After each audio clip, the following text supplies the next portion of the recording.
for the afternoon. Hello and welcome into everybody tuning in on YouTube and TikTok. It is so good to have everyone hanging out with us in here for the day. If you haven't been here before, let me tell you what we do here. We basically debate Trump supporters until I rage quit, which typically happens at around the 4-hour mark. The point of these streams is to try to change minds. But today, before we hop into the debates, we actually have something else I would like to go over first. So the White House has been lying to you. Now that's a big shocker, right? Trump lies, who would have guessed? But what's crazy about the most recent lies from the White House is what they're about. So depending on if you've been in the loop or not with the Epstein files, what's going on with Epstein, etc., in the last handful of months, you would have heard around 2 months ago that the Wall Street Journal, I believe, no, the Washington Post reported 2 months ago that Trump had sent a letter to Epstein detailing a depiction of a naked body of a woman.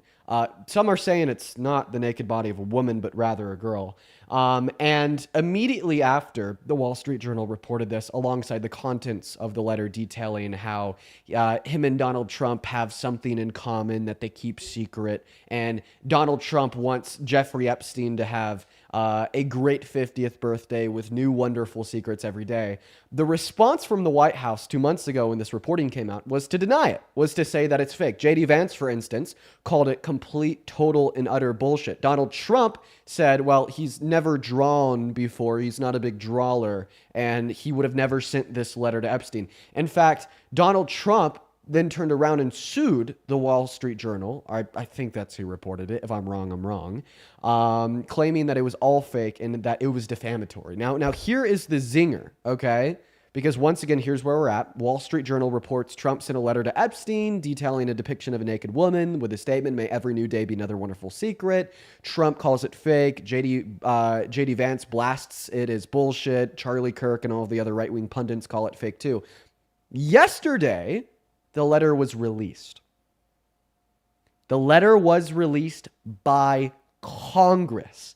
A House subcommittee released the letter that Donald Trump had sent to Jeffrey Epstein. Now, this letter was included in a greater quote-unquote birthday book that Ghislaine Maxwell had compiled for Epstein on his 50th birthday in 2003. And it didn't just include the letter that Donald Trump had sent to him, but also a bunch of other grotesque shit. I mean, from the contents that have been made public, which is a lot of it, nearly everything in the quote-unquote birthday book. It is seriously mind-numbing. It is very grotesque. It is just abysmal.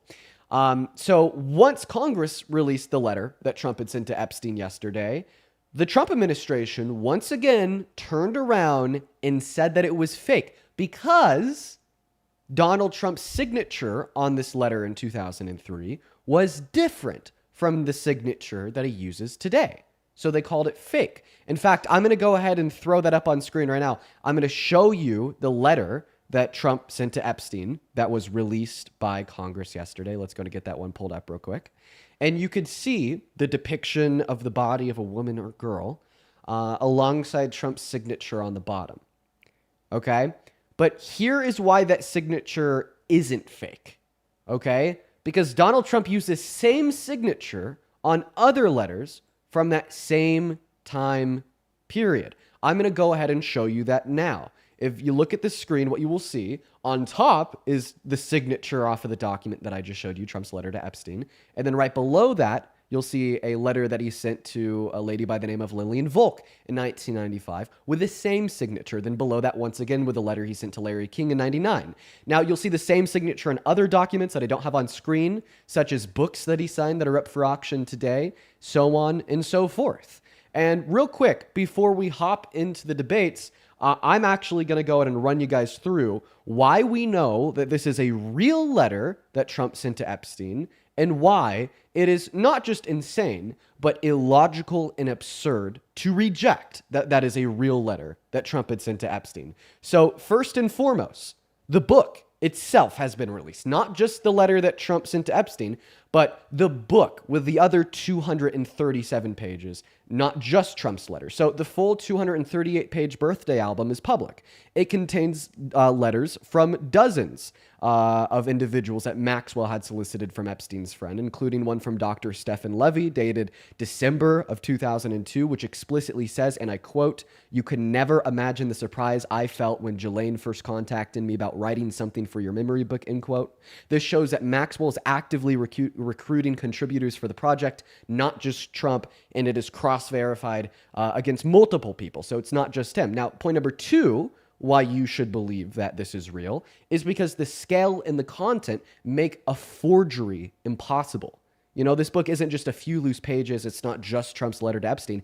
It includes dozens upon dozens of never-before-seen photographs of Epstein woven together with letters, drawings, and notes. A forger would have to fabricate an entire 238-page album just to target Trump, which is implausible on its face, considering the fact that multiple people were asked to contribute in 2002 and 2003 and have confirmed that they submitted letters to Ghislaine Maxwell for this very book. Their testimony eliminates any question that the book is authentic and was made in 2003. Okay? So if you want to call it fake, well, you have to explain how it could have been faked in 2003, years before Epstein's crime became public information, and decades before Trump entered into presidential politics. For it to be a forgery, someone in 2002 to 2003 would have had to preemptively fake Trump's signature, deliver it to Maxwell, and slip it into the binder for no conceivable reason whatsoever. And then, of course, not to mention the last reason why you should believe it is because the handwriting matches. So this is real. And this is terrifying because what it tells me, and it should tell you too, is that seemingly P3diophilia is not a red line for MAGA. But we're going to go ahead and hop into those debates today. We already got around 6,000 people hanging out with us over on TikTok, 1,100 people hanging out with us over on YouTube. If you are MAGA, if you support Trump, and you want to come up here and have a conversation with me about why you support Trump, go ahead and hop in that queue. We'll get you loaded in. Just make sure that you're following the rules. You got to be at least 18 years old. You got to be an adult. And you have to support Donald J. Trump as president.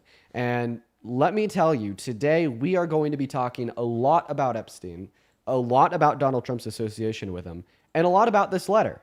I need to know how there are still millions of Americans that are supporting Trump, even though he's sending pictures and letters to Epstein that are with the body shape of either a young woman or even a teen girl, as some people are saying on the internet, with a statement, "May every new day be another wonderful secret."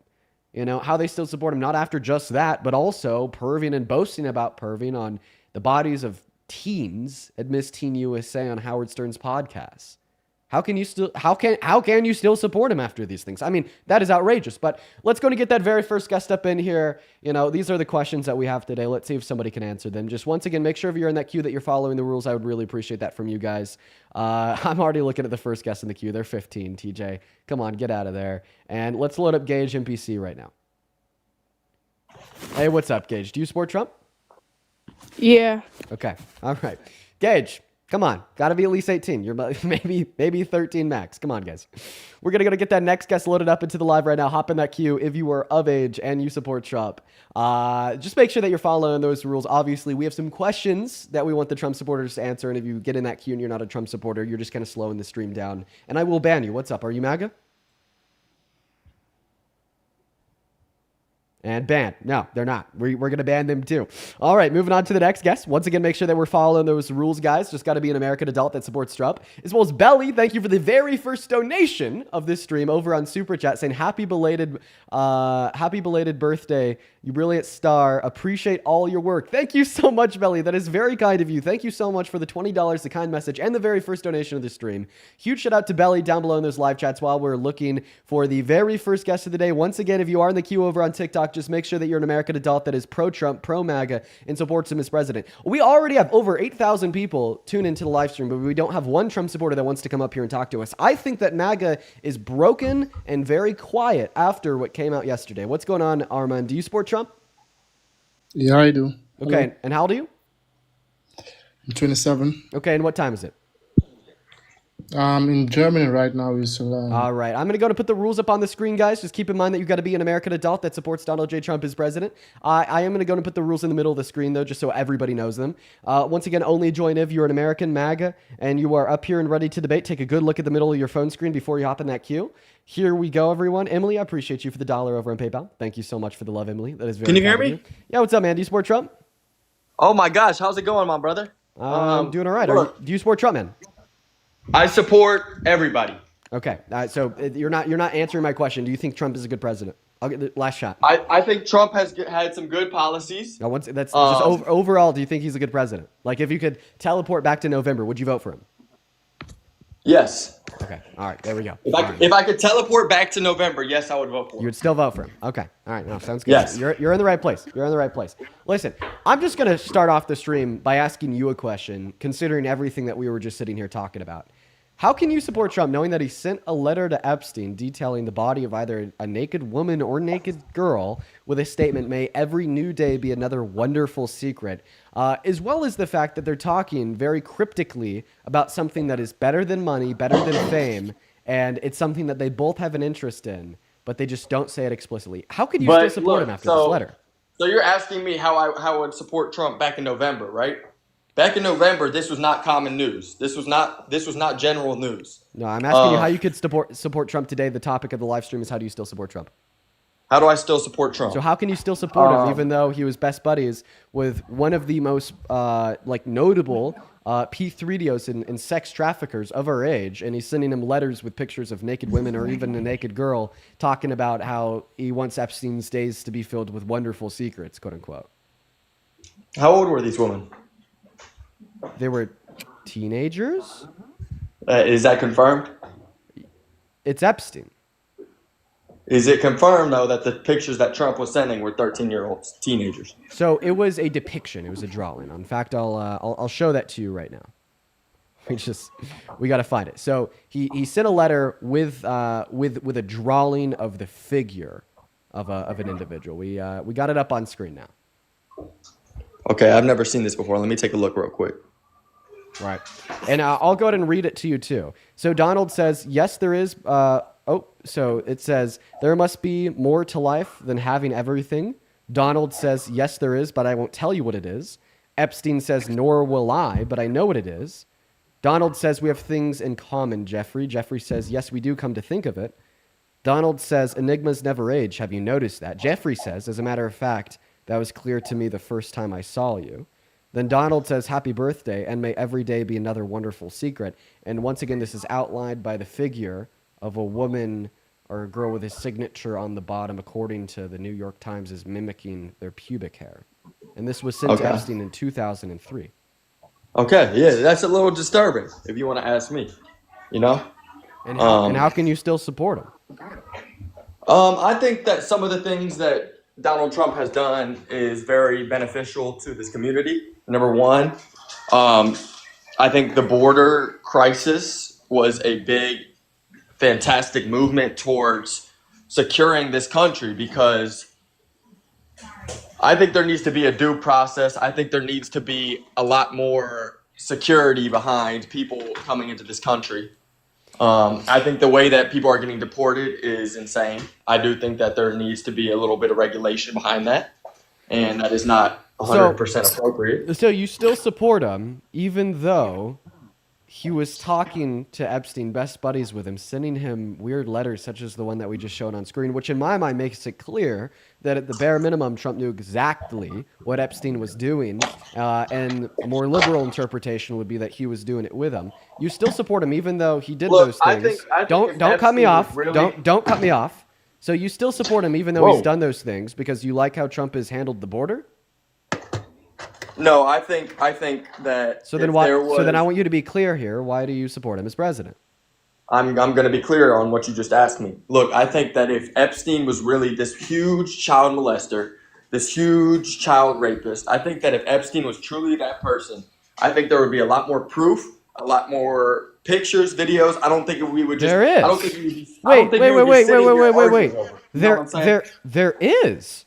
I'm so sorry. There's about 30 years of proof. If you were to start reading all of the court documents, all of the files, all of the testimony of the victims, all of the different court cases, all the other 237 pages from this birthday book, and all of the surrounding documentation, photographic evidence, other people involved in and colluding with Epstein, including the court cases surrounding Ghislaine Maxwell, you would probably be reading for around a year straight. So you're telling me here, if it was true, there'd be a lot more proof. There's enough proof for you to like decipher, read through, and look at, for you to sit down, pick it up, and continue to read it for a year straight, my friend. Yeah. I believe that there would be enough proof. You could watch documentaries on this. You could look at the flight logs, the testimony of the hundreds of victims, the pictures, the other pages from that same birthday book. Let's say my friend, right? My friend, I have a friend, right? Let's say he got into some shady business, right? That I didn't know about. He got into some shady business. I didn't know about it. I went to hang out with said friend. Now I'm being tied in this international scene of that could be a possibility. So now you're saying that it's possible that Trump just didn't know about it. I think that the letter proves you wrong. So when somebody like Jeffrey Dahmer was serial killing, let's imagine here for a second that Jeffrey Dahmer had a best friend, and we figured out that this best friend of Dahmer's was traveling everywhere with him in his car, hanging out. Dahmer had a framed picture of Dahmer and the best friend on his desk. Dahmer was literally telling his victims about his best friend, and then we figure out that Dahmer's best friend actually sent Dahmer a letter with a picture of a decapitated head on a plate, and the statement, "May every new day be another wonderful secret." Do you think that we could obviously reason ourselves to the conclusion that that best friend knew exactly what Dahmer was doing? No. Okay, and this is where you become an absurd, crazy person. So this absurd, crazy person not only just gave us the least intuitive, least obvious BS answer ever to the question I just asked him, but he also even denied that Jeffrey Dahmer was exploiting children. Sorry, not Jeffrey Dahmer. Jeffrey Epstein was exploiting children. Sir, so I just want to make it clear. I just want to make it clear. Are you and all of the other MAGA cultists seriously pushing the red line to the point where, in order to still support Trump as president, you have to deny that Jeffrey Epstein was a serial child molester, and you have to give the least intuitive answers ever to these questions? First of all, I'm not a MAGA cultist. You are undeniably a MAGA cultist if you're going to sit here and defend Jeffrey Epstein. I'm not defending Jeffrey Epstein. You absolutely are defending Jeffrey Epstein. No, I'm not. Less than 3 minutes ago, 1 second ago, less than 3 minutes ago, you denied that Jeffrey Epstein had even abused children. That is defending Jeffrey Epstein. You just did. So is that where MAGA is at today? Literally defending Jeffrey Epstein? You should be ashamed of yourself. See, if this letter came out about anybody else ever, it would be single-handedly the largest scandal of their career. If this came out about Obama, if Obama was best buddies with Epstein, and this letter came out that he had sent to Epstein, Obama was best buddies with Epstein too. You're thinking of Clinton, not Obama. If you don't think that every president that has been president, the last real president we had was John F. Kennedy, who was shot in the head because he started to. Sir, you're thinking of Clinton, not Obama. No. Yeah. I'm thinking of Obama. Okay. I'm thinking of Obama. Okay. All right. Well, no, it's Clinton who's the Democratic president who was named by the victims. It's Clinton who's the Democratic president. That's also in the birthday book. It's Clinton who's involved with Epstein. And you know what my response to that is? Bye, Bill. Now I'm going to throw out my Bill Clinton hat. I'm going to sell my Bill Clinton meme coin, and I'm going to stop reading my Bill Clinton Bible. Okay, look. So I'm here to gain understanding. Look, I'm not here to completely you know what I mean? I'm here to gain understanding. So that's why I'm loving this argument. You know what I mean? Because I'm gaining understanding in a way. But I believe that every president within the last decade has been involved in shady business within Jeffrey Epstein, within the Jewish reign. I believe that... Jewish reign? What the fuck are you talking about? Is that your argument? Oh, just blame it on the Jewish people? Is what?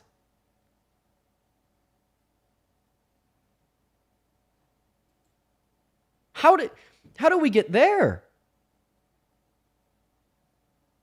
Oh shit, was my microwave phone not on? How do we get there? So I give you undeniable evidence that Trump, at the bare minimum, knew exactly what Epstein was doing when he was best friends with him.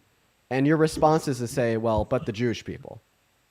Look, I believe that, I mean, there was just a picture released of Epstein wearing an IDF sweatshirt. Somebody said he's self-projecting. Nah, I just believe that a lot of this stems from the Jewish presidency and that, I don't know what his name is, Netanyahu, but Okay. there are too many. I don't want you to I don't want you to call the state of Israel, Zionism, or Netanyahu like the Jewish people. Okay? Right? Not Well, every what are Jewish they not the individual is a Jewish Zionist, and not every Jewish individual supports Netanyahu, the state of Israel, or the leadership of the state of Israel. Okay. Well, I didn't know that. I thought everybody that lived in And now if you're telling me Hello? that because you saw a picture of Epstein like wearing an IDF sweatshirt, this means that the IDF was in collusion with him when he was abusing children. What does it mean when he has a picture of him and Trump framed on his desk? What? You heard me. What does it mean when he has a picture of him and Trump framed on his desk with Trump sending him letters like the one I just showed you? If you're willing to say because you saw a picture of him wearing an IDF sweatshirt, that must mean that the IDF and the leadership of the state of Israel was involved with him too. Listen, man, I don't like the state of Israel. I'm anti-Israel. I'm just simply asking you to maintain logical consistency here. Yeah, no, I agree. Okay. I believe that him and Epstein were friends at the moment. Maybe when Epstein had become this man that he is today, he's dead now, but you know what I mean, when he had become the rapist and the person that he is, everybody is claiming him to be, there's been no pictures or evidence of Trump being with him then. You feel me? And I've already made it clear how the letter tells us everything that we need to know about Donald Trump's knowledge at the bare minimum of what Epstein was doing. He's sending pictures of naked women or even possibly a naked girl to Epstein with a statement, may every new day be another wonderful secret. Once again, if we just reframe this as, let's say, Jeffrey Dahmer. every Jeffrey Dahmer's president has ties with him. well, exactly. So then when I give you an argument to demonstrate that Donald Trump knew exactly what Epstein was doing, now you're just saying every president. Even if what you're telling us is true, and every president in modern American history has had ties with Epstein and was doing that shit with Epstein, get them all out. Get them all out. I think that. All right. Do you disagree with that conclusion? I think that we need new ownership. I think that we need children to be saved. I think that. I mean, I just saw something about. So do all you these agree people. or do you not with that conclusion? If you're saying that every president in modern American history was colluding with Epstein and was doing shit with him, do you agree with the conclusion that therefore you shouldn't support any of them? But it's one or the other. Like, you have to support somebody. They are our presidents. You know. I mean. Wait, so are you know, saying that Kamala Harris was also involved with Epstein? Yes. She would have been in Yes. her 20s. How would a Yeah. 20-year-old woman be involved in Epstein? They'd probably be a victim. He was probably rubbing on his thighs. Okay. All right. We're going to move on to the next guest. You sick POS. Let's go and get that next guest up here. Hop in at Q if you support Trump. We'll have you up and we'll have a conversation. We got Luke loading in. Everyone just give us a minute so we could get that next guest connected. Hop in that key if you support Trump. Oh, man. Dude, they're delusional. They are so delusional. This is MAGA. This is MAGA. These are the people that support the president. Paula, I appreciate you for that $50 super chat over on YouTube. That is incredibly kind of you. While we're looking for that next Trump supporter to join up and have a conversation with me, show some love to Paula down below in that chat. Thank you so much. Paula with the $50 says, thank you for teaching these knuckleheads how to think. Dude, they don't learn. That guy, he didn't learn. He didn't learn at all. He was just spewing incoherent gibberish. Unreal. That's the type of person that's supporting the president. Thank you so much for the $50, though, as well as, let's see here. Dustin, thank you for the $5 over on PayPal. And then Emily, thank you for the 10. I appreciate that, Dustin and Emily. Thank you so much, Dustin and Emily, as well as Donna with the 10 for your ongoing fight against ignorance. Thank you for the love, Donna. And Cheyenne with the 10 saying, Dean, Charlie Kirk is coming to my friend and I's campus tomorrow. UVU, Utah Valley University. Might be there. Not sure, though. What's going on? Do you support Trump? Okay, they're not here. We're going to move on to the next guest. Only up in that queue if you support Trump. Only up in that queue if you support Trump. Yeah, I don't know if I'm going to be at UVU tomorrow. I might. But right now, I'm not planning on it. What's up? Do you support Trump? Hey, yeah, I do. Okay, how old are you? I am 33. Okay, you're 33 and you support Trump? Okay, all right. Yes, sir. Active duty, and I live in Georgia. So if you're looking for a Republican, MAGA, if that's the word you want to use, supporter out of the United States, I am your man. So why do you support Trump? So first off, the one thing I want to say about the kind of logic and thought process you've been going through is, first, like you asked, do I support him as president? Well, if we're going to address him as president, then we have to address his actions from 2016 to 2020 and then 2025 to like current, right? You are addressing and purely addressing content that has not been proven and only being assumed about from 2003. Now, am I gonna defend his actions and say that Trump was a clear-headed and like non-misogynistic man back then? Absolutely not. But what I will say is that the policies that he ran on and the policies he was elected under.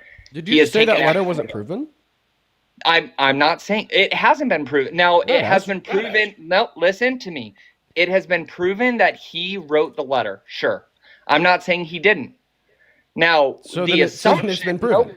Nope. If you want to be heard, then hear me. Yeah. If you want to assume his basis for writing that letter and the shapes that were on there, or the fact that it was an adult or a girl, like you literally made the assumption to try and get more followers and say, oh, it was a teenage girl. No, it wasn't. No one's proven if it was a teenager or an adult woman. Obviously, it was a female body. And obviously, he had interactions with Epstein. But again, you were asking, do I support the president? And as president, he ran on policies that he has followed through on, which is the presidential that's why people elected him, and that is what he did. People didn't elect him based on past things. If we want to go down that argument, people should never have elected Clinton or Obama, because back in early 90s and late 90s, they both came out against homosexual marriage and then later on changed their minds and said, no. So if you're going to base someone's characteristic or characterization of their political career based on past actions, then nobody in the recent administration, whether that be Obama or Clinton or Bush, should have been elected because their past statements contradicted what they ran on and what they supported. As Trump, as president, he has not only followed through with the promises he made on the campaign trail, and yes, you may disagree with those. So if that's the conversation you want to have, let's have that conversation. We're not going to get into actions that he may or may not have taken. Writing a letter, sure, he wrote the letter. But the assumptions about why he wrote the letter or the depictions he had on the letter, those are emotionally steering and are a complete debauchery for a debate. So let's not debate that because it's not proven. Nothing's been proven in court. So let's talk about his current policies as president, because that's your premise. Okay, well, we're going to go through literally every single point that you just described to us. So first and foremost, I'm going to start off with your silly analogy to Obama, saying that, well, if you wanted to make considerations of somebody's past, who they are as a person, or what they've done before, therefore nobody should have supported Obama because in the 90s he was against GAY marriage. Well, actually, you should make those considerations. It just so happens to be the case that even though Obama was against GAY marriage in the 90s, so was the two people that he ran against for both re-elections. Why do you keep saying GAY? Because why do you keep saying GAY? Because you don't want to be banned? Homosexual marriage. You have to be really careful with what you say surrounding gay people on TikTok because they like to take you down for it. Now, are you going to interrupt me or can I finish? No, I just wanted to clarify why you kept spelling out GAY. You're just really curious? Yeah, I am, actually. Okay. All right. Well, next time, curiosity. takes you over. Would you mind waiting for me to finish before you ask for clarification? Go ahead, Dean. Thank you so much. So once again, we're going to respond to every single point that you just made. We're going to start off with your silly analogy in comparison to Obama, where you said that, well, we shouldn't make any considerations whatsoever of who the person is that's running for president. We should only look at their agendas, because if you do make considerations of who the person is that's running for president, then nobody should have ever supported Obama, because it was the case that Obama was against gay marriage in the 90s. Actually, I'd respond to that by saying that you should have made that consideration about Obama. You absolutely should look at who the people are and what they stood for and what they've stood against in their past and what they've done. See, the presidency is necessarily a role of public service, not a role of self-service. So if individuals are running for the presidency that have engaged in actions that have demonstrated that they are narcissistic, that they are egotistical, that they don't care about other people, that they don't care about the well-being, the livelihoods, or what they do to others, then they're going to be unqualified to serve in a position of public service. Now, as it would relate to Obama, of course, anybody with a right rational mind should have voted for Obama, given who he was running against. Did you know that Romney was also against gay marriage in the 90s and was actually still against gay marriage when he ran against Obama, as it is not the Democratic platform, but rather the GOP platform that has been against homosexual marriage, not just in the 90s, but actually today? That's crazy. See, it's a comparative analysis of the candidate. So all things together, you should make that consideration that Obama was against gay marriage in the 90s. It just so happens that he was better than who he ran against within all regards. Now, I want to test your logic here, because once again, your assertion is that we shouldn't look at the pasts of these candidates. We shouldn't know who they are as people or what they've done, and we shouldn't care, as we should only look at the agenda that they're running on today.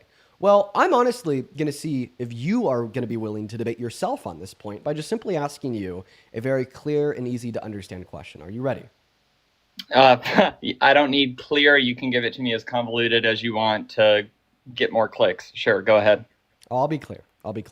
So once again, you're telling me and everybody else listening that we shouldn't make any considerations about who they are as people or what they've done in their past if we're going to vote for them or not vote for them as president.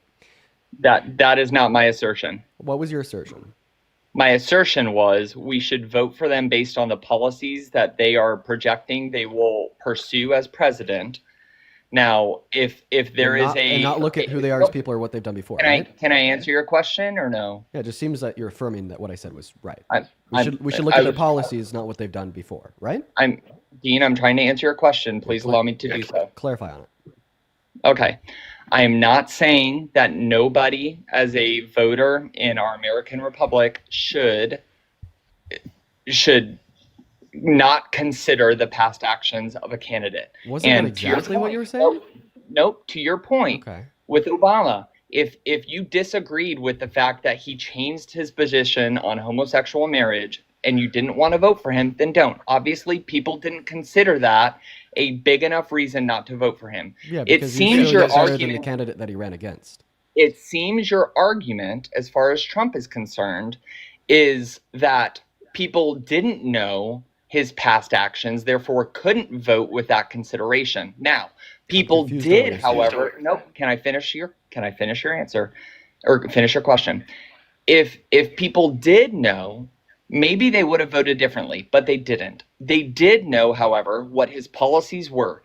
Trump, to your initial question and the reason why you accepted me on this slide. Well, remember, the question is, how do you still support Trump as president?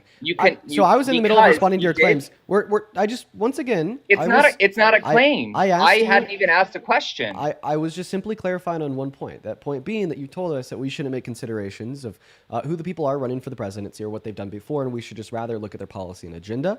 That was a statement that you made. That was very clear to me and everybody else listening, right? Everybody watching can affirm that in the chat. But it sounds like you're switching up now. So I don't know. Let's be clear. Which one is it? Should I care that Donald Trump was best buddies with Epstein? Should I care that he went on Howard Stern's podcast and boast about perving on naked underage teenage girls? Should I care that he sexualized his own daughter? Should I care that he was held civilly liable for rape? Should these be red lines from ever supporting him as president? Tell me. Okay, the claim and all of that stuff was ironed out back in 2015 when you ran the first time, and a whole bunch of people voted for him back in 2015, and he was elected at 2016, and they still had that consideration going into the election last November. Just tell me, from your perspective, should I care about these things? Should they be red lines or not? And my response would be, if you have no... Should I care? Should I not care? Should these be red lines? Should they not be red lines? Make it clear. Your question is trying to attack me rather than approach the topic on Well, I'm the asking premise, you. I'm which asking is, do you a still question. support Trump? And yes, I I'm do still asking. Wait, support one Trump. second, sir. I'm asking you a question about what you think. So please answer my question. And if you think a question is an attack, well then, buddy, you're not in the right space because this is a debate space, not a safe space. Okay, right? So answer the question: should I care about these things? Should they be red lines? Okay, personally, again, if we're talking about me, absolutely. Those things should be red lines. Now, if you look back at the two presidential candidates last year, Huh. we had two. We had first Biden, which was kicked now- out, and thank God for that. Well, now you've Then got we yourself had in a then we pretzel. had Harris. Okay, can I finish? Do you mind if I just hop in here real quick? You've got You are yourself. the worst debater, Dean. Oh Jesus. I'll wait. Okay, thank you. Okay, if we're going to use words like Congress, give me my time back, Chairman. So last year we had Biden. Biden was kicked off the Democratic ticket. That was a poor move by the Democratic Party to put in a new candidate late in the game. She was incoherent, didn't have clear policies, and had sat in the back seat as vice president for 4 years. Then she tried to run on policies she wasn't clear on. Trump ran on a very particular and ironed out policy guideline, as was published on his website, for a year and a half before he actually won the election. All of those policies have been followed through with. If you don't like the policies, let's debate that. Your question that started this entire live stream is, do you still support Trump? And yes, because of his policies that he's taking action against. If you don't like those policies, let's debate those. We're getting into semantics that were back 20 plus years ago. Things that happened 20 plus years ago. And yes, those are absolutely red lines for me. If you ask any conservative about a blanket person, are you okay with someone essaying a minor, which has not, again, been proven? Absolutely, they would say no. But if that is the premise you want to go off of, absolutely not. I would own up to that, and I would say absolutely. If he was proven guilty of that in a court of law, absolutely not. But he has not been proven guilty of that in a court of law. And you are making claims that make that seem that has happened when it hasn't. Okay. Yes, So you're Trump telling was me- on his flight logs. Okay. Clinton was on his Let's flight stop. logs. Let's stop. Obama was on his flight My logs. friend, could I talk now? Absolutely. So you just told us that you would not support Trump as president if he was found guilty of child rape in a court of law, right? Absolutely not. But you still support him as president, even though he was found guilty of adult rape in a court of law? He was not found guilty of rape. He was found guilty of defamation. He was found guilty of defamation and guilty of rape. He was not. He was found guilty of defamation, which You is can why read- he's being back Jan Carroll. You could read the jury verdict form. They held him liable for defamation and they held him liable for rape or sexual abuse. So, Can you pull up the jury form? yes, I will. The jury ordered him to pay her $83 million for defamation and $5 million for the violent sexual abuse or rape of herself. I will happily show you the jury verdict form. If I'm right about the jury verdict form, will you still support Trump? If you're okay, if you are right about him being actually accused in a court of Adjudicated law, to have sexually abused or raped E. Jean Carroll. okay, sexual abuse, yes, I would still support him. Rape, absolutely not. Oh, sexual abuse is rape. That's not true. Wait, whoa, There whoa, are two so- different whoa, whoa, legal whoa, justifications whoa, and legal whoa, whoa. definitions of those terms. So those are two different I just want to be things. clear. Does your definition of grape include the forceful penetration of a female member with a man's fingers? I'm sorry, what was the question again? Does your definition of grape include the forceful penetration of a woman's female member with a man's fingers? I would classify that as that. Great. So then we agree that sexual abuse and grape are the same in this relevant sense. Now, if you think that there's a difference, like in other senses, like there's other actions of SA that you don't classify as grape, but yeah, you'd still hypothetically support a president if they did those things. That's wild. That's insane, right? But all that we need to know for this conversation is that you agree that sexual abuse in the sense of a man forcefully inserting his fingers into a female member is grape. So we're going to go ahead and get that jury verdict form pulled up right now. We're going to get that saved. Downloads, E. Jean Carroll. That's what we're going to save it as, .png. And we will have it on the screen in 5, 4, 3, 2, 1. Let's go ahead and read through this together. I'm going to explain it. I'll walk you through it. So we see there, question number 1 says, did Mr. Trump grape Miss Carroll? The jury selected no. The reason why the jury selected no is the action that they concluded they have sufficient reason to believe occurred was the forceful penetration of her female member with his fingers. However, in New York State at the time, they merely defined grape as a forceful penetration of a female member with a male member. Where is that written? Hold on. No, where is that written? Where is that written? Yeah, you're showing one form of evidence, which agreed. Well, like we gotta talk through these things. Yeah, I know, right? Which is what I'm trying to do. So you said no, but then you added a narrative that was not written anywhere on that piece of paper. So where is the we're legal gonna have to form we're that says why they said that? Why they said what?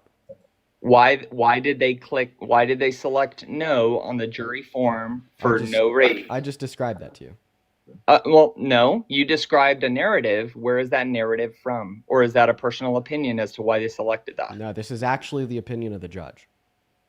Where is that written? Go on Google, type in judge clarifies, yes, Trump was found to have raped Eugene Carroll. I'm not going to do that. If you're trying to show cause here, then show it to the rest of your followers. I don't have a Washington Post subscription. but so that's why I can't screenshot it. So the $50 that someone sent you can't go towards that? It can, but it hasn't. Because you don't want to show facts. Whatever. I'll just show you like the hyperlinked what do you call it? Like when you search it up on Google and you see the link before you click on it. Okay, now I will. You're being very demanding and having me do all the work for you. Well, I can't share anything. You're the host. So if now check this out. To get to the next Can point, you read this? Can you read this? Yeah, judge clarifies, yes, judge was found to have raped. What did the jury found Donald Trump did to E.G.? Yes, understood, even if it didn't fit the New York's law. There you go. Now, back to the jury form. Yes, it does say that he sexually assaulted. Now, again, there is no narrative that you're willing to show because you won't take the $10 to subscribe to the Washington Post to show why that judge says they selected yes. You just read it because of the New York State law's definition.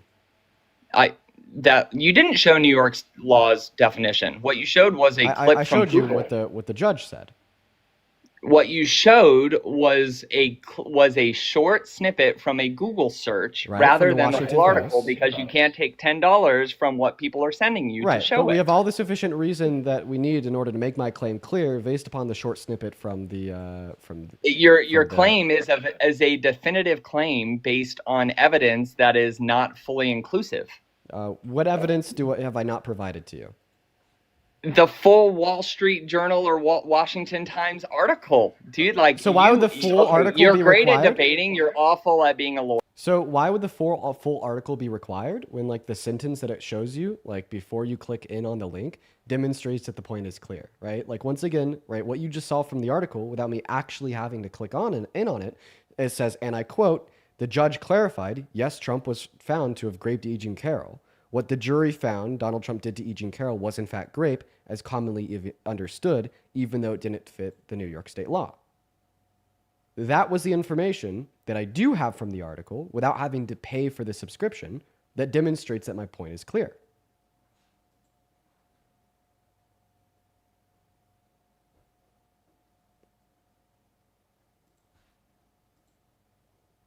Thank you.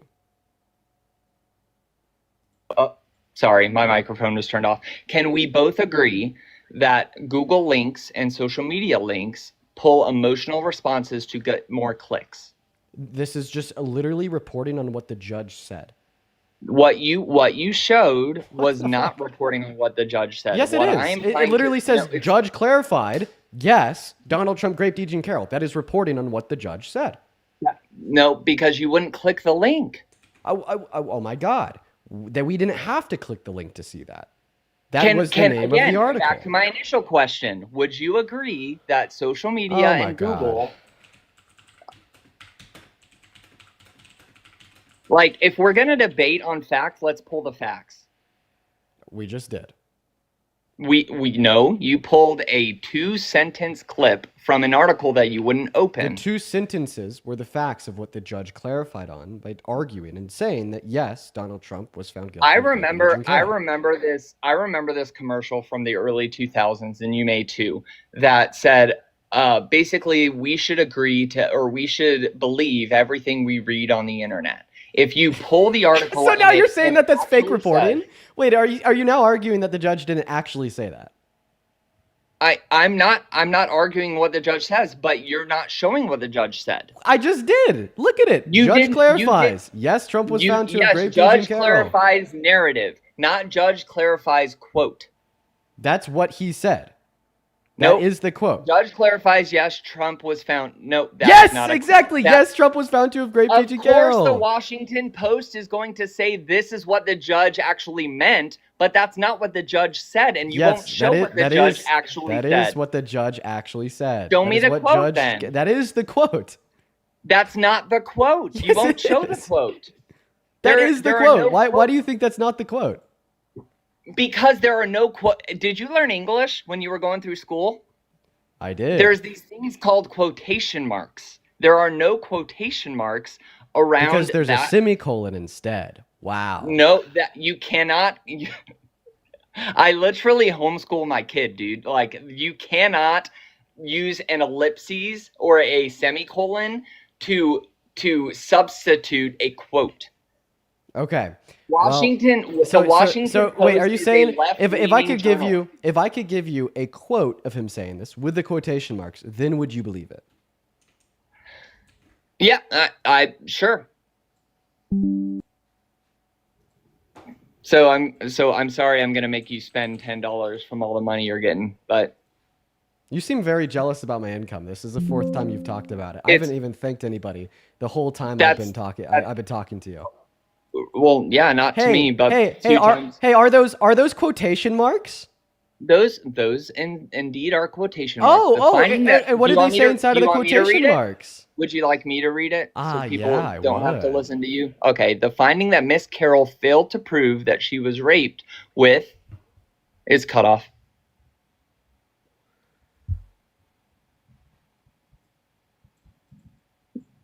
I can't read the rest of it. Can you read it now? Negative, Ghost Rider. It is not cut off. It is not cut off on any phone screen. I literally the finding. Okay, there we go. The finding that Miss Carroll failed to prove that she was raped within the meaning of New York penal law does not mean that she failed to prove that Mr. Trump raped her, as many people commonly understand the word rape. Kaplan wrote.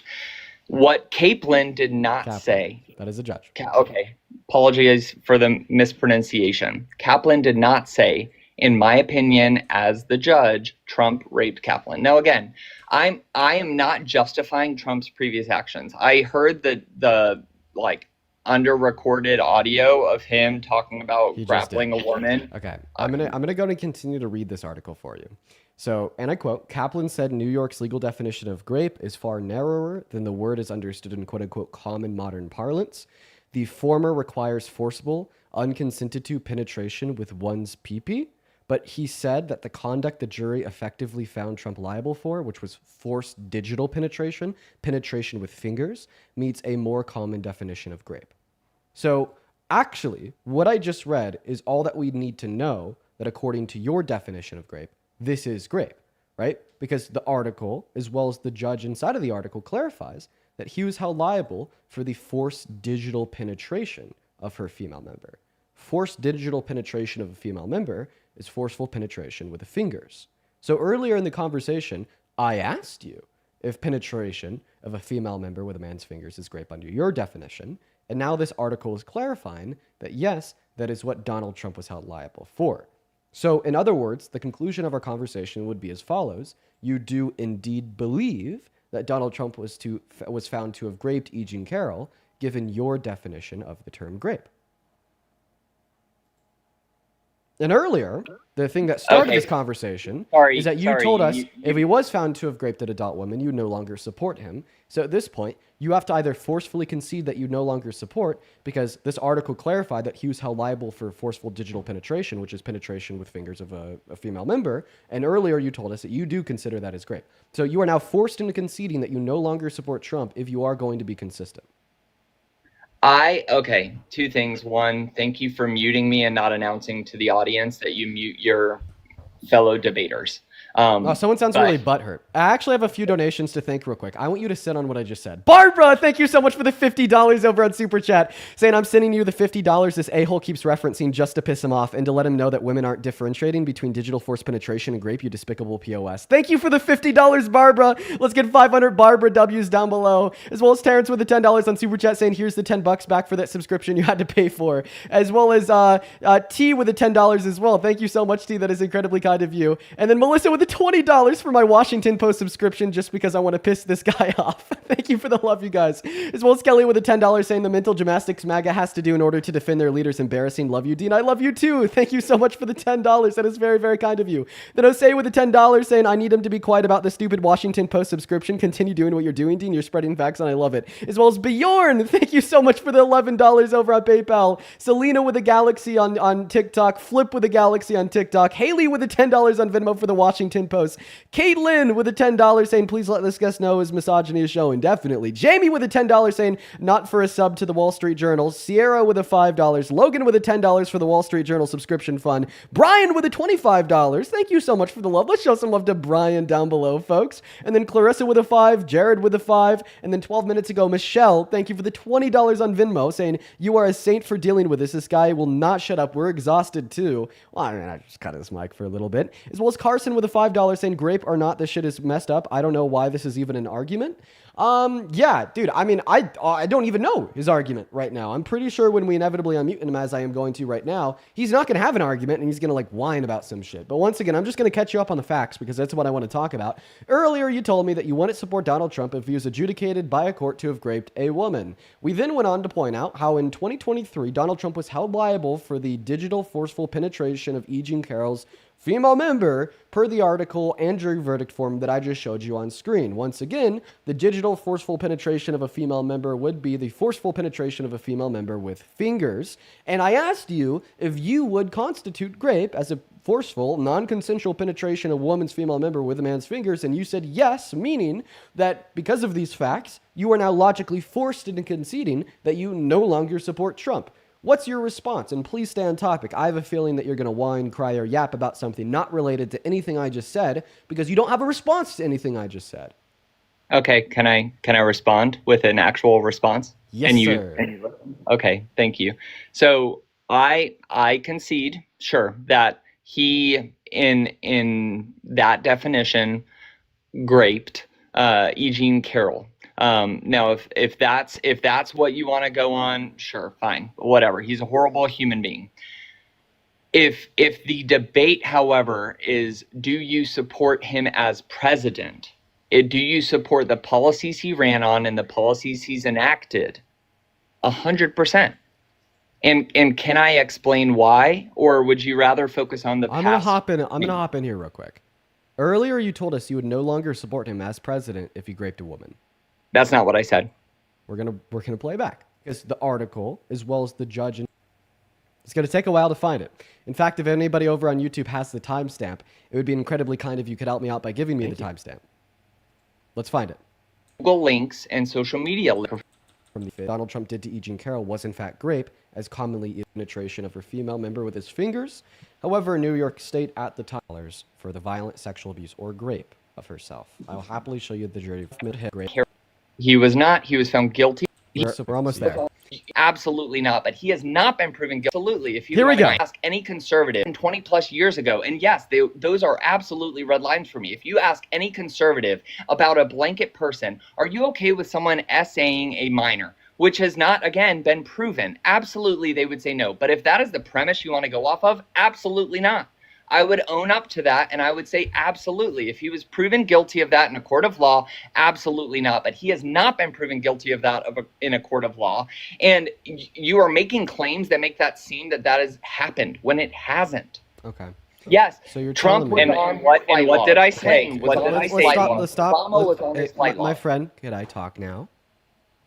Absolutely. You even clarified So you on it just the told second us time that you would not support Trump as president if he was found guilty of child rape in a court of law, right?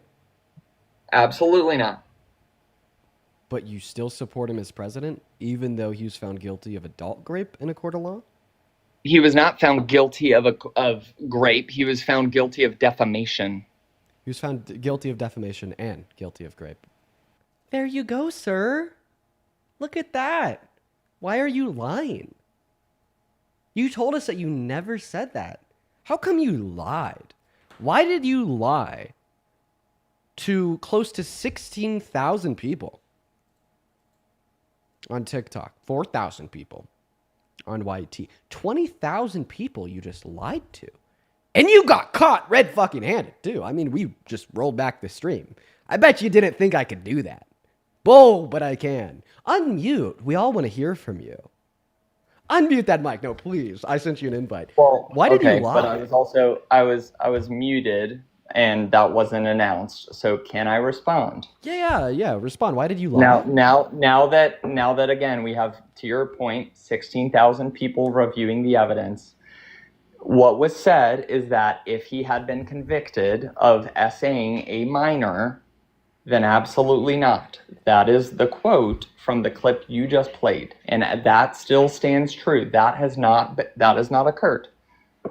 And then you followed up that with, well, what if he had essaying? And I said he hadn't been. So I want to clarify.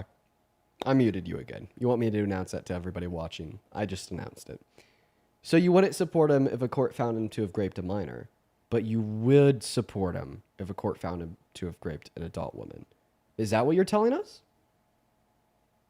So why is raping a minor and that being proven by a court a red line, but raping an adult and that being proven by a court, why is that not a red line? Unmute again. By the way, you can't get mad at me for not announcing your mute. I just announced it. I muted him. I did. Unmute now and respond to that. So a court proving he raped a minor, that's a red line. But a court proving he raped an adult, that's not a red line. Why? Okay. Thank you again for announcing, because I know as a spectator, it's difficult for people to understand. If, again, and I think this is kind of the standpoint of a lot of conservatives. No one is justifying his previous actions or personas. Not answering my question. Oh, no, I'm gonna get there, but okay. I am not trying to say that I think Trump is the best human being on the planet of the earth. Why I voted for him was policies, because when not answering my question. Okay, no, I am. You're not. Can I repeat it? Okay. Yep, go ahead. My question is, you told us that if a court proved he raped a minor, you wouldn't support him. But you're telling me also that if a court proved he raped an adult woman, you would support him. So what's the relevant difference between a court proving that he raped a kid and a court proving he raped an adult that makes you support him in one circumstance but not the other?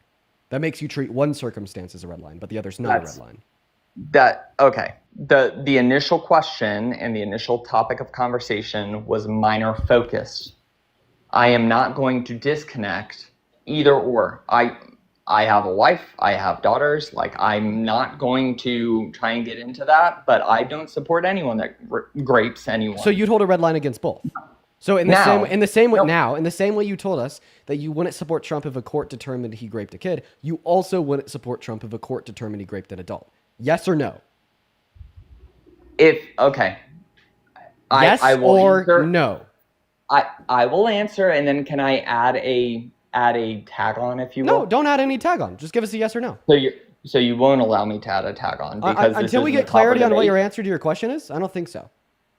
No, I would not support knowingly going into the presidency anyone who raped a minor or an adult. Now, at the time of the election, all we were voting on was policy. Okay. And we're gonna cut you off there. If your pushback is that I shouldn't have voted for anyone, I'm going to cut you off there. Then sure, because I wouldn't have voted for Kamala either. I'm going to cut you off there. I did know that about Trump. I'm going to cut you off there because now my argument is simple. You just told us that you wouldn't support Trump if a court determined an adult woman, right? If he raped an adult woman, right? Sure. Okay. Didn't we agree like 20 minutes ago, if even, that a court determined he raped an adult woman? The literal text over your face right now says, "How do you still support Trump?" Because I support him as president, not a man. Right. No, but once again, this question is all in relation to you not supporting him as president if he did these things. Your debate is about his past actions, not about his current personhood. And you told me that if he like engaged in a past action of child rape or rape on an adult, you wouldn't support him today as president. That's what you told us. So do you believe that someone's past actions define their entire person? You believe that if Donald Trump raped somebody in the past, you wouldn't support him as president today. Do I need to play that clip again? Do I need to play that clip again? So, like, I don't understand what the disconnect is here. I don't understand why you're asking me these questions. You have already told us that if Donald Trump raped a kid and that was proven by a court, you would not support him as president today. You told us that, right? Yes, sir. And then you affirmed that even if it wasn't a kid and it was an adult, and if Donald Trump was found by a court to have raped an adult, that you wouldn't support him as president today. You also told us that, right? Well, I said that I wouldn't support him as a human being, which of course I wouldn't. But you would support him as president if he was found by a court to have raped an adult?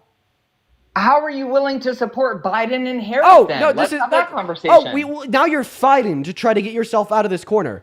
Just calm down. I'm not in a corner, I'm asking very clear questions. We need some clarity on where your head is at. Would you still support Trump as president if a court determined that he was guilty of raping an adult woman? Keep in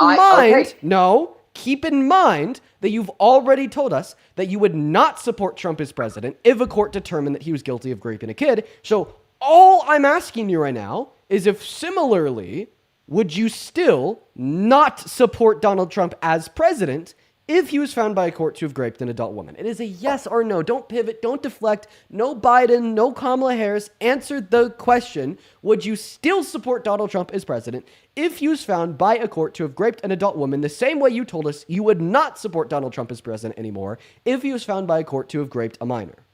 And I'm answering your question with the fact that that is an apple and orange question.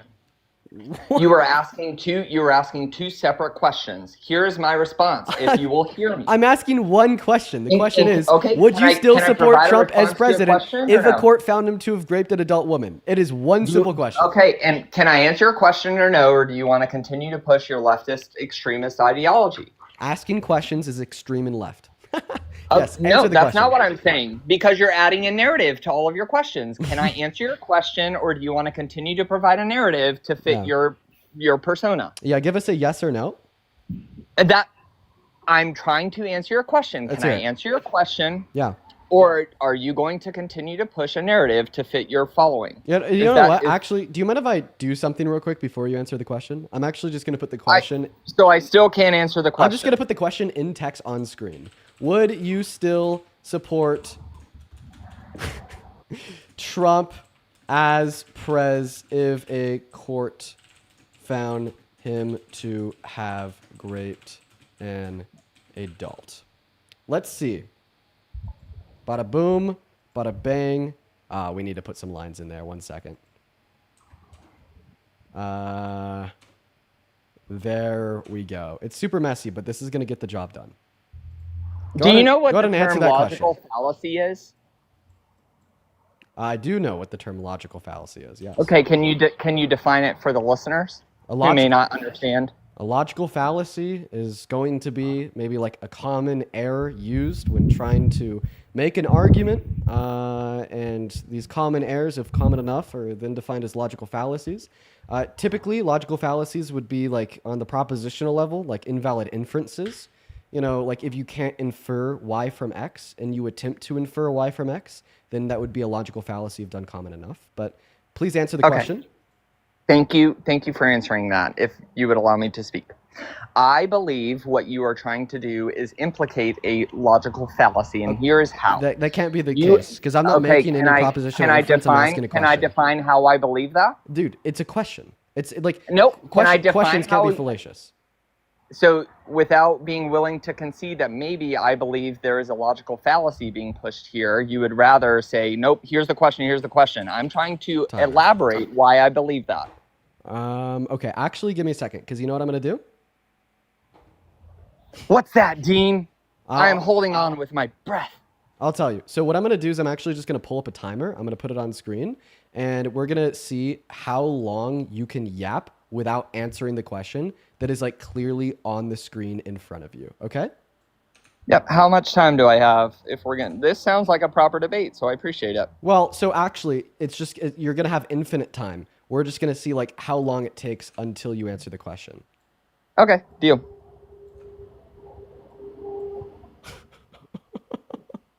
One second, chat. There we go. Okay. So once again, the question is, would you still support Donald Trump as president if a court found him to have raped an adult woman? Now, that question is also going to literally be in text in front of your face right now. And I don't think that you're going to answer the question. So I'm going to have this timer running under the question until you answer it. Go for it. All right, so first off, to my point earlier about your logical fallacy, you are asking a question as the premise to this entire live of how do you still support Trump? And you're answering that with premises based on past actions. Do I support those past actions? No. Do I support someone who has committed those past actions? No. To your question that you asked on the screen, to answer it within 30 seconds, no, I don't support Trump if he was president, if the court had found him of committing rape. Now, to compare a person's past actions to their current actions as president, absolutely, I 100% support him because I voted based on policies that were clearly defined during his campaign and that he has continued to act on. Those are the policies that me and more than half of the country voted on, and he has taken action against those. Now this information is coming out. We are learning more about that case with E. Jean Carroll, and we are learning more about the person that he was when that interaction took place. Now, if you were to have had this exact same information back in November and everyone understood exactly the person that he was, maybe the election would have turned out differently. If you're asking, would you still have voted for him should you have known this information in November, I would have said I wouldn't have voted entirely because I was voting on the Republican or pushed by him. Okay, thanks for mocking me. Appreciate it. I answered your question in less than 30 seconds and you have continued to let me talk. So I will continue to talk and you can let the timer run. I answered that actually at second 28. But if the premise is, should you have known this information in November, would you still have voted for Trump? My answer to that question would be no, because I do not support a man who is going to misogynize women and kick them down. Now, do I think that the Democratic policies uplift women? Absolutely not. I think that telling women they can kill babies, to include women and child girls and boys, absolutely not. And that is the conversation that you're asking me to have based on the premise of this live. Do you still support him? Yes, based on policies alone. Now, based on who he is as a man, no. But there was no other good option. Who else was I supposed to support? Okay. I'm gonna hop in here now. Okay. So here. And again, let me clarify. I answered your question at second 28. So don't let anyone be fooled by the 2 minute and 45-second timer that's still going. I answered your question at second 28. Here is the explicit contradiction within your argument. You told us that you would not still support Donald Trump as president if a court found him guilty of raping an adult woman. 20 minutes ago, you agreed that a court has found him guilty of raping an adult woman, concluding that therefore you no longer support Trump as president. It's that easy. Can you clarify how? Yeah. Premise 1. Guest says they would not support Trump as president if Trump was found guilty by a court of raping a woman. Premise number 2. Donald Trump was found guilty by a court of raping a woman. Conclusion. Guest does not support Trump as president.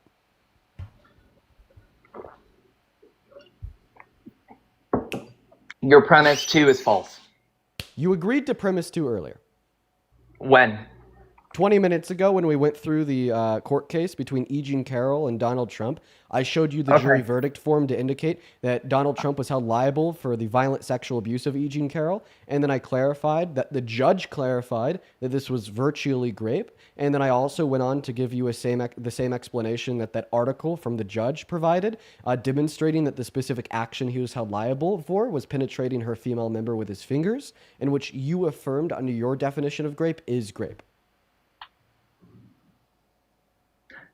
So if you want me to concede that Donald Trump is a POS, okay. Like, now if you want to have a larger conversation about Democratic or Republican policies, listen. Can I finish? Can I finish? The concession would be that you have asked me all the questions, and I'm trying to ask you one, and you won't let me. Oh my God.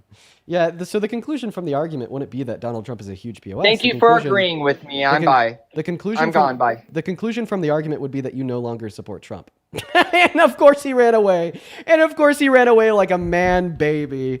Goodbye, man baby. You just got fucking exposed in front of 22,000 people live. Holy shit, what a man-child. Those are the types of people that still support the president. Em, I really appreciate you for the wolf. That is incredibly kind of you. Thank you so much for the love, Em. That is very, very kind. Listen, folks. The consensus is clear. Donald Trump is a deranged loony, okay? Those are the facts. Payne, thank you for the heart stage. Em, thank you for the wolf. And honestly, there's not a single coherent argument to demonstrate that he's a good president or that you should support him. We've had people up day in and day out now for the last year straight trying to give us one singular argument, one singular compelling reason to support Trump as president. And they can't. Even that last guy, he got embarrassed with a two-premise argument. He got embarrassed with a two-premise argument and then had to run away like a child. But we're going to go ahead and move on to that next guest now. If you happen to be one of the 18,000 people watching live, hop in the guest request if you support Trump as president. We're going to get you up here. But please, please, please, please, please only join if you are MAGA. I would like to make that point clear. There's 18,000 people in here. I wouldn't doubt it if there's just thousands and thousands of liberals, thousands and thousands of people that don't support Trump. If you guys could please stay far and away from the guest request, it'd mean a lot to me so we could just try to keep it 2 debates. That'd be awesome. What's going on, Shane? Do you support Trump as president? Shane, I'm going to go and give you around 5 seconds here, my friend. And goodbye, Shane. Moving on to the next guest. We got Lindsay connecting up right now. And we have quite a few donations to go through. We'll do that here very, very shortly. I appreciate you guys so much for all the love there when I was debating that last guest. You guys were so fucking kind. I want to make sure that I thank everybody. But let's just try to get that next Trump supporter up here first. Hop in that queue if you're an American adult that supports Trump as president. And only hop in the queue if you're following those rules. We're going to go to get Benjamin up here. While we're loading Benjamin in, I want to see 500 Scarlet W's down below in the chat for the $50 super chat saying, for the love of God, please let me out. I want to touch grass again. Please, I don't want to be in this basement anymore.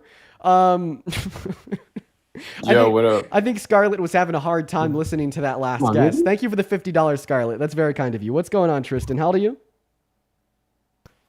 Can you hear me? Yeah. How old are you? 18. Do you support Trump? I'm like pretty neutral on it. Okay, I lean towards Trump more than Biden for sure. I didn't get it right. So if you just overall, do you think he's a good president? That's what I'm asking. Yeah, I think he's done. I like his policies a lot better. Okay. All right. Let's have that conversation real quick. I'm going to thank a couple more people here. Nina, thank you so much for the $10 over on Super Chat. That is incredibly kind of you. As well as Annie, thank you so much for the $20 over on Super Chat. Actually the $60 on Super Chat. Let's get 600 Annie W's. Annie says, this guy's poor wife. And did this guest just imagine a 30-second timer? We had a timer up on the TikTok stream. I appreciate you guys so much.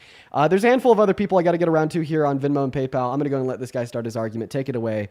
Why do you support Trump? Okay. I like his beliefs more like on abortion. I think he dealt with war a lot better. Okay. All right. So, you think that abortion should be banned? Why is that? I don't believe in. I'm Christian, so I don't believe in the idea of killing a baby. Oh, don't worry, man. I actually think that you have the most compelling reason to be legally pro-choice. We'll get into it after I thank Michelle.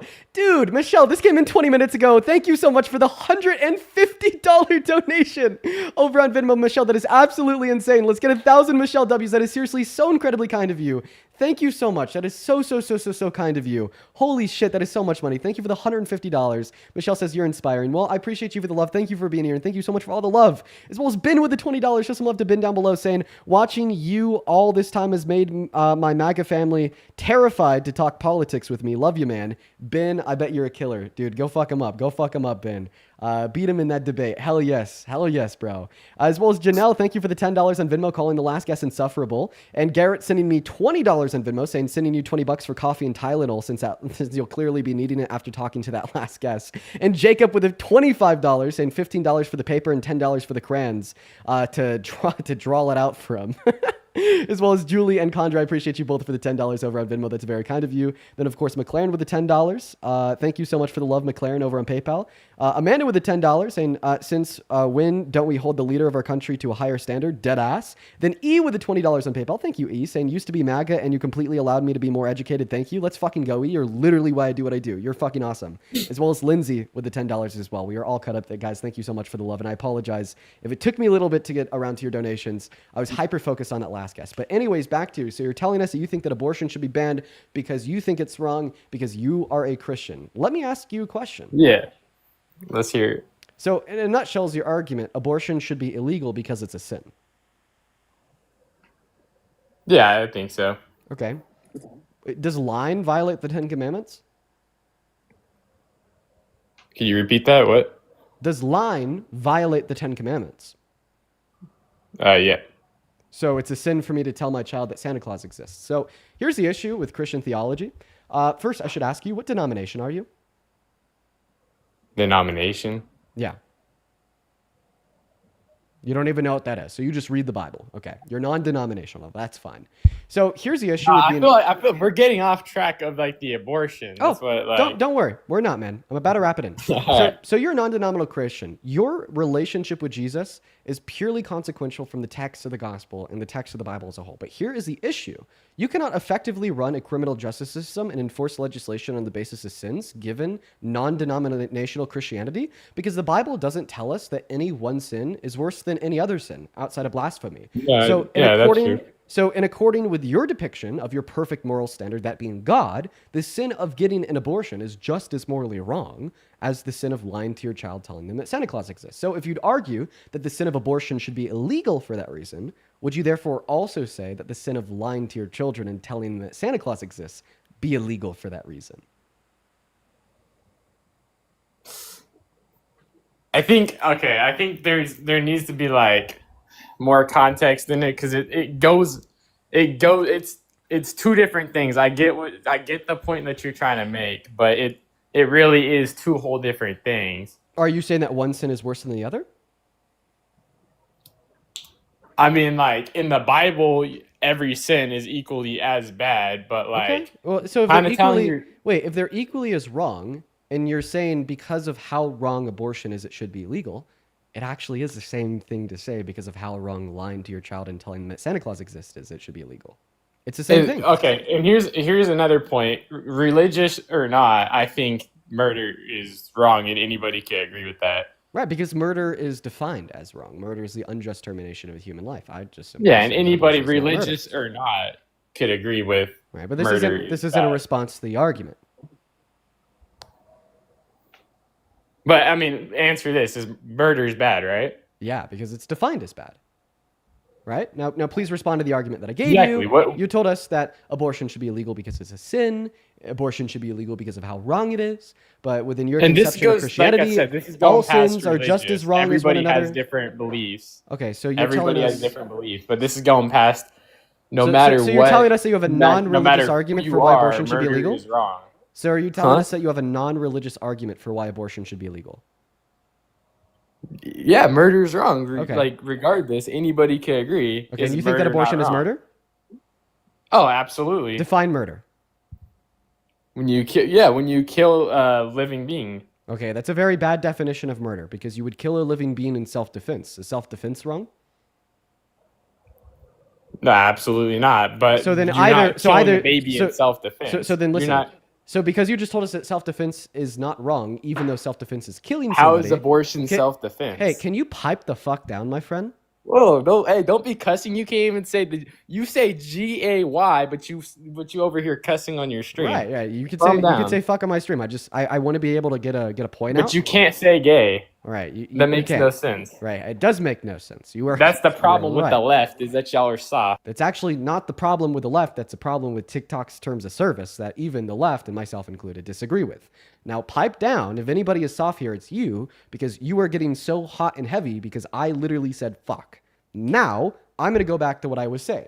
You told us that murder is always wrong, and you think that abortion is wrong because it is murder. I asked you to define murder. You define murder as killing somebody. Okay, well, I brought up a scenario That's where just you a could kill. simple term You for just it. interrupted me again.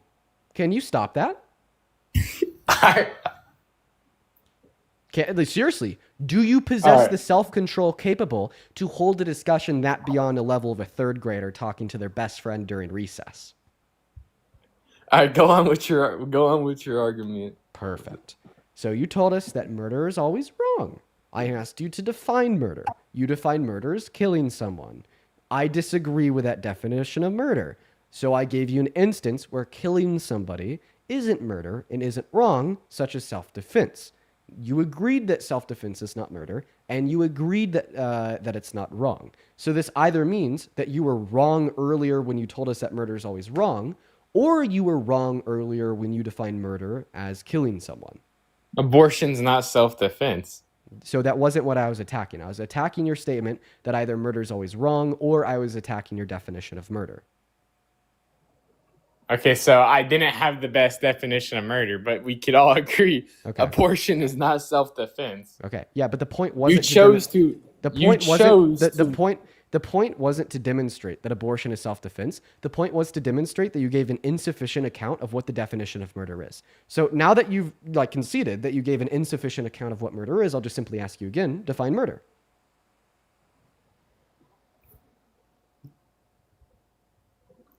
You're just gonna go back to the same thing again. Right, because you told us that abortion should be illegal because it's murder. Obviously, I'm going to have to understand what you mean when you say murder in order to understand your position. In law, the way they kill a baby should be illegal. Okay, why? It's not considered self-defense. There should be I think there should be exceptions to it, as in rape. I'm sorry, my friend. You're not answering my direct question. Once again, your argument is... You're not either. What do you mean? You're not asking me a question. I'm asking you a question about your stance. I asked you a question. Is rape is abortion self-defense? So I've already given you my answer on that. I don't think that abortion is self-defense. My argument for why I'm pro-choice doesn't have anything to do with self-defense. So would it not be murder? And all the actualizing upon your right to bodily autonomy and stopping the ingressment upon a non-consensual third party. Some other people may consider that as self-defense. I don't, for miscellaneous reasons, but I still don't think that abortion is wrong, and I have my reasons why. Now, once again, you've already went through this. The reasons why I asked you to define murder, and then I gave you an example of self-defense, was to demonstrate that your account of what you define murder as is insufficient, and then you conceded. But if you have an insufficient account of what murder is, this just means that we need to go back to the drawing board and ask you, why is abortion wrong? I'm not going to give a dictionary definition. We all know what murder is. I'll just put it like this to you so it's more simple so you can understand. Killing an innocent. There we go. Okay, so you'd say that it's a baby an innocent? Is a baby that hasn't had a choice to do anything not innocent? So you'd say that it's wrong to kill the fetus because it's human and alive? It's not. Yeah, absolutely it's alive. It has every functioning part of a human being. Okay. All right, awesome. So does this mean that you think it is murder and should be illegal to pull the plug on a brain dead patient in the hospital since they're human and alive? Give some more context on that one. A brain dead patient would be somebody with a total lack of all cognitive function for now and forever, but the only reason they're still alive is because of the life support. Now, quite frankly, oftentimes families will turn around and tell the doctors that are operating the life support machines to pull the plug, which kills the brain dead patient. It ends their human life. And if you're telling us that abortion is wrong because it's ending a human life, then you hold to the moral principle that ending a human life is murder. Now, if you hold to this moral principle, this would also logically imply that pulling the plug on a brain dead patient is murder, which I think is absurd. So I'm just simply asking you, do you hold to that conclusion or not? Is it murder to pull the plug on a brain dead patient? It depends on what kind of, are they in pain? Are they suffering? So brain dead Have they patients lived can't be in long- pain and they can't suffer because they have no cognitive function. Yeah. So can you answer the question for the last time? Is it murder to pull the plug on a brain dead patient? It depends on which so the family, okay, say the family has 100% choice on doing it. And it just depends on, there could be so many different scenarios in it. There's so many different scenarios. Okay, That's the thing. so then I'll be clear, right? Abortion is one scenario. so- it's a baby that you so chose then to listen. have because So now, you chose to. so I'll be even more clear, right? So if I were to, like, once I end my life, get in my car to go to Dairy Queen, I get T-boned by a drunk driver, I'm rushed to the hospital, I'm declared brain dead, I have no cognitive function, and I never will again, and the only reason I'm being kept alive is because of the external life support connected to me by the doctors at the hospital. Would it be wrong if my mom, dad, sister, and brother were to show up to the hospital the next day, say that, and tell the doctor that they want the doctor to pull the plug on me, and the doctor does pull the plug on me, ending my human life? Is that murder, yes or no? And that's saying if you would be like in that like position the whole rest of your life. Right. Yeah, and then I mean, like I said, it's tough decisions right there. But abortion and that is two different things. You're not answering my question. I'll hold your hand. hand and I'll make the analogy for you after you answer the Like question. I said, in that scenario, I think, yeah, Oh, like if you pulled the my plug, God. it wouldn't be murder. Okay. There, I just answered. So all that you're telling me is that pulling the plug on But a brain it's dead two patient. different- Listen to what I have to say. I'm going to hold your hand through this. If you're telling me that pulling the plug on a brain dead patient is not murder, then you're telling me that merely being human and alive doesn't give you the right to life and doesn't make it murder to kill you. So then why is it murder to kill a fetus? Because all that you've described so far is that it's murder because it's merely human and alive. But now you're contradicting that view by saying it's not murder to pull the plug on a brain dead patient. Because it's two whole different scenarios. They're not even compatible with each other. Can you repeat what I just said? You could repeat it. I don't gotta repeat what you said. Can you? I No, the heard question what is you can you? said, but can you what? You being serious? Dude, like you're not answering any of my questions. You say I don't answer yours, but you don't answer any of mine. No, I mean, So not only was he not listening to me when I described the relationship between pulling a plug on a brain dead patient and getting an abortion and how they're relevant to his argument, but then he wasn't even listening to me when I said, "Can you repeat my argument?" And then he's like, "Wait, can I what?" Dude, oh my God. So can you repeat the description that I gave you to demonstrate the relationship between pulling the plug on a brain dead patient and aborting a fetus as it is relevant to the argument that you gave us? Okay, without muting me, because we keep going back to the same thing. You keep repeating the same question. Here's the thing with abortion. You're not answering my question. You chose to spread your legs, Okay. and let this dude hit. All right, and now you have a baby, and now you say I don't want to. I just want to get rid of it. That is a human life that you're getting rid of. Okay, great. So are you saying it's wrong because the woman chose to spread her legs, as you put it, consenting to the pregnancy, and then because she got pregnant from that, she has to deal with the natural consequences of the pregnancy? Let me ask you a question. Well, if I choose to spread my lips and huff and puff on a cigarette, and I know that choosing to spread my lips and huff and puffing on that cigarette may run the potential consequence of me developing lung cancer. If I do develop lung cancer, would you argue that I should have to man up and deal with the consequences of my actions? Oh, or absolutely. should I be able to turn around and go to the hospital and pay them to terminate the life of the lung cancer through chemotherapy?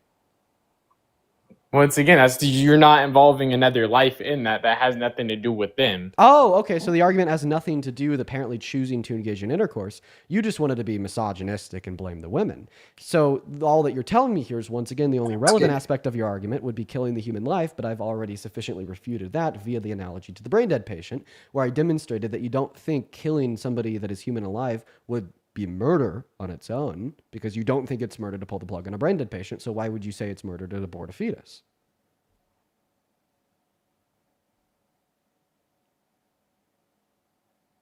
No answer there, little bro? Tristan, you ain't even muted. Speak up. You keep muting me. You What weren't do even mean? muted there. What, you muted me like this is like the 8th time you've muted me, dude. Yeah, I've muted you a handful of times. You've interrupted, but right there, you weren't muted. You could interrupt because it's your own live stream. That's the difference. Oh, And we keep spinning somebody's back to the whining, same- crying, and coping. Pipe down, little bro, and Whining, answer to what I crying, just said. Can you repeat what I just said? Whining, crying, and coping. No, like the argument that I gave you to demonstrate that you have no reason to think that abortion should be illegal. Like I said, we keep going back to the same thing. Hey! Can you repeat what I said or not? What you've talked about like a million different things. Okay, I'm gonna give you one last chance, sir. This is your one last chance, little fucking boy. Okay, let me know when your listening ears are on. Okay, let's hear it. Okay. You've tried to make two arguments for why you think abortion should be illegal. The first argument that you tried to make is that because the woman consented to sex, knowing that pregnancy was a potential outcome, she'd have to deal with the natural consequences of the action. I proved that argument wrong by making an analogy towards consenting to smoking a cigarette, acknowledging the potential outcome of developing lung cancer, but not having to deal with that outcome because you think an individual should be able to go to a hospital and terminate the life of the lung cancer. Boom. That argument was dead in the water. Okay, Bundled it up into a ball. Shut the fuck up. Bundled up into a ball and threw it out the window. Now, the second argument that you try to make is that abortion is wrong and should be illegal because in getting an abortion, you kill a human that is alive, and killing a human that is alive is murder.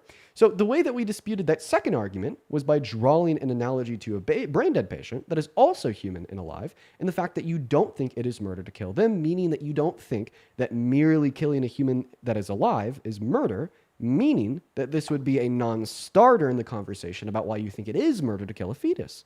So boom, we're going to take that argument, crumple it up into a ball, and throw it out the window. So at this point, you have no essential argument insofar as why you think that abortion should be banned. Okay, without getting mad, okay, we'll move past this. We have two different beliefs. We could keep going on about what you have to say and what I have to say. We totally can't agree on the same thing. Well, you can't even give an argument. You won't let me. You muted me, and I gave my argument. Terminating lung cancer versus terminating a human life that had nothing to do with you conceiving sex is two different things. So we also went over how you don't think that it's merely wrong to kill a human that is alive with the analogy of a brain dead patient. Are you going to keep up? Dude, once again, and then I said that's a whole different scenario. It is two different scenarios. Yeah, but the relevant similarity. Why between would the you two, want to? But the one relevant similarity that is identical in both scenarios is that you're killing a human that is alive. And in one scenario, you're saying it is wrong because you're killing a human that's alive. And in the other scenario, you're saying it's not wrong even though you're killing a human that is alive. And that is an explicit contradiction. And then you're twisting my words. That's not what I never directly said that. I said it matters on what scenario. You gave me a scenario, and I said, in that scenario, it's up to the family on that one because it's like you don't really get... The baby would be a whole different thing. They didn't like. It is two different like scenarios, and that's all right. So he's just going to keep on repeating that. At this point, we are going to move on to the next guest. Let me tell you guys, there's about 5 or so potential outcomes of how these debates go. And I want to describe the outcome that we just saw. The outcome that we all just witnessed here is where the Trump supporter gets absolutely fucking pushed. Okay, their argument gets destroyed. It's dead in the water. It's gone. It's non-existent. They're cooked, right?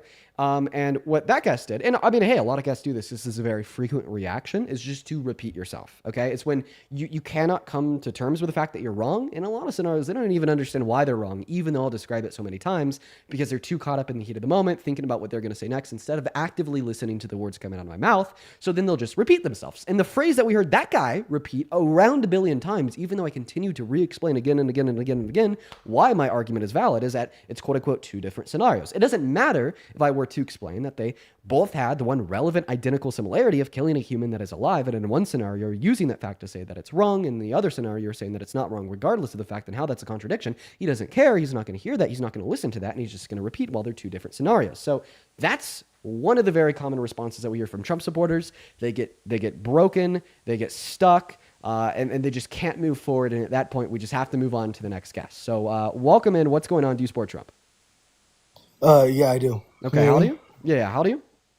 I'm 25. You're 25 and you're MAGA? Yeah. Okay, awesome. Let me thank a handful of people before we hop into the debate here.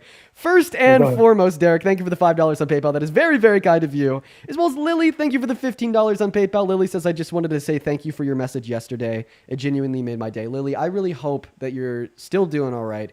Lily's grandpa passed away 2 days ago. I remember you from yesterday. See, I remember that, Lily. And I just hope that you're having a good day today, or at least trying to.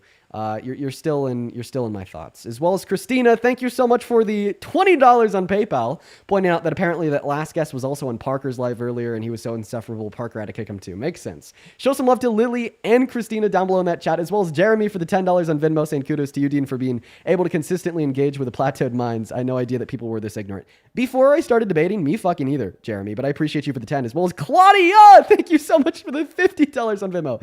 Claudia, that's fucking crazy. I want everybody watching the live to show some love to Claudia down below in the chat. Let's seriously get 500 fucking Claudia W's. Claudia, that is absolutely insane. Claudia with a $50 says, and I quote, pulling it up right now, or at least trying to. Do give me a second, everybody. I'm so sorry that it's taken a while. Claudia's message was cut off. You know what? We're just, oh, is it here? We're going to have to go back to it. Hey, sir, go ahead and take it away. Tell us why you support Trump. I apologize, Claudia. I'm going to need a second. Yeah, so I grew up in a Republican household when I was young, so I just kind of kept those beliefs growing up. I'm also Christian, like the other guy is, and I would like to keep going with the abortion thing if that's possible. Barbara, thank you so much for the galaxy. How many holes do women typically have below the waist? You're asking me? Or, Yeah. yeah, 30? Wow. Okay. Cool. I don't know. I don't know if I want to do it. I don't know. I'm sorry, man. Listen, there's only so much of ignorant pro-lifer talk I could take. Okay, we can change it. We can change. Yeah. We can go. Let me ask you a question. Why do you dislike Trump so much? Let me ask that. Yeah, I have so many reasons. Would you like a single sentence, a The biggest paragraph? one, the biggest point, I would say. So you want my largest and longest explanation insofar as why I don't like Trump? Yeah, sure. Are you positive? It could take a minute. Yeah, go ahead. I have time. Okay.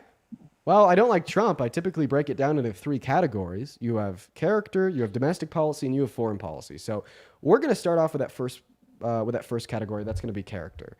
His character is absolutely abysmal. First and foremost, he's an adjudicated rapist. The civil court determined that he's guilty of raping E. Jean Carroll in 2023. Second of all, he's a 34-count felon. He was found guilty of 34 felonies for sending hush money to a porn star that he slept with, cheated on his wife with prior to this 2016 election, and then misclassified them as business expenses. So 34-count felon, adjudicated rapist. Not to mention, he's also pretty racist. He told people to essentially not vote for Obama because Obama's black by saying that he's born in Africa with no reason, even though Obama has a birth certificate from Hawaii. He also called for the death penalty for the exonerated Central Park 5 years after they were exonerated. And then in the 90s, he called all black people lazy in 92, then reaffirmed that something that he said in 97.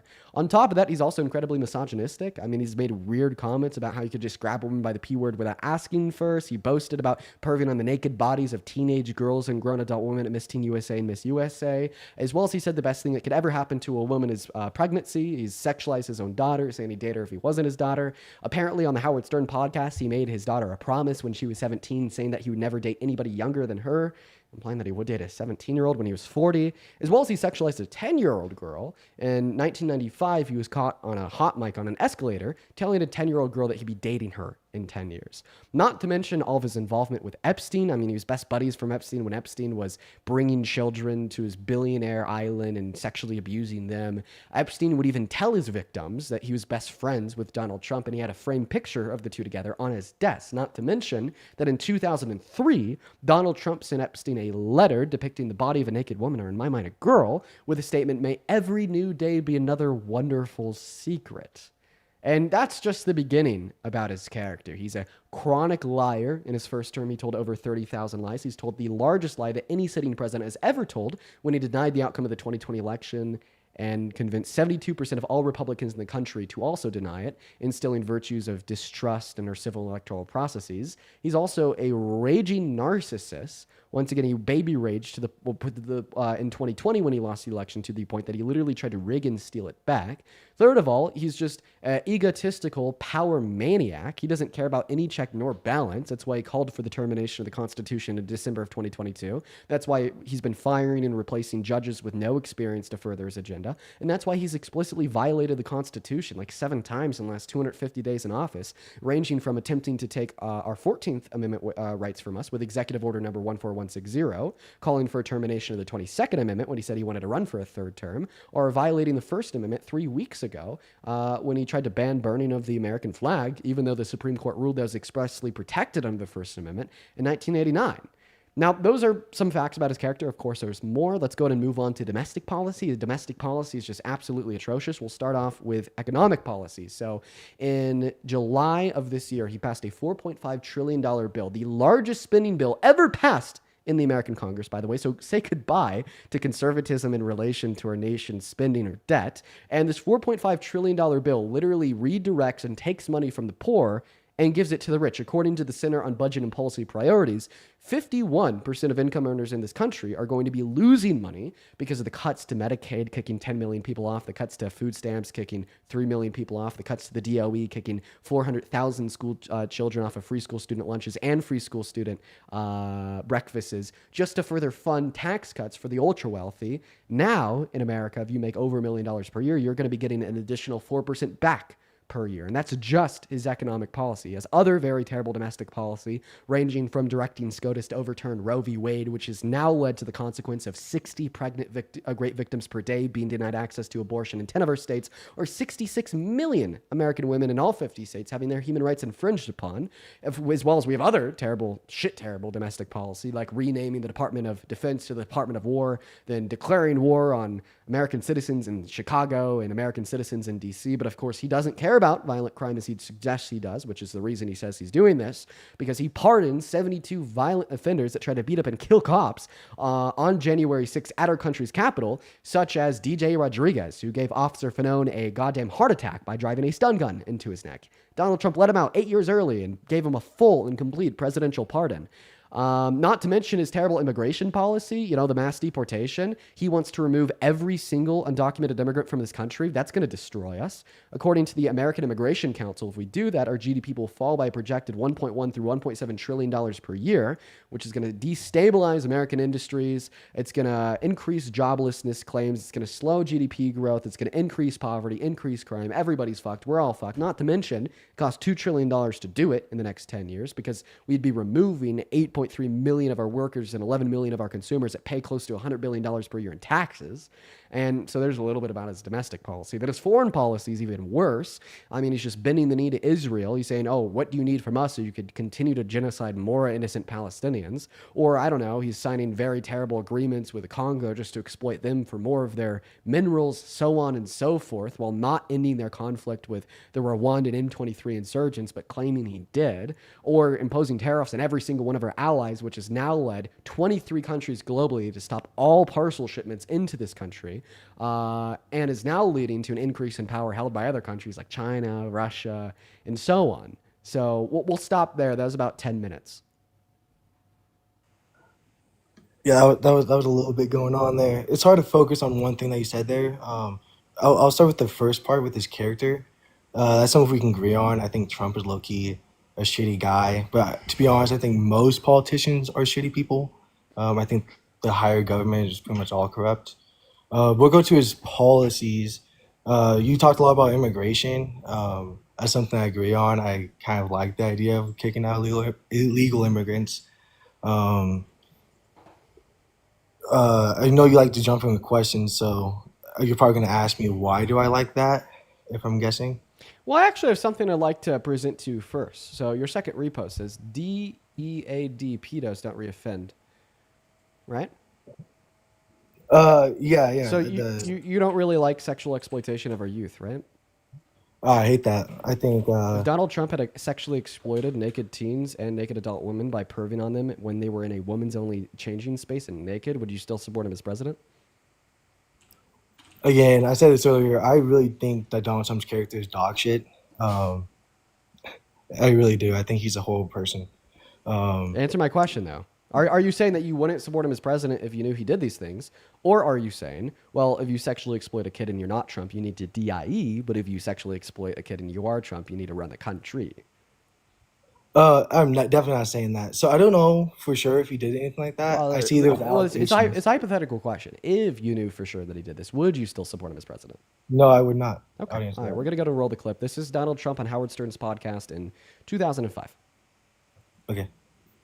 No, I mean, some of these foreign girls, Mr. Trump, in my country, we say hello with vagina.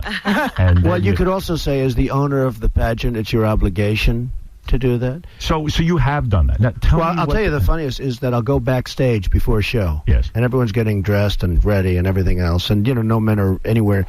And I'm allowed to go in because I'm the owner of the pageant, and therefore I'm inspecting it. I'm inspecting. I want to make sure that You're like a everything is doctor. good. You're there. Yeah, the dress. Is everyone okay? They're standing there with no clothes. Is everybody okay? And you see these incredible-looking women. And so I sort of get away with things like that. After our Yeah, that dude's a fucking scumbag. Honestly, that's disgusting. Right, so you obviously don't support him as president anymore, right? Yeah, I would have to agree on you. I did not know he did that. Fuck that guy. That's really gross. He's done more than that, too. I think now would be a good opportunity for you to do some of your own independent research, turn around and look at the letter he sent to Epstein, his statements towards his own daughter, or his statements towards women on the Access Hollywood tapes. I appreciate you for maintaining consistency there, man.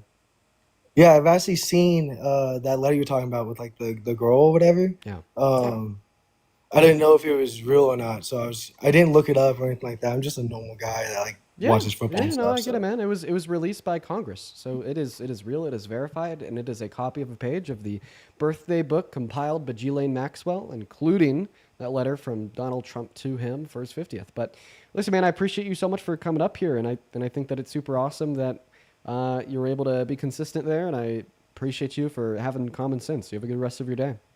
Yeah, man, you too. Have a good one. All right, we're going to move on to the next Trump supporter. I love it when that happens. That never happens. Very rare. But goddamn, do I love it. We are going to move on to the next guest. Make sure if you're in that queue that you support Trump. And if you want to support me, you can find my Venmo and my PayPal in the link tree in my bio. I try to read every single message attached to all the donations over there. However, I do inevitably miss a couple here and there, which I do apologize for. But if you want to support me and what we do here on stream, the independent journalism and the videos and whatnot, that's a way to do it. While we're loading up the next guest, why don't I go ahead and thank a handful of people. First and foremost, Scarlett. Thank you so much for the $50 donation over on Super Chat once again. Let's show some love to Scarlett down below. That is so much money. Scarlett says, on guest Tristan, those kind of people really irk me because they'll never admit they're wrong and will just continue to spew out the same shit. Irk me because they'll never admit that they're wrong and will just continue to spew out the same shit. Dude, Scarlett, I agree. So many people are like that, but the last guest wasn't. As well as Annie, thank you for the $20 over on Super Chat, saying that last guest's repost was hypocritical AF. He was actually willing to stay kind of true to his word, which I was impressed with. As well as Livy, thank you so much for the $50 on Venmo, saying they have to work this hard to defend somebody they idolize. W for the last guy. Yeah, man, W for that last guy. I appreciate that from him. Staying consistent and stopping supporting Trump when he figures out that he's done that shit. That is cool. Show some love to Livy down below in that comment section for the $50. As well as, what's up, Mike? Do you support Trump? Yeah, I do. Age? 18. What year were you born in? What year? 2007. I don't believe you, man. Sorry. We're going to move on to the next guest. As well as, hey, Micah, this was 20 minutes ago, but I just still wanted to thank you. Thank you so much for the $10 over on Venmo. Show some love to Micah down below in that chat while we're looking for that next Trump supporter. I think that last guy was not of age. Micah says that prior guest also gets cooked because the Carroll abuse ruling came in May of 23. Which means they would have been informed prior to voting for him again. Yeah, you're talking about a guest from a while ago. You're right. Yeah, he was all over the place. As well as Dale, thank you so much for the $50 on Venmo. I want to see 500 Dale W's. That is DALE. Dale says these dudes are delusional. Thank you for fighting the good fight. Well, Dale, thank you so much for being here. Thank you for the kind message and thank you for the $50 donation. It means the world to me. Chat, show some love to Dale. As well as Michael with the $25, saying you called me Michelle, but it's Michael. Ha! I got it right this time. I sent you the $150, but that's okay. I still love you. Here's $25, dude. I'm really sorry, Michael. Thank you so much for all the love today. Seriously, you and everybody else, you guys have been so kind. Thank you, Michael, for the $25. And I apologize for mispronouncing your name. As well as Erica with the $10, Condra with a 10, and Julie with a 10. Thank you guys so much for the love. Welcome in. Do you support Trump? Okay, they're not here, guys. Go to put a MAGA with your age down below in that chat if you want to skip the line. It seems like right now we got a lot of bots in the queues, so let me know down below. As well as if you're a MAGA woman, would you let me know in that comment section? I don't think I've talked to a woman on the live in like a week. It'd be nice to get a woman up Sorry, here. I don't know why the fuck I joined. I don't know how that's possible. Well, you're in the sorry. queue. Are you a MAGA woman? No, I'm not. I don't know even. So base. You probably just accidentally hit the button.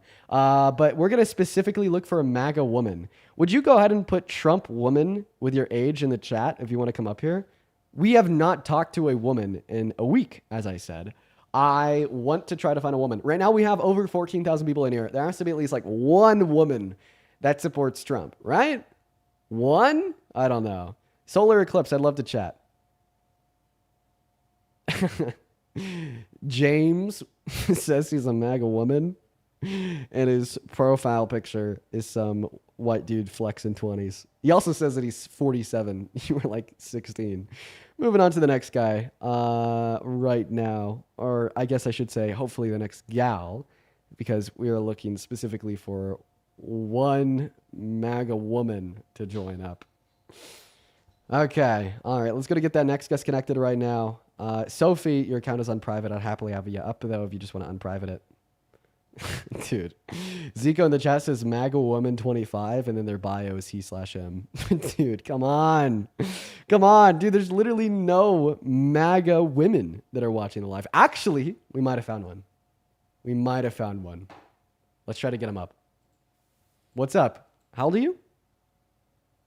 Dane, I'm in love with you. Don't break the rules. Moving on to the next guest. Yo, Lucy Townsend, unprivate your account and hop in that queue. I'll get you up. Okay, all right. I'm trying so hard to find a MAGA woman that would like to come up and debate. I swear to God. I try this every once in a while, but it just inevitably never works. Oh, what about Kay? Well, Kay canceled her request. Okay, we're going to try for like another 3 seconds. If we can't get one up here, we'll just move back to the min. There's just like no MAGA women left, man. Hey, Heather, thank you so much for the $50 on PayPal. Heather, that is so much money. Thank you so much for your guidance. Heather with a $50 says, thank you for all that you do. Keep cooking them. Heather, that is so incredibly kind of you guys. While we're looking for that next guest, everyone, I want y'all to show some love to Heather down below in that chat. 500 Heather W's. And what is going on? Do you support Trump? And nope, they left. Okay. Well, thank you, Heather. All right, we're just going to pivot back into the men because there's no MAGA women. Let's go to get Tony up next, as well as Shane. Thank you so much for the $30 on PayPal as well, man. Shane left just the donation with no message. Shane, I really appreciate you so much for your kindness, bro. Show some love to Shane down below, as well as Jasmine with a 14 Canadian dollars on Super Chat, saying for just being the bomb. Thank you for the love, as well as Annie with another $20. Thank you for the love, you guys. Show some love to all of our donors down below. What is up? Do you support Trump? Tony. Yes. Oh, can you disconnect your Bluetooth mic? It sounds like a microwave from the 19th century. That might be better. Oh, maybe. My God. Night and day. Night and day, Tony. I apologize. What's going on, brother? Not too much, man. How old are you? 23. 23. Fantastic. I have a question for you before we hop into the debate. You already told us that you support Trump. So why is it that you think I can't find a single woman who supports Trump as president when we have 15,000 people watching the live? What is your explanation for that? For women not supporting Trump? Yeah. That'd be a tough one. That'd be a real tough one. Because obviously I'm not a woman, maybe, but or at least I'm pretty sure that I'm not a woman. But I think the reason to that might be because of his prior history and his prior comments, as far as what he says about women and stuff like that. Yeah. But, I mean, I've said some pretty fucked up shit. I'm sure you've said some pretty fucked up shit. Everybody has a past, But before we continue, Tony, are you driving? What's that? Are you driving? No, I'm in the car. Can you have your driver say hi real quick? What's that? Oh, are you just like sitting in a car that's not moving? Yeah. Can you turn your AC off just for 3 seconds and then turn it back on? All right. Might be better. Yeah, it was just the AC. Feel free to turn it back on. Dude, I swear to God, a running AC sounds just like you're driving on the road. Now I'm going to go back to what you said. So you said, well, I've said some nasty shit before. You've said some nasty shit before. Everybody has a pass. Man, I don't know about you. I have never sexualized a 10-year-old girl. I have never boasted about perving on kids. I have never sexually exploited women. I have never graped a woman. I have never hit on my daughter, and I won't do that if I ever have a daughter. I don't think everyone has done these things, man. Have you? No, let's clear the air. No, none of that. All right, but these are the things that Trump has done. Right. And obviously that's not right. And all the Epstein files and stuff like that, all that is it hasn't been debunked, but it's still up in the air. I wouldn't say it's up in the air. I just feel as far as financial uprising, I think he brings a lot to the table. Really? What does he bring to the table? I think the deals that he's making as far as tariffs with China, and as far as trying to mend issues with the Russia and Ukraine war, I think that's going to bring a lot of financial stability to the U.S. Okay, I'm going to respond to both of those two things. So the first thing about China, the deal that he made with China hurts us and helps them. It's a pro-China deal.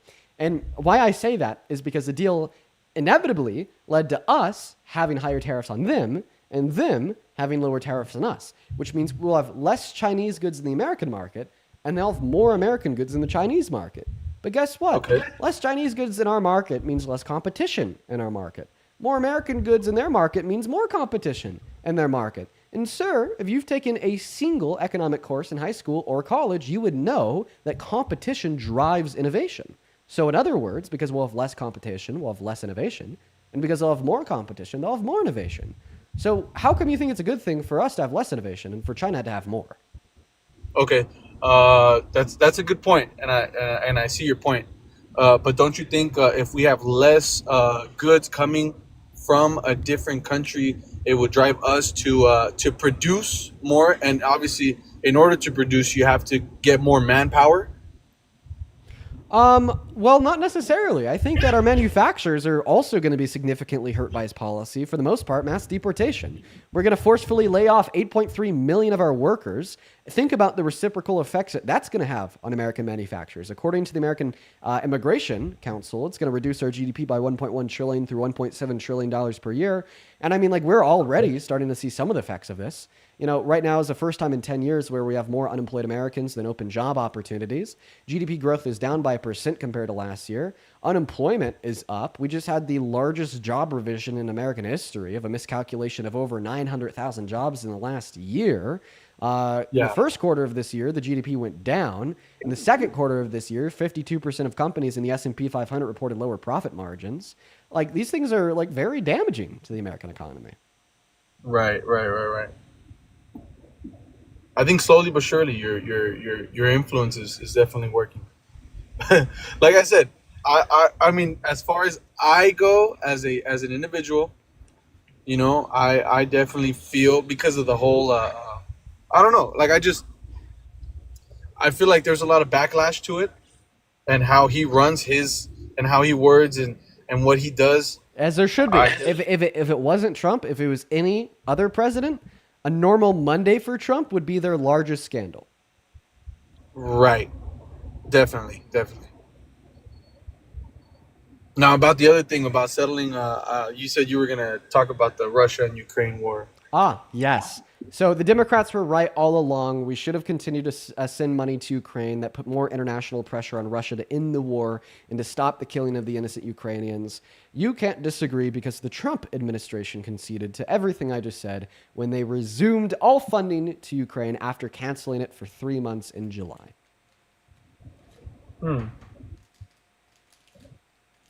That's interesting. Yeah, man. Turns out the Dems were right.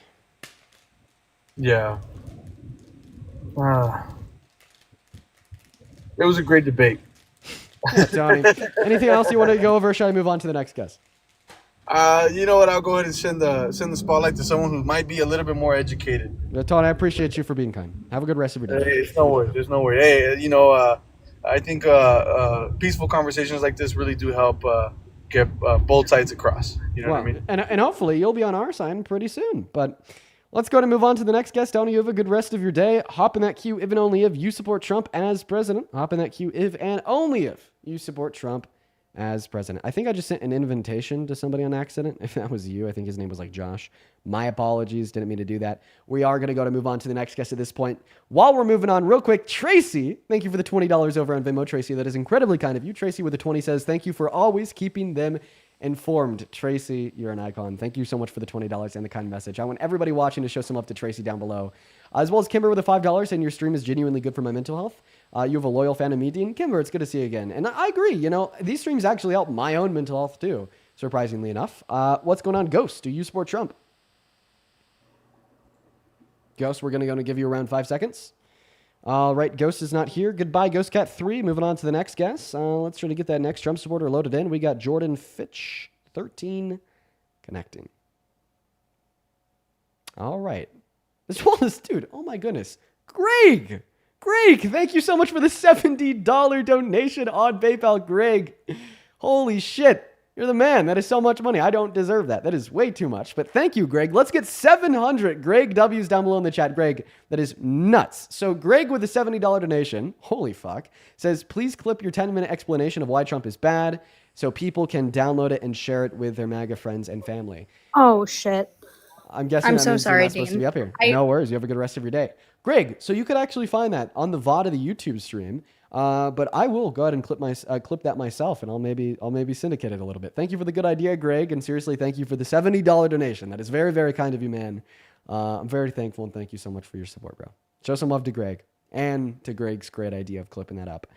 Moving on to the next guest, we got Truth About AI loading up. I feel like this person has been in my queue for the last week and a half.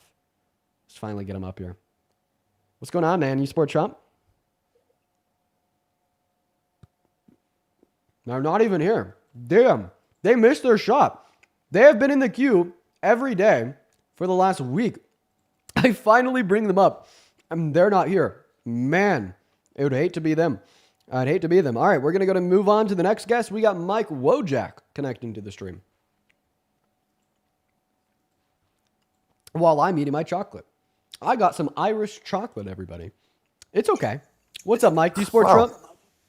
Oh, I do, my man. I do. Oh, Mike, you shouldn't support that guy. He sucks. All right, I need you to tell me why, dude, please. Well, how about we start off with the question in front of me. How do you still support him? Take it away. All right, well, I voted for immigration. Immigration is doing pretty well. I voted for a turnaround of pissing away our money for wars that seem to be going nowhere but to support certain individuals that have war outlets. Ukraine. We'll use that one. So everything I voted for, this is the first politician in my life. I'm 48 years old. The first politician in my life that actually stood on a pedestal, said what he was going to do, and he's doing it. And he's doing it. No, he's not. He's actually not doing something you just said. What is he not doing? Help me out here. What did he do on July 11th? How do you tell me? He resumed all military funding to Ukraine. Well, okay, but why did he do that? Well, now you're shifting the goalpost. You just told me that you support Trump because he told you he was going to defund Ukraine, and then he did. But on the same token, though, but why did he do that, though? Why did he do that? Because he realized that was happening. Exactly. Right? He did that because he realized it was a good thing. He resumed funding to Ukraine for the same reasons why the Democrats wanted funding for Ukraine all along, which was to put more international pressure on Russia. So I guess the Democrats were right and you're wrong. Well, see, I hate to say that they're wrong because with that being said, how much money is they can't find that we ship to Ukraine? Okay, so then you're telling us that you disagree with what the Trump administration is doing. I'm not saying, hey, buddy, I'm not saying Trump is perfect. By no means am I saying that. Okay. Oh, no. So then I've already been able to change your mind on one of your points in the first 30 seconds. Okay, yeah, but no. He stopped it. He did. He said he would, and he did. But wait, then he didn't stop he's it. getting pressured from multiple sides. What did he stop? So he did in the beginning. Yeah, sure he did. But then between NATO and everybody else, he stopped Russia's invasion of Ukraine? No. What did he stop? Biden. No. Russia already came in well before Trump, my man. So then what did he stop? So how can you stop a war midstream? Well, he said he was going to stop it on day one. He was either a liar or a failure. Yeah, well, that's impossible when a war has already started. That's already. I mean, if you go deep into it now, look, the Ukraine war goes listen. way deeper. Let's just make this point clear. Here's the point where we're at so far in our conversation. Okay. You come up here. I ask you why you support Trump as president. You tell me because he defunded Ukraine. We didn't need to give them money, and this is the first politician you've seen speak on stage, win the presidency, then actually do what they promised. I debunked that argument by pointing out that he by one thing. You debunked it by one thing. Okay. Do you have any other reasons to support Trump? Take it away. I already said. Let's go with all the deportations. Oh, deportations are bad. Name one way that mass deportation materially benefits this country. Oh God! See now, dude. Now I'm gonna. Okay. See, this is something I know a little bit about here. Okay, let me tell you why. Because they're here illegally. Number one. Number two. Why were the Democrats feeding them so much money, giving them so much stuff to be here? Because we both know why that is, right? We both know that. Oh, Jesus Christ. What money were Democrats giving to undocumented immigrants? I don't even care that this is a non-answer to the question. I'll entertain it. What money were the Dems giving to undocumented? So do you think that the Biden-Harris... I'm from Illinois. Do you think that the Biden-Harris... I am from Illinois. So yes, I do know about the $3,200 that they do get on a card. I do know about their free phones that they get. I do know about the housing that they get. So what are you saying? What are you saying? They don't get this? Are you saying they don't get it? Are you saying that the Biden-Harris administration gave money to undocumented immigrants? Oh yeah. For sure. Do you know what the personal responsibility and work sorry. Well, sorry, I'm stuttering. Let me repeat myself. You want to know why I said that? Don't cut me off. Don't cut me off. I was in the middle of a sentence. I stuttered. So okay, all right, go for it. Do you know what the Personal Responsibility and Work Opportunity Reconciliation Act is? Well, yes, I do. Well, a little bit. A little bit of it. That is for bringing in workers to the United States, right? No. So this was a bill passed in 1996 that made it illegal to give federal public benefits to undocumented immigrants. Eli, thank you so much for the galaxy. I will never understand the grandeur delusions of the minds of Trump supporters when they sit here and tell me that the Biden-Harris administration or the federal government was giving money to undocumented immigrants because point blank period, you're wrong. It's been illegal since the 90s, okay? Undocumented immigrants can't qualify for federal Medicaid. They can't qualify for federal Medicare. They can't qualify for federal Social Security. They can't qualify for federal EBT. Can't qualify for federal food stamps. Can't qualify. One moment. Can't qualify for federal Section 8. They can't qualify for any of these systems. Can I ask you a stupid question? Yeah.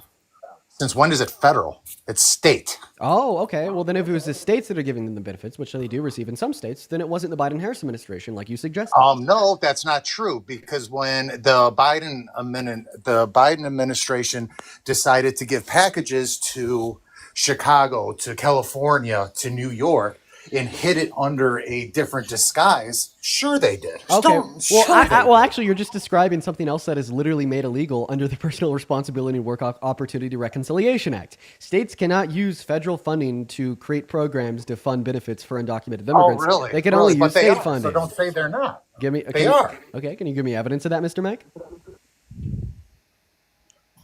No. How can they not be? So why would Pritzker be begging for federal fucking funding right now? Why is that? Okay, I don't even know who Pritzker is. Just give me evidence that the Biden administration is giving money to these states to give money to undocumented immigrants.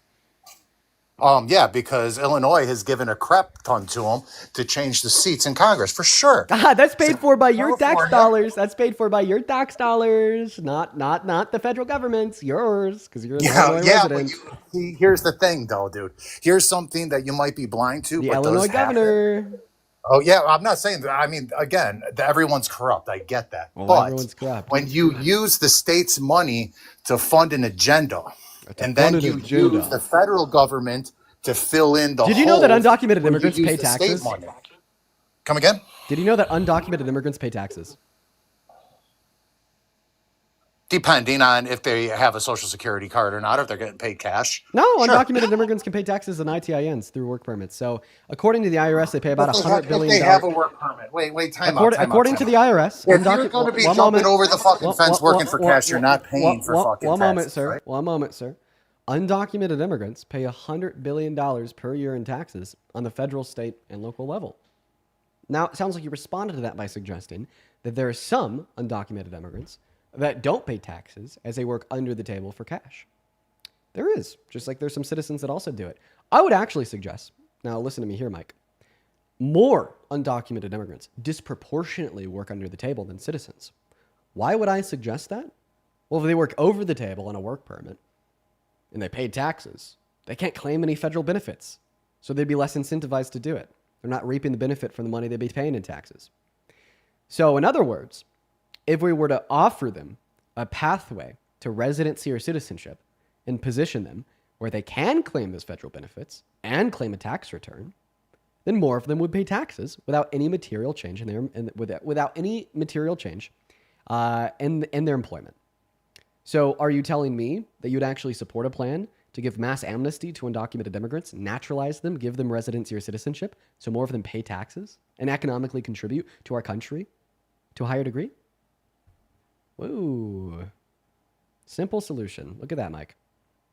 I'm you.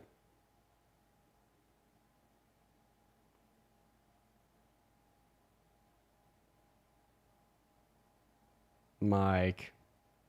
Okay, here's what I'm going to have you do. I'm going to need you to click on that profile picture of yours in the bottom right-hand corner. Click the icon of the mic. You're muted right now. I believe in you, Mike. You could figure it out. There you go. All right. I don't understand your question. Are you saying that the people here now, that America never held a legal path to citizenship for these people that are here illegally now? Is that what you're saying? You're saying if No, they that's not what I'm jump the saying. fence, Reagan did mass amnesty back in the 80s. excuse me? Reagan did mass amnesty for a couple million undocumented immigrants. Yeah, but why was that though? You're not, if you looked at the people that were coming in through Mexico, my man, they were not, we're not talking families here, you know? Oh, we are. When you looked at the Texas thing, we are talking young males coming in. How do you take over a country, dude? Wait, don't young men have like one of the highest propensities out of any demographic to work? Oh, they do! Wow, maybe. Wow. We got all these young men coming in. Oh, they're working to a higher degree on average than American citizens. Undocumented immigrants have a higher active participation rate in the American labor force than citizens. Oh, they are more likely to productively provide to this country, produce goods, and buy them, while also contributing $1.1 trillion through $1.7 trillion to the American GDP per year, per study done by the American Immigration Council. Oh, the horror! The horror, Mike. I'm gonna cry. I'm shivering in fear. I muted you again. You gotta unmute. I'm sorry, Mike. I'm sorry. It's just easier for me to mute you than to be like, Mike, don't interrupt me. Because you interrupted me? I don't know. It's just easier. You know how to do it. You've already done it before, Mike. Mike. There you go. Feel free to respond to what I just said. I don't know. I just heard a bunch of shit. Oh, I don't understand. I was talking about... I say, how do you get a military to turn against their people? And then you went off about some nonsense. Wait, how do you get a military to turn against its people? What are you amnesty? saying? You know what amnesty means? Wait, can you respond to the last point that I made? You're just like spewing incoherent gibberish. So I was bringing up the fact that if we were to offer undocumented immigrants a pathway to residency or citizenship and make our country better and more people would pay more taxes, you respond to that by saying, well, a lot of undocumented immigrants are young men. I bring up that young men are... No. Before that, no. What I said was, maybe I was muted. I don't know. What I said is what you are saying is the illegals in this country now, which make them illegal, we did not offer a path to citizenship for them before, correct? Is that what you're saying? There's no path to citizenship to this country. For undocumented immigrants? For anybody coming in.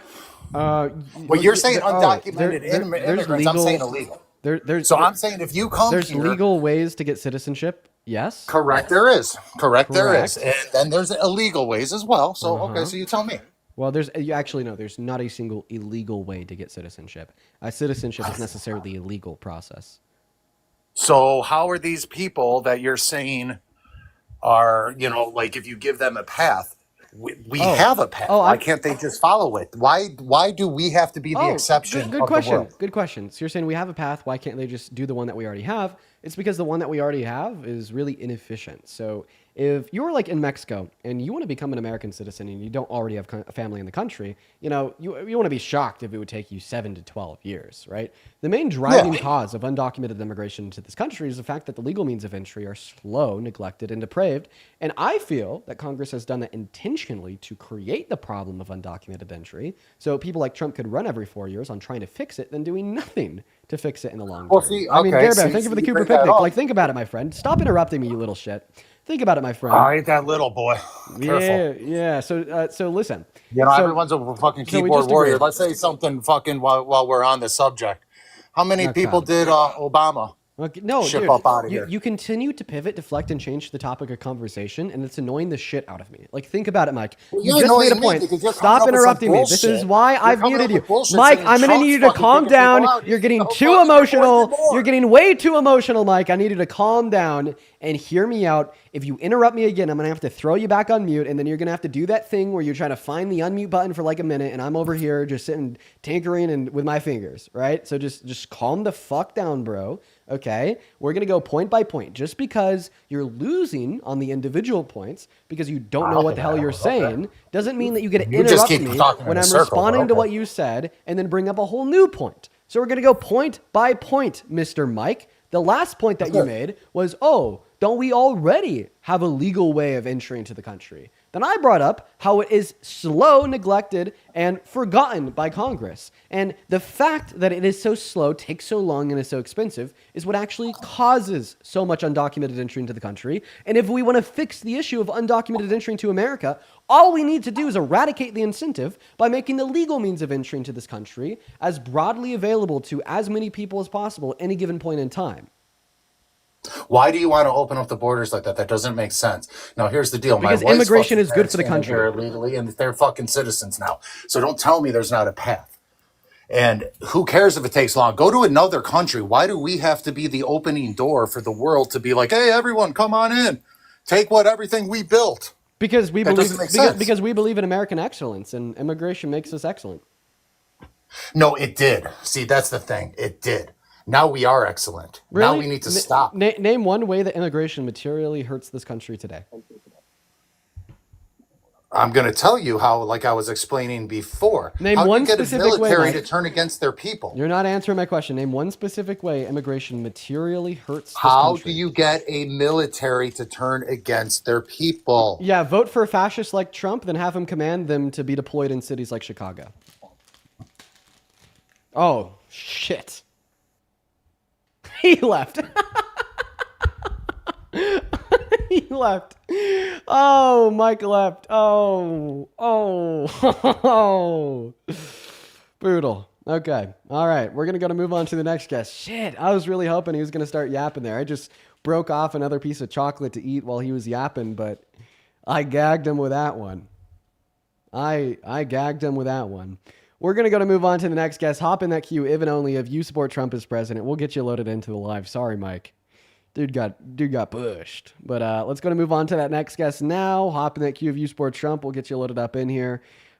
We got our next guest connecting. Who do I want to get up? Who's next? Meech? Let's get Meech up here. What's up, Meech? Are you Meech from Reddit?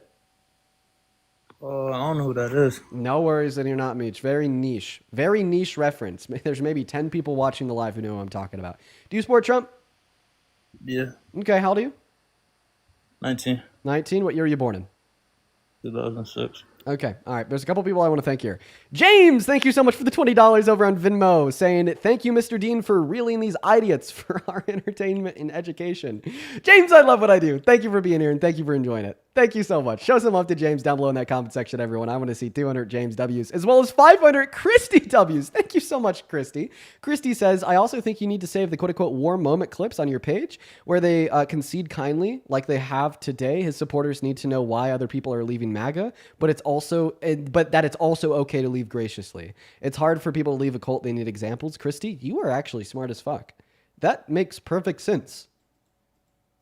Thank you. Thank you for that idea. Thank you for the $50 donation. Show some love to Christy down below in the chat. Thank you. That is awesome of you. Now, Meech, you go ahead and take it away while the chat is showing some love to Christy for the $50 and the great idea. Tell us why you support Trump. All right. Well, I just think he's better. Well, in my opinion, I think he's better than like Kamala. And I was just wondering, like, would you choose Kamala over Trump? Obviously. Like, why would you choose her? Because she's actually good for the country. Or like, what like were some of the things that like? Yeah, tax cuts for 100 million American workers in the low and the middle class, and not like a raging fascist that doesn't care about our Constitution. That was a good starting point. Right, but Trump then like, oh yeah, well, all right, you're right about that. But sick. I heard you said like you want to open borders. Yeah, open borders, full communist country. LFG, no, I'm just kidding. If you want my thoughts on immigration, I would direct you towards the 11th row of my videos where you could watch a 5.5-minute video of me going over my thoughts on immigration. Listen, Meech, if you have any reasons why you support Trump, feel free to run them by me. But if you're just more so curious, which it sounds like you are, I'd highly recommend watching my videos and watching live compared to being on it and debating me. No, it's really because like the immigration thing. Okay. Because like you said open. I'm sorry, Meech. I'm going to go move on to the next guest. Once again, if you want my thoughts on immigration, feel free to go watch that video I just directed you to. We're going to go get that next guest loaded up in here. Catherine, thank you so much for the $40 over on PayPal. That is very, very kind of you. Catherine says, I'm a Navy spouse, poli-sci grad, and a mom of 3, one who's significantly disabled. Thank you for the work that you're doing of educating when folks like us are too tired. Proud of you, Dean. Catherine, holy shit. Navy spouse, poli-sci grad, mom of 3. You are killing it in life, my friend. Thank you so much for your kind words and your $40 donation. If everybody watching could show some love to Catherine and mean the world to me. As well, if you want to support me, you can find my Venmo and my PayPal in the link tree in my bio and TikTok and in that pin message on YT. But welcome in, Noah. Do you support Trump? Yes, I do. Noah, you really shouldn't support Trump. He's a terrible person and a terrible president. I mean, I'm a Republican, so that's number one. Number two, your to party be honest, affiliation shouldn't be number one. The country should be number one. I think it definitely plays a role. But to be honest, I think he's done a lot of good things that the liberal media skews to him being, a terrible person, and honestly aligned with my values that I saw to benefit, the United States. And yeah, I still support him. I think we're in a much better place than where we would be with Kamala, and I got no problem with him being president. Name one macroeconomic variable that's gotten better in the last 250 days. The macroeconomic variable? Yeah. Like unemployment, inflation, so on and so forth. Yeah, macroeconomic variable. Unemployment, inflation, GDP growth, long-term inflation, job opportunity, like those are macroeconomic variables. Yeah, I mean, I would say they were growing compared to the Biden administration. No. I believe it was his first month in office where we just opened up, because as you know, AI is expanding. Which one is doing better now? Like which variable? I'm sorry. What do you mean? Which one is doing better? Like, is unemployment doing better? Is inflation doing better? Is GDP growth doing better? Like, which variable is doing better now that Trump is president? I feel like we're still recovering from COVID in general. I don't know. You can't really put that into perspective, but yeah, considering that, jobs are starting to open up a lot more and that he's bringing business into this country, he's getting European countries to buy in on United States soil, I think is a huge benefit. Okay. It's definitely a long process in regards to what Biden created. Everything that you just said it's there. It's going to be tough. Sorry. What was that? Everything that you just said there was wrong. You said that there's more jobs opening up. Actually, yeah. Today is the first day in like 10 years where we've had more unemployed Americans than open job opportunities. And that actually came before, earlier this morning, where we had a job revisions of 900,000. So, no, the job market is doing very terrible right now. In fact, the likelihood of a recession occurring this year because of that is going up. Now, your second claim there was more businesses coming into America, more investment in American businesses. That's also not true. So for the last 3 years of the Biden-Harris administration, investment in American businesses boomed per the Federal Reserve Bank of St. Louis in their economic data. Now, since Trump won the election and in the first 2 quarters of this year, it's stagnated and gone down. So investment into American business is actually down. I mean, to be fair, if you look at the statistics, I think I saw this, CNN did a project on this as well. If you're talking about the exact market in regards to which jobs, especially for students, so I'm 24, recently just graduated, and one of the statistics, especially compared to, you know, let's say our parents' age, is men especially aren't going into like manufacturing or CNC jobs per se. But women are having a higher growth of getting accepted into the workforce because there's healthcare, there's other industries. So I don't think that's necessarily a Trump problem. I think that's necessarily changes in the way that we are as human beings of which jobs we're determining to go to. Because if you look at those hard labor jobs, there isn't a lot of high acceptance rates in regards to people going to apply to jobs. And that's because So these if it wasn't new a Trump, markets would... if it wasn't a Trump problem, then how come it started when he was inaugurated? And how come we didn't see these same trends in the last couple of years of the Biden-Harris administration? Because our age group is finally starting to graduate and starting to hit the workforce.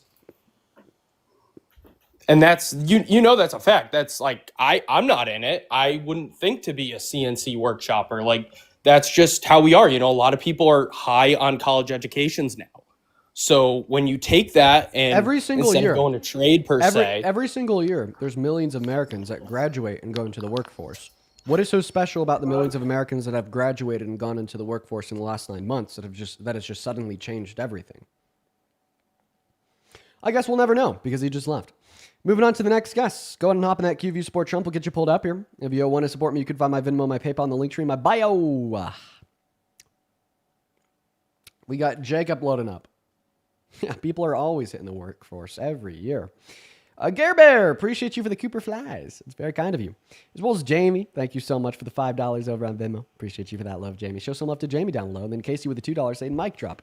Hey, what is going on, Jacob? Do you support Trump? What's up, bro? Yeah, I do, man. How old are you? 20. How do you feel about the fact that your favorite president, Mr. Trump, sent a letter to Epstein in 2003 with a depiction of a naked body of a woman or girl with a statement, "May every new day be another wonderful secret," then denied that it was real, then had it confirmed as real because Congress released it from the official Trump record, from the official Epstein records, and then denied that it was his signature, but then we confirmed that it was his signature by comparing it to his other signatures in that same time period? I mean, I don't know anything about that, so I don't know, man. But I just wanted to ask you one thing. You know that Ukrainian woman that was stabbed on the train. What do you feel about that? Yeah, I'll happily respond to what you have to ask me if you respond to what I have to ask you. But in a nutshell, innocent people getting stabbed and dying is bad. Well, yeah, that's the thing. So I'm just wondering why the media, why are they not reacting the same way as if same way as George Floyd?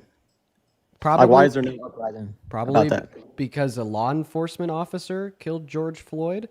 A law enforcement officer did not kill this woman. But why is it so much worse? Well, I mean, I wouldn't say it's any worse for a law enforcement officer to murder compared to a non-law enforcement officer. Murder's murder, right? But there's going to be more more gravity and more eyes on it when it's an agent of law enforcement that commits this heinous action because they're in official representation of the government.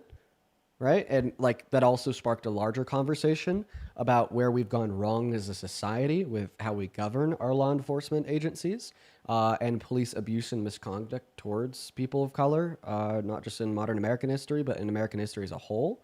So, I mean, those are probably the key significant differences that led towards more attention as directed to George Floyd and his murder compared to this lady and her murder. Right. Yeah, but wasn't George Floyd's death a lot to do with fentanyl and drugs? Well, actually, according to the medical examiner, no, because he didn't have a sufficient level of the F drug in his system to unalive him. Fun fact, you could go read the medical examiner's notes on his what do you call it? I want to say dissection, but it's not what they're officially called. You could read the medical examiner's notes, and they denoted that they didn't have sufficient levels of the F drug in his system. But I had to kick him because he said the name of the F drug. You can't say the names of DRUGS on TikTok. The toxicology report. Yeah, they did a post-mortem autopsy and toxicology report. The toxicology report didn't denote significant levels of the F drug to cause an OD. Fun fact. Moving on to the next guest. Here we go. Oh, it's you again. Hello. Do you support Trump? Yes, I do. Okay, how old are you? 23. Can you disconnect any and all Bluetooth devices connected to your phone? No, I can't. Hold on. I gotta go there. You gotta go then? Bro, you've been waiting a week to get in here. And now the moment you get up, you gotta go. Crazy work. All right, moving on to the next guest. Hop back Q, Support Trump will get you up here. Jesus, thank you so much for the $20 over on Super Chat. Jesus says, as a Venezuelan, but also not a Trump supporter, I'm very happy that you have not talked about the situation like other left-wing YouTubers that have totally lost my support for not doing their research and talking out of bias. Are you referencing like Donald Trump's involvement with Venezuela? I mean, if I'm going to be honest, Jesus, I just haven't done enough research, so I don't talk about it. For that reason. I do need to do more research, though. Something I should do. What's up? Do you support Trump, Poverty? Yes. Age, please. I'm 20. What year were you born in? 1996. Moving on to the next guest. Keep in mind, if you're in that queue, make sure that you're an American adult that supports Trump. Come on, guys. Let's make sure that we're following them rules. Okay. All right. Moving on to the next guest. Go to put a MAGA with your age down below in that chat. Going to put a MAGA with your age down below in that chat. We're going to get on to that next debate right now. We're going to be on for around another hour and a half. Welcome in. What's up, Nikki? Do you support Trump? No. Moving on to Black Coffee Babe. Let's go and get Black Coffee Babe loaded into the stream. Hello, Black Coffee Babe. Do you support Trump? I voted for him, unfortunately, but I don't know if I still support him or not. Okay. Well, if you don't know if you still support him or not, I think that you're like in the right place to learn more by like watching the stream. But quite frankly, probably not in the right position to come up here and to be debating me. But that's fine. That says nothing bad about you. In fact, I'm very proud that you're starting to doubt yourself. Let's go to move on to the next guest. We're going to go get Cadence loaded up into the stream, guys. Go ahead and put a MAGA or Trump in that queue with your age if you want to come up here and have a conversation. Here we go. What's up? Do you support Trump? Nope, they left. Yo, Real Country Girl 2, I sent you an invite. You're spamming yes in the chat. Come up here, Real Country Girl 2. And somebody in the chat just said, why didn't you help her? No, like the stream does. Like the stream really helps people that are like doubting their support in Trump. That's one of the main reasons why I do these streams. Like the only like help that these streams produce isn't just for the people that are on the stream. Like honestly, more frequently than not, I don't change the minds of the people that I'm debating. The real purpose of these streams is to try to change the minds of the people listening or to arm you guys with points and facts to turn around and to try to change the minds interpersonally of those within your own life. Moving on to the next guest. Let's go to get him up in here. What's up? Do you support Trump, Rod? Yeah, for sure. Rod, how old are you? 23. Why do you support a president that was best buddies with Epstein, sending him letters with depictions of naked women or in some minds naked little girls with statements telling Epstein to live every new day like a wonderful secret? Jesus Christ. So basically, Dean, I see a lot of your content. I actually don't support Trump, but I what I don't like is you're such a smart guy, and you have such a big platform, especially for the left. Why do you why is all of your content geared towards just hating Donald Trump? Like, why are you not uplifting other politicians or other left wing, or even creators that are actually doing the right things? Like, I saw James Tallarico is running for Senate today out of Texas. Like, so why am I not talking about people on the left and uplifting them? I do. You just don't see it. I literally traveled to a sit down panel in Aspen, Colorado, to speak for an hour about what the left could do better. I made like a public endorsement video of Zoran Mamdani that got 100,000 likes on Instagram 2 days before the primary for the Democrats in the mayoral race over there. I do. So You just probably don't see it. Okay, well that's fair enough. I just feel like so much of like what of your content that I do see, the primary, it's just always about Donald Trump and his administration doing Right. wrong. Right. Yes. And I just feel like Majority of my content is about why the Trump administration is terrible, and that's not going to change. I mean, fair enough. I just feel like someone in your position could just do so much better, and I do appreciate you saying those things that you do help the rest of Someone the in my left. position It's could just, do so much better. it's just I feel like what it's a are- waste of Do you time. mind if I ask you what sometimes. you're doing? I mean, I have a job in America. I mean, I like to I will vote eventually. All right, on the next term. I'm out here doing more than you. So why are you hating? I'm not hating. I just feel like I that you could do better. You know, like it's just it feels like a waste. Like spending all this time just on Donald Trump. Like it just feels like a waste. We're talking about these things we can't change now. It's like, do you really think he's gonna get impeached? Like, is that viable? Here's what I'd say. I obviously think it's also important to talk about the left and where the left has gone wrong and what the left needs to do better. And that's why I do that too. That's why I've traveled to sit down panels in Aspen. That's why I've done private events with really rich Democrats in places like LA to tell them where to put their money so we could actually get better outcomes than we've seen in the past and what we shouldn't be supporting nor endorsing. That's why I'm going to have Rosie O'Donnell in my stream in the next week or two to come up here and talk to me about her experiences with the Democratic Party and with Trump. But obviously, majority of what I do with the debates, majority of what I do with news reporting will be surrounding the current administration for being literal fascists, right? And I feel like that's pretty warranted. I think that propaganda must be combated, and I think I'm damn good at combating it, so why would I stop? No, that's fair enough. It's just someone like me that's very down the middle or just has like seen things from like a bipartisan view. It almost gets like taxing seeing like both sides are very taxing to me, but it's just, you know, I don't like, doubt that my content could get taxing to some, but what I'd recommend in that circumstance is just simply scrolling. I get it. I get it. I get it. You know, actually, I will say I completely get it. You know, if you can't watch the debates every single day, that is so understandable. Oh, they're not here. We're going to move on to the next guest, guys. Go ahead and hop in that QView Sport Trump. We'll get you loaded up here. We'll have a conversation. Let's go to get that next guest connected right now. Moving on. Only hop in that queue if and only if you support Trump. All right, we got Oliver loading up. What's up? Do you support Trump? So my parents voted for them. I'm kind of now independent, so like, I'm kind of like still like getting new to politics. I'm 18 years old, so like I'm like freshly new to politics. I'm kind of like new into it, you know. Hell yeah, man. What I'd recommend to use just probably like watch the live. But the thing is, I'm from California, so like I knew what Gavin Newsom did to my state, and it's completely messed up and screwed up, you know. Well, we're here to talk about Trump, not Newsom. But here, what I recommend if you're new to politics, dude, and you just kind of want to figure out more, please watch the live. Maybe hit that follow button so you can follow along with my reporting and the reporting of others to like gain a better understanding of what the Trump administration is doing. You are like perfectly fit for the viewership. I think that's awesome, man. Yeah, no, but like I said, Rosie O'Donnell, I reached out to her on Instagram and I asked her if she wanted to come on the stream, and then she responded in like under 30 seconds saying when she gets some free time she'd love to. I would love to have Rosie O'Donnell up here. What's up? Do you support Hey, Trump? what's up? How old are you? Me? I'm 22. No, How I'm old are just you? kidding, dude. I'm 22. 22. Do you support Trump?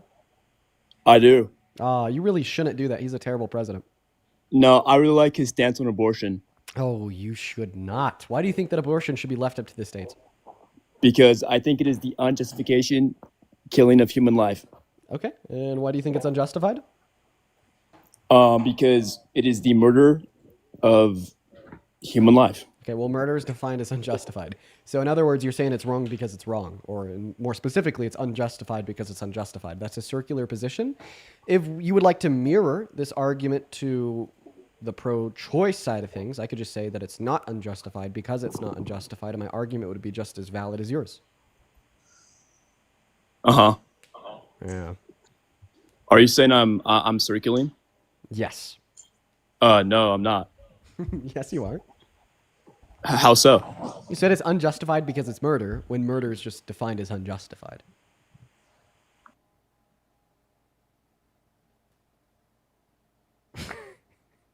Okay. User 3600611388527 is gone. Have a good rest of your day, my friend. We're going to go to move on to the next guest. Oh, dear Lord. Let's go to get that next guest, Adrian, connected and loaded up. As well as, hey, Patty. Patty, thank you so much for the $100 over on PayPal. Patty, that is so very kind of you. Let's get 1,000 Patty W's down below in that comment section. I'm reading your message right now, Patty. I'm going to keep that to myself, but just know that you put a big old smile on my face. I appreciate it. And I remember you, Patty. You've donated before. Thank you so much for your support. Let's get 1,000 Patty W's. That is seriously so much money. I do not deserve that. That's very kind of you, Patty. As well as Melissa with a $25 donation on Venmo saying you are damn good at this, doing the Lord's work. Thank you, Melissa. Show some love to Melissa, too, down below in that chat. As well as Amanda with $20 on Venmo saying former forensic PA here. It's obvious when somebody reads Mr. Floyd's autopsy report that the tox levels were not a significant factor. It's wild how many times I've heard people talk about it, even though they've never read into the report. Yeah, it's very common and frequent misinformation that the right propagates. Definitely, Amanda. As well as Zach with the $5 and Liam with the $5. Thank you guys. Also, I apologize. You know who I'm apologizing to. Hey, what's up? Do you support Trump? I was just wondering if you could carry me to gold in Valorant. No, I'm actually terrible at Valorant. I'm sorry, man. Yeah, I'm pretty bad right now. Yeah, man, me too. I used to be goated. I used to be super goated at Valorant. I stopped playing for a couple years and completely lost it. I lost it on Valorant, dude. See, I kind of like kept my skill on Fortnite. Hell yeah. You know, I could like still hop back on there, crank some 90s and kick some ass. Dude, I tried to get on Valorant the other day with Parker. I guess the other day, it's like a year and a half ago at this point. Jesus Christ, I'm brain rotted. I was so shit. What's up? Do you support Trump?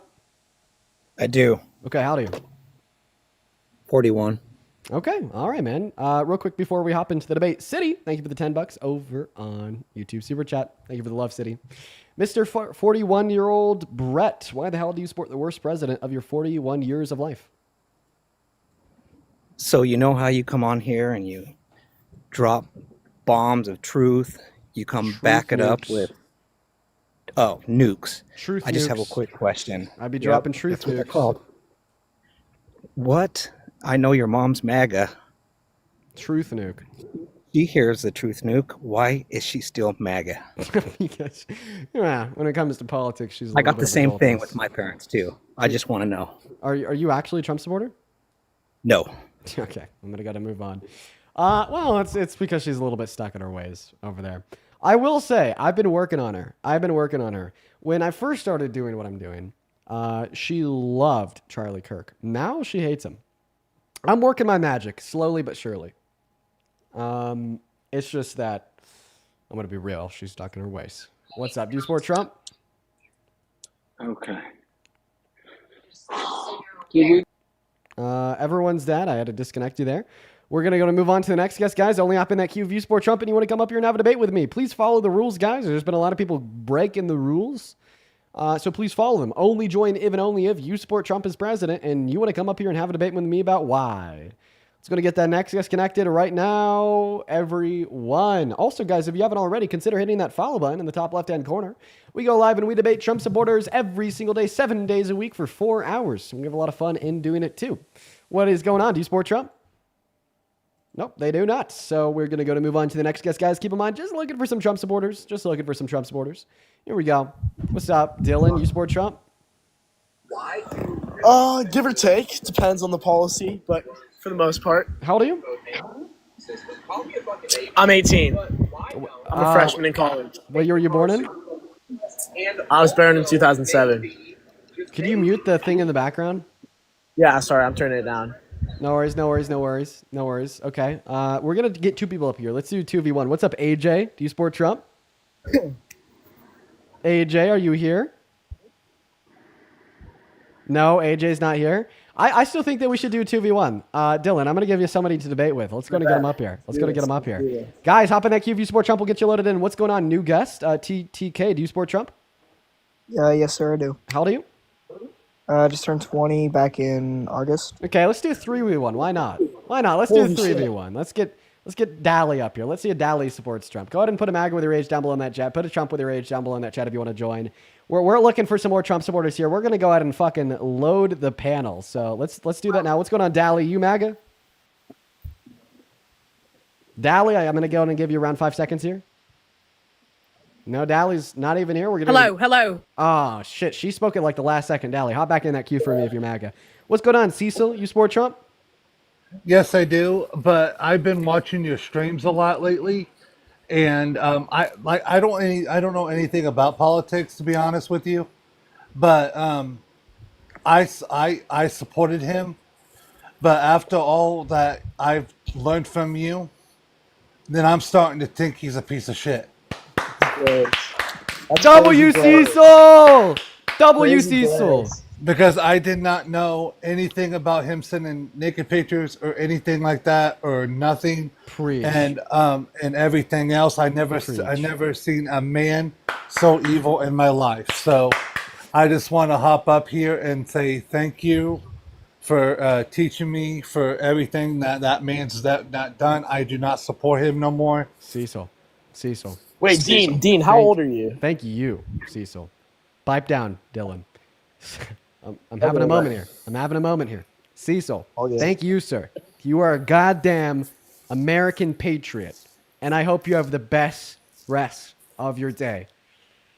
God, what a beaut. We're just gonna keep it to a 1v2. Somebody asked me how old I am. I'm 21. You're 21. Yeah, got you. Wait, can I ask you before the debate starts? Why are you liberal? Just curious. Well, it's because I think that reality has a left-leaning bias, and I align with reality. So you're not religious in any way whatsoever? I'm agnostic, but I'd say if I were to be Christian, I'd just have more reason to be liberal. Why? Because I think that Jesus was a socialist. That's a... what was it? What was it? Like Matthew 28, he said that all rich people are going to hell? like come on. Well, it's not directly rich people are going to hell, because I feel if you're rich, you still should give money back, like philanthropy, of course. Psalms 32. That. Psalms 32 says, if you give glory to those that are worse off than you, you'll be given glory in the kingdom of heaven. Then I forget the precise Bible verse. I think it's in Matthew 5, where God says, the way that you treat the least among you is the way that you treat me, or some shit like that. But anyways, let's just go and keep it to a 1v2. You guys take it away. Oh, wait, actually, we have a 1v3. Yo, the user 36006113885267 is back. We're going to do a 1v3. Let's see if we can get him loaded in here. No, it doesn't look like it. Okay, guys, take it away. Why do you support Trump? Why do I support Trump? Well, I just feel right now we're in a time where our government is just absolutely shit. I feel like everybody's corrupt in a certain sense. And I feel like, for the most part, Trump is still, don't get me wrong, he's definitely corrupt in some ways, but for the most part, I feel he definitely is there for the majority of the American people. Ooh, for majority? I would say he's there for very little of the American people. I think he's kind of fucked everybody over in one way or another. Why do you say he's there for a majority of Americans? What is one good thing that he's done for a majority of Americans in the last 250 days? In the last 250 days? Let me think. Yeah. Honestly, I'm going to be honest, in the last 250 days, this term has been pretty rough for him. I don't think, if prime 2016 Trump was in office right now, I feel he's fallen victim to a lot of bias from others. I feel before he was very... Can you answer the question? Can I answer the question? Actually, I'm going to be honest, I can't. Okay. Be honest, I can't. I appreciate your honesty there. So if you can't name anything he's done in the last 250 days, 8 months that has benefited a majority of Americans, then why do you think he's good for a majority of Americans? I just feel he doesn't play as much of the politics card as other individuals. I feel he plays more of less of an extremely professional card, his Instagram, of course. He just he posts memes and he makes fun of the left. I feel he takes everything with more of a lighthearted sense, which I feel plays more into the normal person rather than politics who are just So overall, you're focused on telling one us that thing you or the support other. Trump as president because he shit posts. Yeah, exactly. Dylan. Well, Dylan. okay. I've Dylan. been conservative my whole life. I'm Dylan. mainly conservative because of my religion. Dylan. My mom is liberal. My dad is conservative. My politics have varied over the years. Dylan. With the world I see now, I listen. feel it's pushed me more conservative than Listen, liberal. I'm gonna be honest. I'm not Okay. quite sure if we could have a debate. You know? Why? Because I have nothing to debate. Oh, pick a topic. We can debate it. Pick a topic. I mean, you just told us that you support him because he shit posts. I'm not going to debate that. I'm just going to tell you that that's not compelling reason, and I feel as if that should be Okay, obvious. what's your debate on immigration? What do you think of immigration? Immigration good. You think immigration's good? Like in what sense? Nearly every sense. How? It's really it's really beneficial to our labor force, really beneficial to the economy, really beneficial to average Wait, in what way lives. is it beneficial to our labor force? Well, immigrants pay taxes, they work, and they contribute Give or to GDP take. growth. If you're not like a U.S. citizen, you don't necessarily pay taxes, and you kind of just live off of what we give you. Am I wrong? Well, first and foremost, there are immigrants that are American citizens. I assume that you're specifically talking about undocumented immigrants. Like undocumented but even that's not true. So undocumented immigrants or non-citizens can and do pay taxes. Do you have a source for that? Yeah, sure. Just go on Google, type in undocumented immigrants pay 100 billion taxes per year. You will find sources from IRS, from Congress.gov, and the Institute on Taxation and Economic Reform. Okay, so would you rather have an American citizen, a documented American citizen, have a job, or an illegal immigrant have a job? I'd rather have who's better at the job having the job. Why? Wouldn't you want to support people of your own country? Well, I think that it's good to support American citizens, but if ultimately supporting American citizens produces more inefficiencies than less, like no. Like for instance, I'll give you a good example. H-1B visas, okay? You could be a resident on an H-1B visa and be a non-citizen. But ultimately speaking, if you're working at a firm on an H-1B visa because you're more qualified than the other citizens that applied for that position, I'm going to prefer you to the citizens because you're better at the job and you're more economically productive. Do you disagree? To be honest, I'm going to agree with that. Yeah. I do agree with that statement. I feel though it does sell American citizens short though, for the fact that they've been born, either they're born here or worked for their citizenship and. Well, actually, it actually just makes it makes American citizens more educated, and it makes American citizens higher skilled because competition drives innovation. And typically, we talk about this conceptually on the supply side of the economy of competing firms developing more innovative products. But even on inside of the labor force, when you have a more competitive labor force, individuals are going to be more incentivized to be higher skilled or more educated. So introducing and allowing individuals to work in this country on H-1B visas doesn't only economically benefit our country because we have the greatest and best minds from all around the world coming to here to learn, here to work, here to start companies, but therefore also would incentivize natural U.S.-born citizens to be more educated, to get that degree, to gain this skill, because that workforce is now more competitive. So ultimately benefits not only this country and this country's economy, but also the average skill of an American citizen in the labor force. And obviously we want higher skilled citizens in the labor force, so that's a good thing.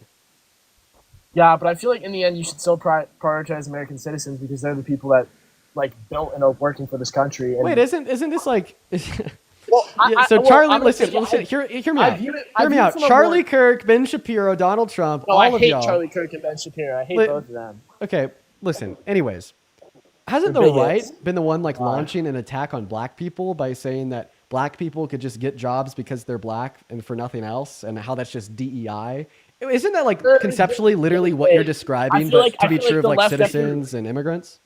Well, the left definitely pushes for black people to get jobs, and if it's somebody who's more left-leaning running a business, I feel they're going to want to hire people because they want to give black people opportunities, even though I feel sometimes black individuals so not only did you just choosing themselves not to take advantage of opportunities. So not only did you just completely ignore what I said, but before I demonstrate that you're not right on this point, I will just first demonstrate, isn't this exactly what you're saying about citizens compared to residents? You're saying that if there's an American citizen, they should get a job over a resident on an H-1B visa, even if the resident on an H-1B visa is higher qualified simply because the citizen's a citizen? Yeah, I feel like American citizens should be number one priority of the U.S. and people who are getting jobs should be American citizens. Okay, so you just Whether think or that our not- economy should be like worse off, right? So you don't want American exceptionalism. You actually like put America last because ultimately speaking, No, not if at we were to all. offer a citizen a I wanna job place over like an American H-1B visa, citizens first. even if the individual on the visa is like higher qualified for that job, America's going to be overall worse off and less productive. So how come you want in a country that is overall worse off, Illegal less immigrants productive, are not and less American innovative, right? Also like, oh, you could like whine and cry about how much you want people to have a job regardless of their qualifications, given that they're born on American soil. How come you want a worse country for your children? I don't want a worse country for my children. Well, then I you want wouldn't say that a citizen should be given a job illegal over. immigrants also commit a majority of crime. What did you just say? It's significant. Illegal immigrants commit a large more majority of crime than American citizens. If you can look it up. Well, illegal immigrants well, commit more not crimes. not only does not only because Can I have they're you calm down real quick? impoverished. Okay, yeah. So not only does your claim bear no relevance on the conversation that we were having about a legal resident working on an H-1B visa compared to that of a citizen born on It American does. You soil. asked if I want a better country for my citizens or a better country for my children, and I said I do want a better. You have to stop interrupting. Well, you just rant. I said 3 words. Do you need me to draw it out with crayon and paper? No, you're good. You're good. Okay, I'm gonna go back. I'm gonna go back to what I was saying. So, undocumented immigrants and their propensity towards crime has no relevance whatsoever in a conversation about you applying "quote unquote" reverse DEI to preferring citizens over residents on H-1B visas to work at a position, even if it creates a country that is overall less efficient and worse off. But your claim was wrong. Undocumented immigrants do not commit a majority of crimes. In fact, they're less likely to commit crimes than you, Mr. Dillon, who are Really? a natural U.S.-born citizen, per crime stats from PNAS. Yes, really, undocumented immigrants are 2.5 times less likely to commit violent crimes, 3 times less likely to commit property crimes, and 3.5 times less likely to commit petty crimes. So you're wrong. Stand corrected. You do. I don't know. I have a bias. You have a bias against reality because you have been propagandized by the alt-right. Probably correct. But I mean, I wasn't as far down the pipeline as you, but I definitely was. I fail as a going in that male. I pipeline when fail was as a 16. male to correct. I fail as a male to connect with the left. I feel males that associate with the left are, I don't know, like I fail to connect with. Like, hey, I have a question. What? Can you name a larger left-leaning Gen Z political influencer than me? That's a guy or a woman? It's anybody, like anybody in Gen Z, my generation, that's on the left, that operates as a political influencer on the internet, that's larger than me. I'm sorry to interrupt, but I cannot sing. The only main one I know. Honestly, I'm gonna be honest. I don't. I just like have seen you like debate other people, and I like joined your live out of nowhere. I was just sitting in my dorm, and I was like, you know what? Right. But no. Yeah. Right now, I'm one of the biggest Gen Z political influencers on the left, right? So Dylan, when you tell me that you as a male fail to connect to the left, but then a male is one of the biggest political influencers on the left, I think what that demonstrates is that the left doesn't have an aversion to males. The left has an aversion to males with false beliefs.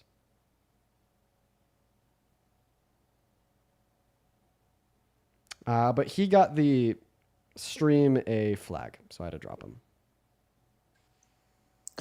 Hello? Hey, do you support Trump? No. Okay, gotta kick you. We're just looking to... Yeah, somebody in the YouTube chat says Adam Ockler. Adam Ockler's pretty fucking big. He's been killing it on YouTube.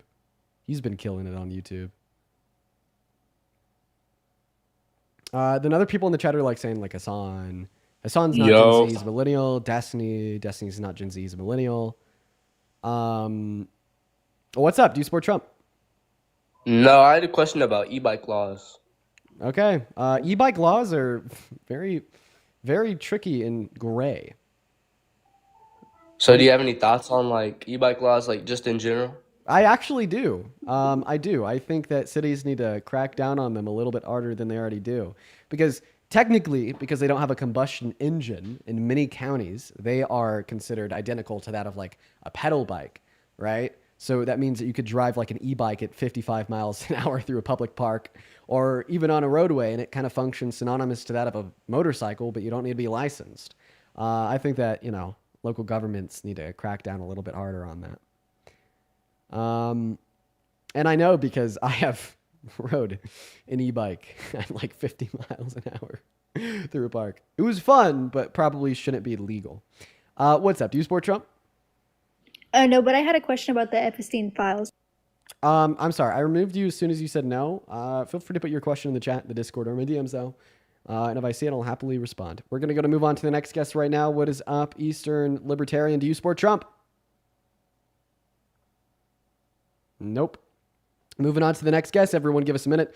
We got the Rose family loading up into the box right now. While we got them loaded in real quick, Naughty, thank you so much for the $15 on Venmo. Naughty says, Dean, hope you're well. By the way, if this guy wants to make the country safer for his kids, he should rally for gun control. Yup. Show some love to Natty down below. I appreciate you for that $15.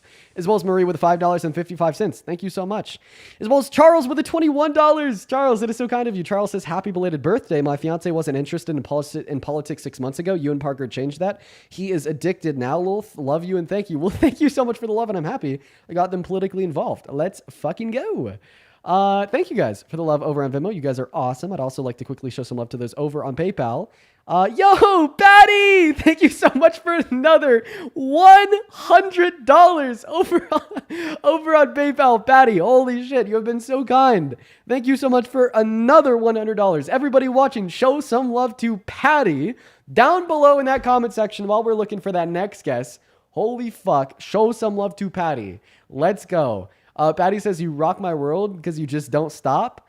Thank you so much, Patty. You are awesome. Show some love to Patty down below. Show some love to Patty down below while we're looking for that next guest, as well as Laura.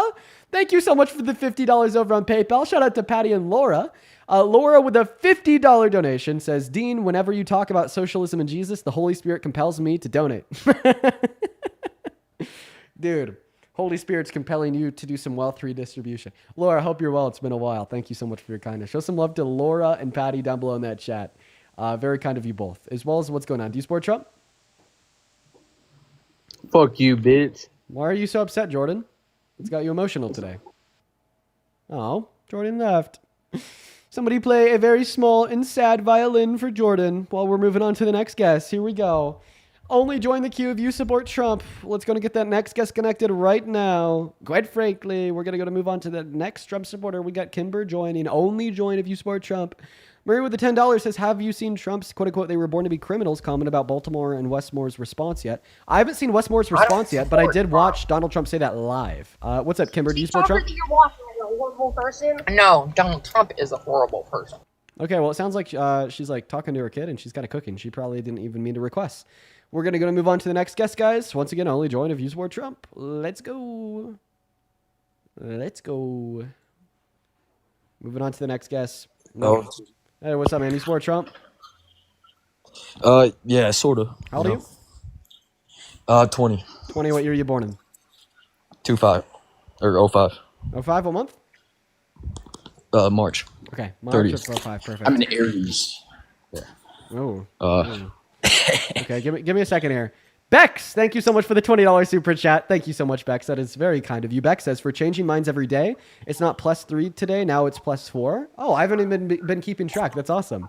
I've been watching your videos and debates every day nearly for the last couple weeks, and I was already on the fence, but now it's sealed. Please keep it up. Dude, let's go, Bex. I'm very happy I could change your mind. Show some love to Bex down below. As well as Mr. New Guest, Trevor. Take it away. Why the hell do you support the worst president of your 20 years of life? Oh, no. I mean, I support a lot of things, mostly just like the business side of stuff, because we're in a failing country. But I just actually got on here to ask you kind of your opinions on, well, recently Minnesota, and then also kind of just your view on his, what is it? Choices towards the labor force, I guess. I'm not sure. Well, how about we clear this up? If you have a reason why you support Trump, feel free to make it clear, and I'll happily tell you why I disagree. If not, I'll probably move on to the next guest.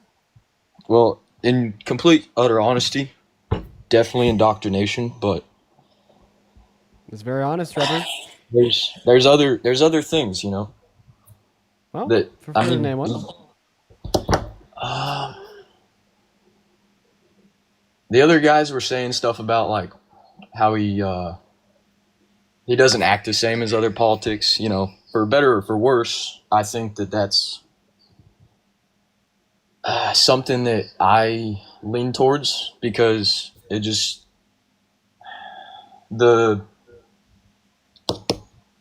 I don't know how to say this, and I'm sorry, I'm extremely nervous right Trevor, now. don't worry about it. I'm honestly a little bit more concerned about the people that join that aren't nervous. I think that speaks towards their lack of like social awareness and intelligence.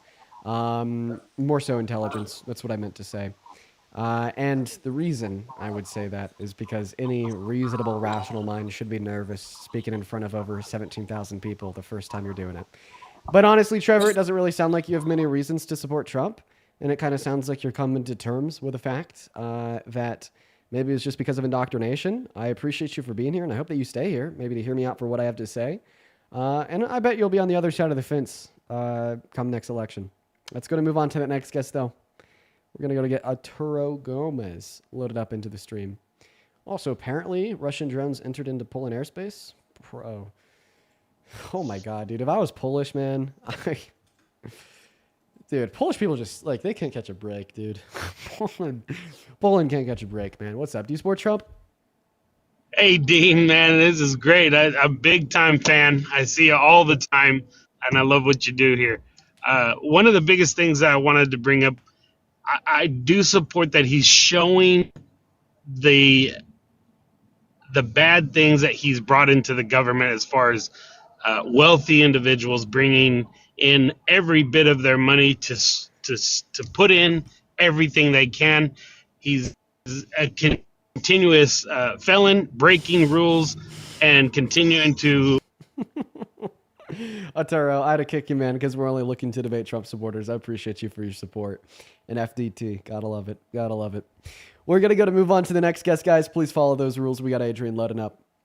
As well as Danielle. Dude, Danielle, thank you so much for the $25 over on PayPal. Danielle didn't leave a message. All in your love. I really appreciate you so much. Please show some love to Danielle down below in that chat for the $25. And what's going on, Aiden? Do you support Trump? Actually, Adrian. Adrian, are you MAGA? No, we're going to kick on. Moving on to David. Here we go, folks. Let's go. Show some love to Adrian. Hey, as well as Brooklyn. I appreciate you so much for the $26 over on PayPal. Brooklyn with the $26 says, a happy birthday to Kip. He self-unalived I 3 didn't know I months was in ago. the queue. I'm not a Trump supporter. I'm so sorry. No worries, David. Once again, Bethany says, happy birthday to Kip. He self-unalived 3 months ago, and today he would have been 26. He would have loved your content. Happy birthday, best friend. Oh, Brooklyn, I'm really sorry to hear that. I hope that you're holding up well. Happy birthday to Kip. I understand how hard that could be. So very hard. So very hard. We're going to move on to the next guest, Quentin. Yeah. Well, that's rough, man. I had like 2 friends self-unalive in high school. It's very hard to deal with. Very hard experience. What's going on? Do you support Trump? No, I do not. I just wanted to say that I love you very much. I mean, I appreciate that. That's very kind of you. We're going to throw those rules up on screen. Just take a good look. Only join if you're 18 plus American MAGA and ready to debate. Go to put Trump with your age down below in that comment section if you want to come up here. Let us know. Let us know, guys, unless MAGA is extinct. MAGA is gone. There's none left. There's none left. No more Trump supporters. What's going on? You support Trump? Nope, they're not here. No more Trump supporters. They're all gone. Uh-oh, they're all gone. No more Trump supporters. They're all gone. They're all gone, quite frankly. Quite frankly, all gone. What's up, Tanner? You're spamming that you love Trump in How that are you? comment section. So you I really do love Trump. So why do you love a guy that was best buddies with Jeffrey Epstein and sending him letters with depictions of naked women and statements saying, "May every new day be another wonderful secret"? It's kind of weird. Can you prove that they were best buddies? Yeah.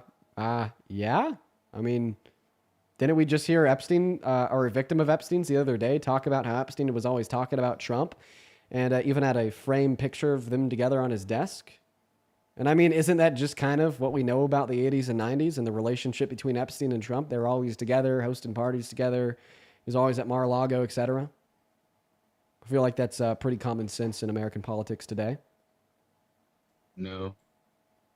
Okay. Well, I mean, I just gave you the proof. What was the proof? You have a couple of pictures of Trump and Epstein.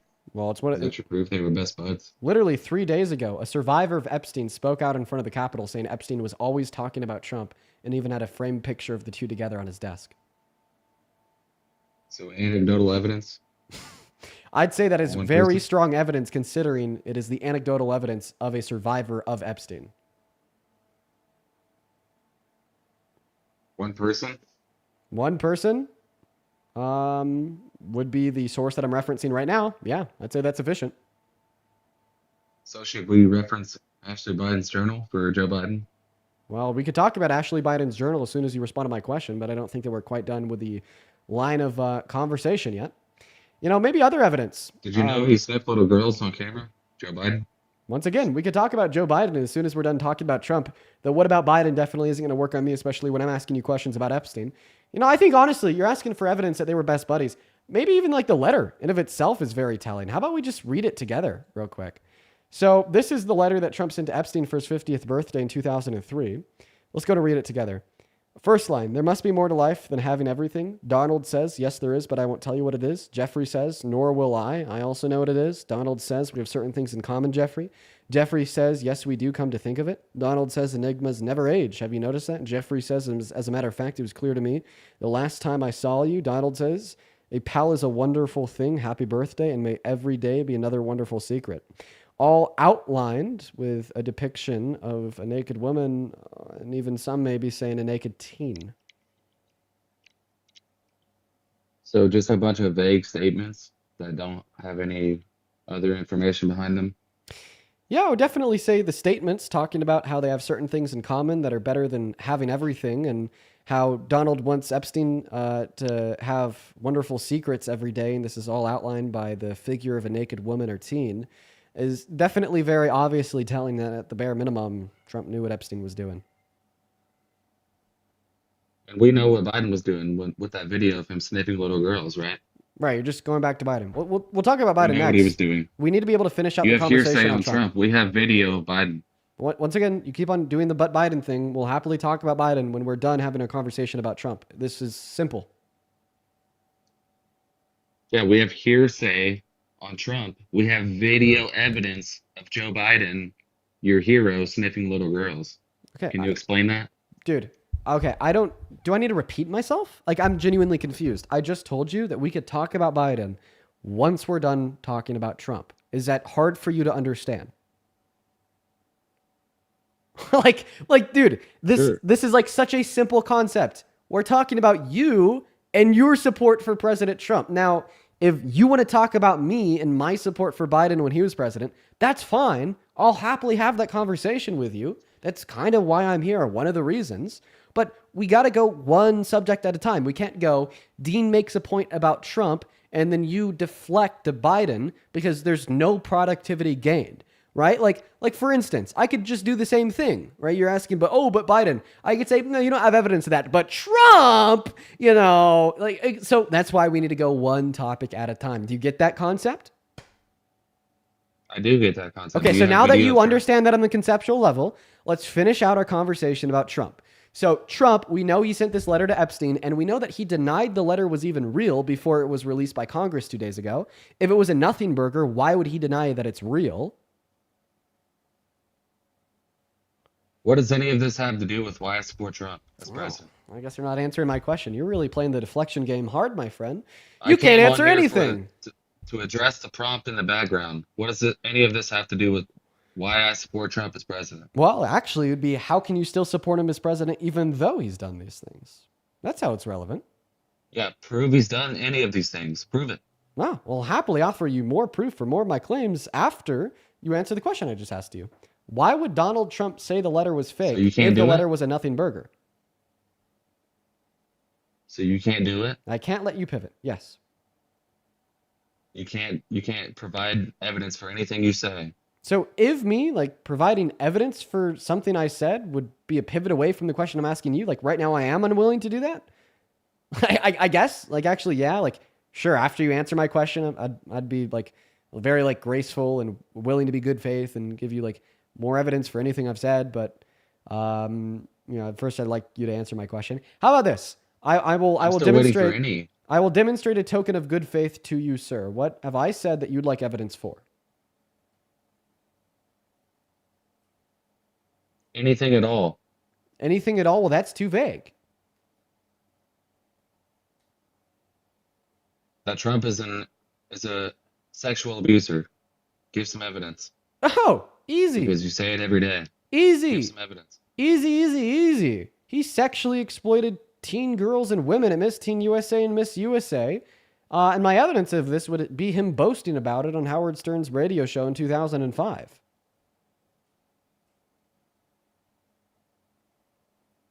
That one's easy. Yeah, prove that he did it. Prove that he did it? Sure. Here's a clip of him admitting to doing St. it. Mary's Cancer Center. We got an ad first. Let's go ahead and take a listen to the evidence together. This is Trump speaking in 2005. You're a very sexy man. You're a beautiful man. You have fantastic hair. Well, you're a powerful man. Right? You're a powerful man. Right. I want to sleep with you. Now, you're not the type that would say no. I don't want to hurt their feelings. Right. No, but I mean, you see a beautiful woman, you want to have that. You're a guy who likes to have everything, right? Well, couldn't that be construed, however, as conflict? Yes. I don't see it as a conflict. It could be a conflict of interest, but it's the kind of thing you worry about later. Oh, I see. You tend to think about the conflict a little bit later on. The question is, how can it not be construed? No, I mean, some of these foreign girls, Mr. Trump, in my country, we say hello with vagina. And well, you could also say, as the owner of the pageant, it's your obligation to do that. So you have done that. Now, I'll tell you the funniest is that I'll go backstage before a show. Yes. And everyone's getting dressed and ready and everything else. And, no men are anywhere. And I'm allowed to go in because I'm the owner of the pageant, and therefore I'm inspecting it. I'm inspecting. I want to make sure that you're like everything is doctor. good. You're there. Yeah, the dress. Is everyone okay? They're standing there with no clothes. Is everybody okay? And you see these incredible-looking women. And so I sort of get away with things like that.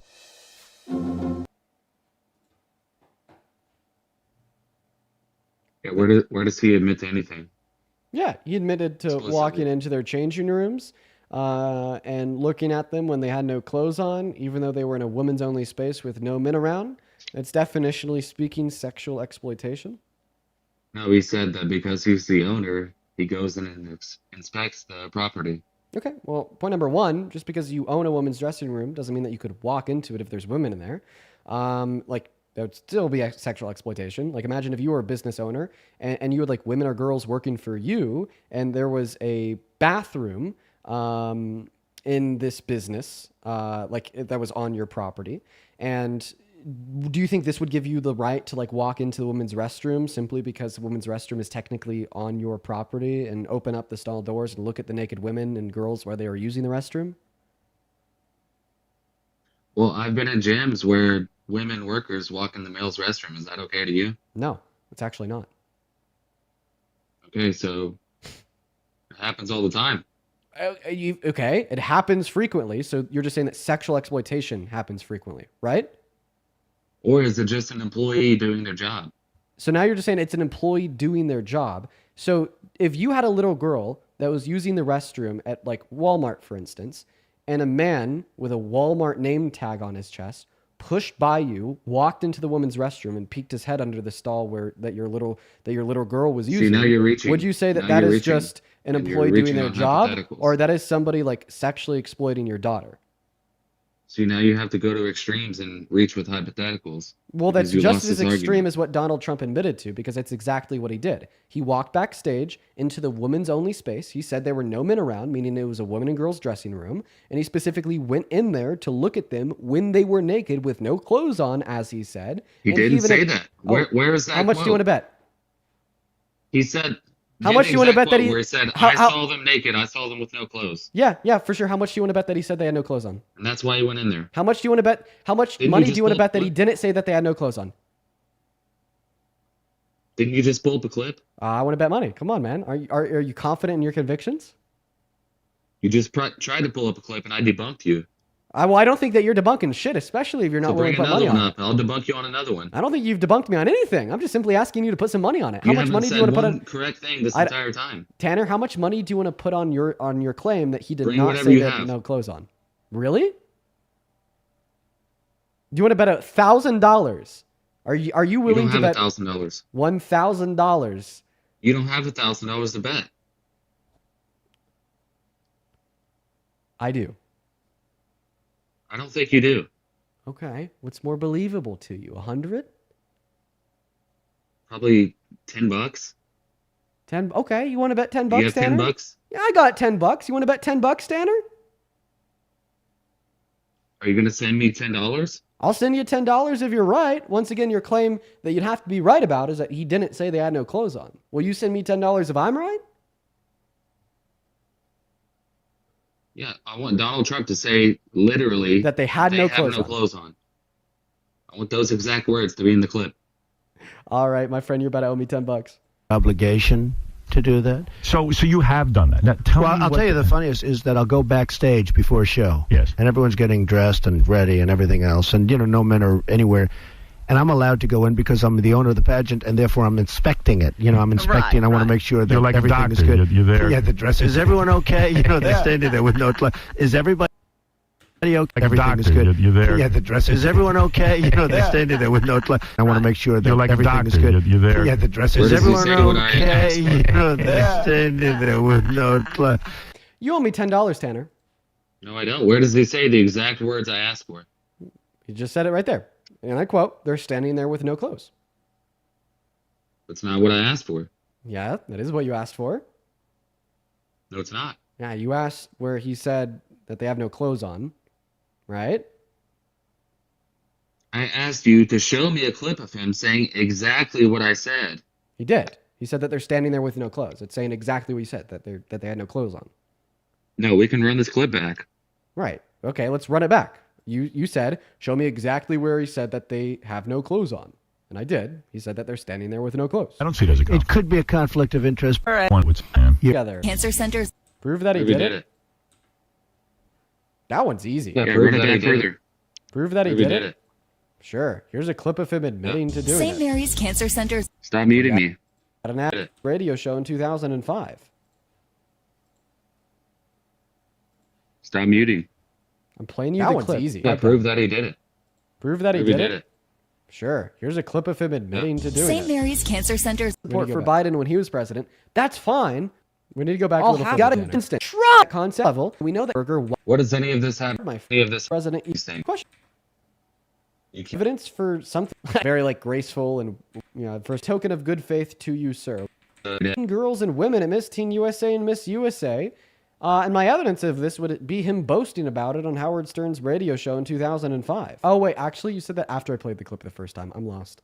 He did. He walked you are backstage lost. into the women's only space. He said there were no men around, meaning it was a women and girls dressing room. And he specifically went in there to look at them when they were naked with no clothes on, as he said. He And didn't even say if- that. Oh, Where is that? How much do you want to bet? He said. How much do you want to bet that he? Where he said, how- I how- saw them naked. I saw them with no clothes. Yeah, for sure. How much do you want to bet that he said they had no clothes on? And that's why he went in there. How much do you want to bet? How much Didn't you money do just you want to pull- bet that he didn't say that they had no clothes on? Oh, Tanner, you really dropped the ball there, buddy. You owe Where me does he $10. say? Where does he say those words? I'll play him again. Is Where does he everyone say they okay? have no clothes? They're standing there with no clothes. Is everyone He doesn't say they, does he? okay? Does he say They're they? standing- Yes. Where does he say they? In the clip I just played. Tanner, you're Show losing. it. You're Where losing does your he say mind. the word You there? they? Is everyone Where does okay? he say the they're word standing there they? with no clothes. He says there.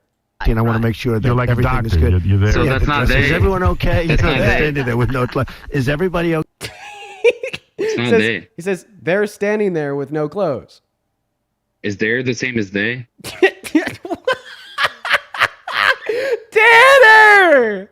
So it Tanner! didn't say. You owe me $10. There. You owe me $10. Send me my money. What is their stand? What does their mean?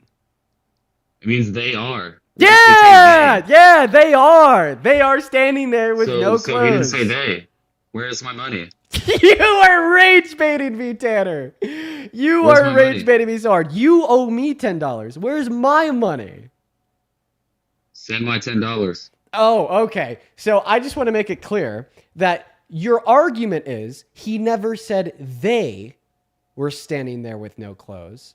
Exactly. That's what I said. Because instead he said what? They are standing there with no clothes. So So are you send me saying my money. So are you saying that because he said they are standing there with no clothes, it wasn't wrong, but if he said they were standing there with no clothes, it would be wrong? No, my argument was what he said. I know, but obviously me you're my using this to like relevantly dispute the wrongness of it. So I just want to like clarify that you're saying because he said they are standing there with no clothes, it wasn't wrong. But in your mind, if he said they were standing there with no clothes, it would be wrong. I'll be waiting. I accept Cash App. I accept Venmo. No, I'm accept- waiting for you to send me my $10 because the debate was if he said that they were standing there with no clothes or not. I won the bet. No, I did. I bet you $10 that he did say they were standing there with no clothes. You can give me cash. No, you owe me cash, Tanner. Any form of payment. No, you need to pay up. This guy's a spineless man, not a man of his word. You owe me $10. Stop trying to gaslight me. You owe me $10. You can find my Venmo, my PayPal, and the link tree in my bio. Anna, thank you for the $10 on PayPal saying because Tanner's not going to send it. Of course he's not. Of course he's not going to send it. I won the Jellen, bet. no, Why would I send won the the money? bet because I won the bet. He said that they were standing there with no clothes. David, thank you for the $1, as well as Jellen with the $5 for Tanner pretending to care about a pronoun. As well as James with a $10 saying, here's $10 to kick Tanner off. Oh, thank you for the love. You paid me $10. Guess I got to do it. As well as Casual Kai with the $10, sending $10 since guest is bad faith. Oh, yeah, Tanner's so bad faith. We know Tanner. He's been around before. He is so bad faith. He's so bad faith. By the way, Tanner, you owe me $10, friend. Once again, you could donate that to me on my Venmo or PayPal. You can find a link tree in my bio. Thank you so much. Appreciate that. Moving on to the next guest here. In the meantime, yo, Alex! Oh my God, dude, Alex! Thank you so much for the $100 donation over on PayPal. Dude, that is so incredibly kind of you. Let's get 1,000 Alex W's down below in the chat. Alex with a $100 donation says, you are awesome. Keep up the good work. Thank you so much, Alex, man. That is so incredibly kind of you, as well as that is so much goddamn fucking money. Holy shit. Let's get 1,000 Alex W's down below in that chat. Alex, that is incredibly kind of you, and I really appreciate your generosity. Thank you so much. Thank you so much, Alex. Show some love to Alex down below. As well as Troy, what's up? Do you support Trump? All right, Troy's not here, but seriously, Alex, thank you. Moving on to the next guest right now, only hop in that queue if you support Trump. Tanner, I'm never going to forget that fact that you owe me $10. And if you don't pay me my $10, I'm going to sue you. I'm going to sue you, Tanner. I'm going to sue Tanner. I'm going to sue him for my $10. I'm going to spend $15,000 on lawyers to sue Tanner for $10. Moving on to the next guest. Let's go and get them up. You're hopping that queue if you support Trump. We got Lilith loading in. What's up? Do you support Trump? Yes. How old are you? 19. And what year are you born in? 2006. Great. Real quick. Feisty, thank you so much for the $20 over in Super Chat, and it's good to see you again. Thank you for being here. Let's get 200 Feisty W's down below. Did you know that you are the first woman Trump supporter I've talked to in like a week? Wow. No Interesting. comment? Oh, interesting. Okay, so why do you support Trump? I support the fact that he expanded the child tax credit. I feel like that just lifted millions of kids out of poverty. Another thing is the student debt relief, which he funded $4.5 billion to. So it was Biden that increased the child tax credit with the American Rescue Plan in 2021, and that actually reduced childhood poverty by 40%. It was Biden. If you're talking about the small Biden? expansion, yeah, if you're talking about the small expansions in the child tax credit offered under the big beautiful bill, well, yeah, he did do that. However, Kamala Harris ran on doubling them. He just increased them by like $100. So you're just telling us that Kamala Harris would have been much better. I was told that in college. I'm so sorry. I need to fact check some stuff. Okay, all right. Well, is there anything else you want to run by me? No, there's not. She just left. By the way, if you're watching and you want to support me, you can find my Venmo, my PayPal, and the link tree in the bio. I get 100% of the proceeds over on those platforms, and I try to read them all off, like Danielle's message associated with her $25 donation. Thank you so much for the love, Danielle. Let's go ahead and open that up and read it off. What's going on? Do you support Trump? I'm not doing it. Yes, sir. All right, man. Well, it's good to meet you, dude. Give me 3 seconds here to read Danielle's message, and then I'll happily hop into a convo with you. Danielle says, you're awesome and changing lives every day. Buy something for Momo to chase around or get your lady some flowers. Danielle, you know I got a soft spot for those donations to buy shit for my girlfriend. I love them. Thank you so much, Danielle. That's very kind of you. Show some love to Danielle down below. Take it away, dude. Alex, why do you support Trump? Yes, sir. Man, where do I start? The policies, the tariffs, the smell of deportations in the morning. Oh my God, you're one of those. Yeah. So do you get like sexually aroused by the deportations? You know what? Can I tell you something? I'm Mexican myself. I don't think I asked if you were Mexican. I asked if you get sexually aroused by the deportations. Like 50% of Trump supporters seem to. It is so fucking weird. You know that? It is so fucking weird. It is so fucking weird. Like, you make the mass deportation your whole personality. You know what I mean? But here, answer this question. Name one positive outcome of mass deportation on American society. Well, for example, that Hyundai factory in Georgia, you know, we're just bringing jobs back. No, actually, those deportations temporarily shut the manufacturing facility down. Well, temporarily until we get some Americans in there. Okay, well, we already have 8 million open job opportunities in this country that Americans aren't filling. So what makes you think they would fill the 8.3 million jobs opened up via mass deportation? Well, so the only thing I think of is we're trying to clean the streets. Washington is a much safer place, and that's where we're starting. Oh, so you want to do a mass deportation because you think it'll make America safer? I think so. Yeah, well, you're wrong. Undocumented immigrants are already 2.5 times less likely to commit violent crimes than citizens and account for 1% of overall violent crimes in America. But if you were to remove them, we'd only have more crime because of the economic destabilizing effects of firing 8.3 million of our workers and removing 11 million of our consumers. According to the American Immigration Council, our GDP would go down by 1.1 trillion through $1.7 trillion per year, which would increase levels of poverty. And because a lot of crime is consequential of poverty, what would follow is more crime. Well, you have a point, but yes. Hey, Dean. Yeah. I'm just trying not to waste your time. I'm a big fan of yours. I voted for Kamala. I'm on your side. I just wanted to say hi. That's it. Okay. All right. Well, he was doing good at parodying the Trump supporters, but get the hell out of here. We're gonna move on to the next guest. Get the hell out of here. Get the hell out of here. Dude, you could just like say the most insane shit ever. Like liking the smell of deportations in the morning. And nobody will doubt that you're a Trump supporter. Nobody will doubt that you're a Trump supporter. That is how far gone they are. That is how far gone they are. We're going to move on to the next guest, guys. We got user 67 loading up. Yo, 67? Crazy. What's up? Do you support Trump? Oh, yeah. Okay, well, you're a child, so got to kick you. Moving on to Venomous Duck.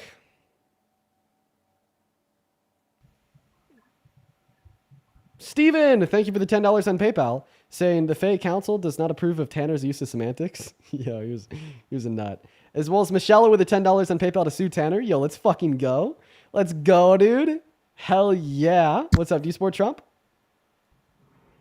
I don't appreciate what you're doing to my followers. I think it's really uncool what you're doing here.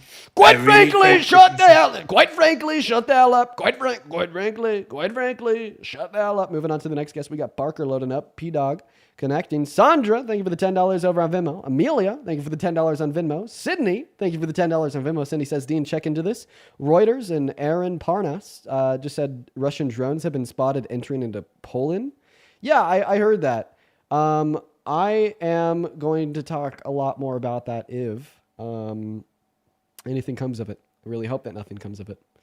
Moving on to the next guest here. As well as Eric, thank you for the $25 donation over on PayPal. Eric didn't leave a message and only the love. Thank you so much, Eric. Show some love to Eric. As well as Margaret with the $10 on PayPal saying thank you for raising awareness all over the world. Never stop being yourself. You are appreciated. Dude, Margaret, that is so kind of you. Show some love to Margaret down below. As well as Leo with the $10 super chat saying Dean, you rock. And Joseph with the $10 super chat saying we need more young, well-informed people capable of critical thinking like you. I really appreciate your words, Joseph. I think this is what, like your second or third time hanging out with us in here? I recognize your name. I just appreciate you for the love. Let's go and move on to the next guest right now, everyone. What is up? Do you support Trump? No, I do not actually. Base, but we are just looking for MAGA. Guys, we have enough time for maybe like one more Trump supporter to come up here to debate us. One more. Quite frankly, we're going to try to get him up here right now, guys. I love you. I love you. I love you. Oh, oh. Jeez. Took me a while to kick you. They just kept going. They just kept going. What's up? Libertarian. Do you support Trump? Yeah. Oh, I don't think you're a true libertarian. Hey, let me ask you, do you agree with more border patrol? Not really, but I support some of his policies. Excess overreach. Right. You shouldn't support more border patrol because that would be a restriction on the natural flow of labor entry into the market, which would be against libertarian principles. I like him over Kamala. Kamala, that's how you pronounce her name. How old are you? 15. Oh. Hey, man, listen, you still got time to grow. This life's for people that are 18 plus. What I'd highly recommend to you is entertaining conversations with people that are on the left, exploring politics and coming to conclusions. When I was 15, I think I was a libertarian too. Just know that you could change it around, man. Know that you can. Moving on to the next guest. What's up? Do you support Trump? Yeah, I do. Dude, Bo. No, man, you shouldn't. Hey, why do you vape so much? It's an anxiety pin. Why do you... Quit masking it, bro. You know it's a vape. It's not a vape. Thank you so much, Bo. Why you look like Trump when you say it's not a vape? I don't look like Trump. Oh, look, you're delusional. You're taking after our president. I think you're delusional. I think you just see Trump in everything because you're so obsessed with his tiny penis. Tiny penis Trump, and you're so obsessed with the orange skin and when the did this small become about rhetoric. penis? I don't know, man. When did this become about penis, dude? Dude, yeah, that was. I don't know. I don't know how I got there. My bad, dude. I don't know how I got there. I just wanted to say something. Follow me on Instagram. Listen, follow Bo. me on TikTok. I just wanted to say something about Trump, and for whatever reason, the first thing that came to my head was his tiny penis. I don't know how it got there either. Okay, I don't know why you're self-promoting. Sit down and tell us. Because you were self-promoting. Just tell us why you support Trump. I honestly just came here to talk about you vaping. I mean, I love Trump. So they give a reason why. I don't know. I'm not into all that politics shit. I just think it's funny because you get really mad at people that support Trump, and I think you should grow up and have a life. Okay, I need to grow up and have a life. Yeah, I mean, it's not all about having beef with everybody else, dude. Like, just love one another and don't care about what other people believe in. Just I have a question. When you're working your job, okay, everybody that you meet and interact with, do they only meet and interact with you when you're working your job? When I'm working my job, do people only meet? Do you only meet customers of your job when you're working your job? I mean, yeah. So the same way I'm only going to meet you. This is not your job, bro. This is my job. Yes, it is. Like, why? Why? Why is this my job? Because I really like it and it pays the bills. You like arguing. I what you like to do. debating and advocating for the country to be better. Debating and arguing are two different things, bro. You just want to see people pissed off. Not really. That's kind of when guests are on the live and they're super pissed off. It's kind of annoying, Bo. I would prefer. I'm not pissed off. I think you're a little bit lost. They're dissing on my TikTok account now. Okay, Bo. We're gonna go and kick you and move on to the next guest. Let's go to get that next guest up in here. 1 second. Tanner, I'm gonna sue you unless you send me $10 right now. We're Tanner. gonna have a real debate this time. I'll have a real debate with you after you send me my $10. I won the bet. No, I won the bet. Send me my 10. Send me my 10 right now, You're Tanner. gonna run away from me? No, I'm gonna continue to be on your ass about sending me my $10. That $10 in your bank account, it's mine. Gags. I beat Nothing to you say. in the bet. No, you didn't. Tanner. Give me my 10. You owe me money. He's running away, guys. He's running away from paying up. What a weak man. Running away from paying up. I'm here to have a debate. All right. And I'm here to have you pay up on the bet that you made. We're gonna move on to the next guest. We got Ronan connecting. I'm gonna sue him. I'm gonna sue them all. That's so funny. I'm gonna sue him over $10. Oh, that's pretty funny. Let's go to move on to that next guest. We got Magnus loaded in. All right. Hey, Phil, thank you so much for the $30 donation over on Venmo. Phil, that's so fucking kind of you. Phil says, thank you for the 2 hours of entertainment and seeing you change the minds of the cult. You are the real MVP. Thank you, man. I appreciate that. Let's get 300 Phil W's. This was Alexia with the $25 on Venmo. Alexia says, my daughter showed me your show from a crotchety Gen Xer. Good job. Thank you, Alexia. Thank you, Phil and Alexia. Show some love to Phil and Alexia in the chat. As well as Ed with the $2.50, Amelia with the $5, Leah with the $5, Gia with a 1, and then Chelsea with a 5. Guys, thank you so much for the love. As well as Kelly, thank you so much for the $50 donation over at Venmo. This just in.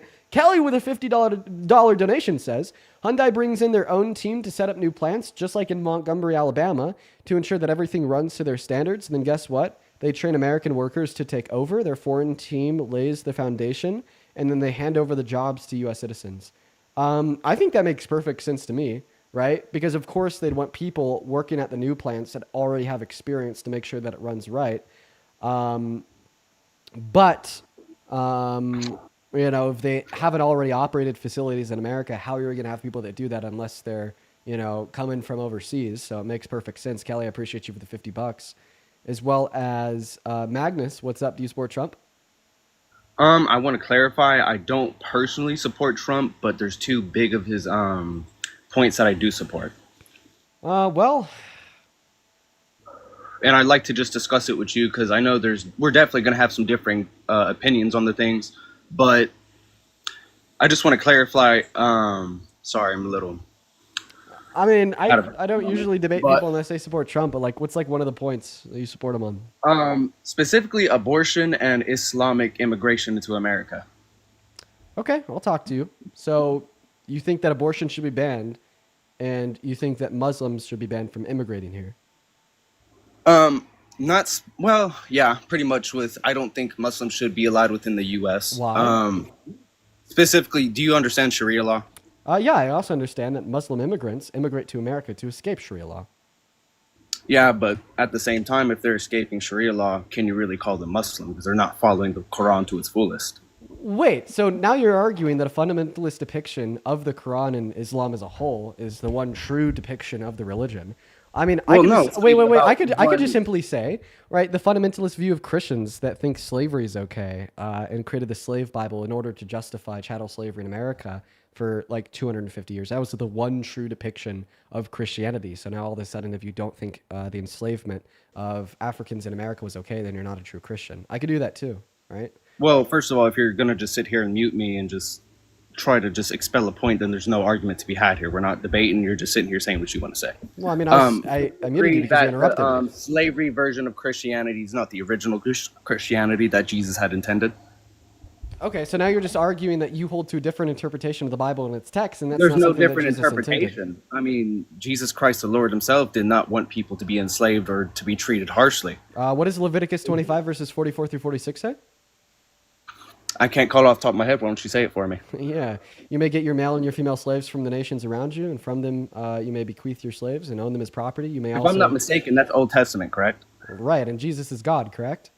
Jesus was the new law. He broke the old law. We are no longer required to follow the Old Testament. And that's how I know you don't That's really not the question know. that I asked you. I asked you if Jesus was God. Jesus is God, yes. Okay. He's the physical manifestation of And God. who gave Moses the Mosaic Law?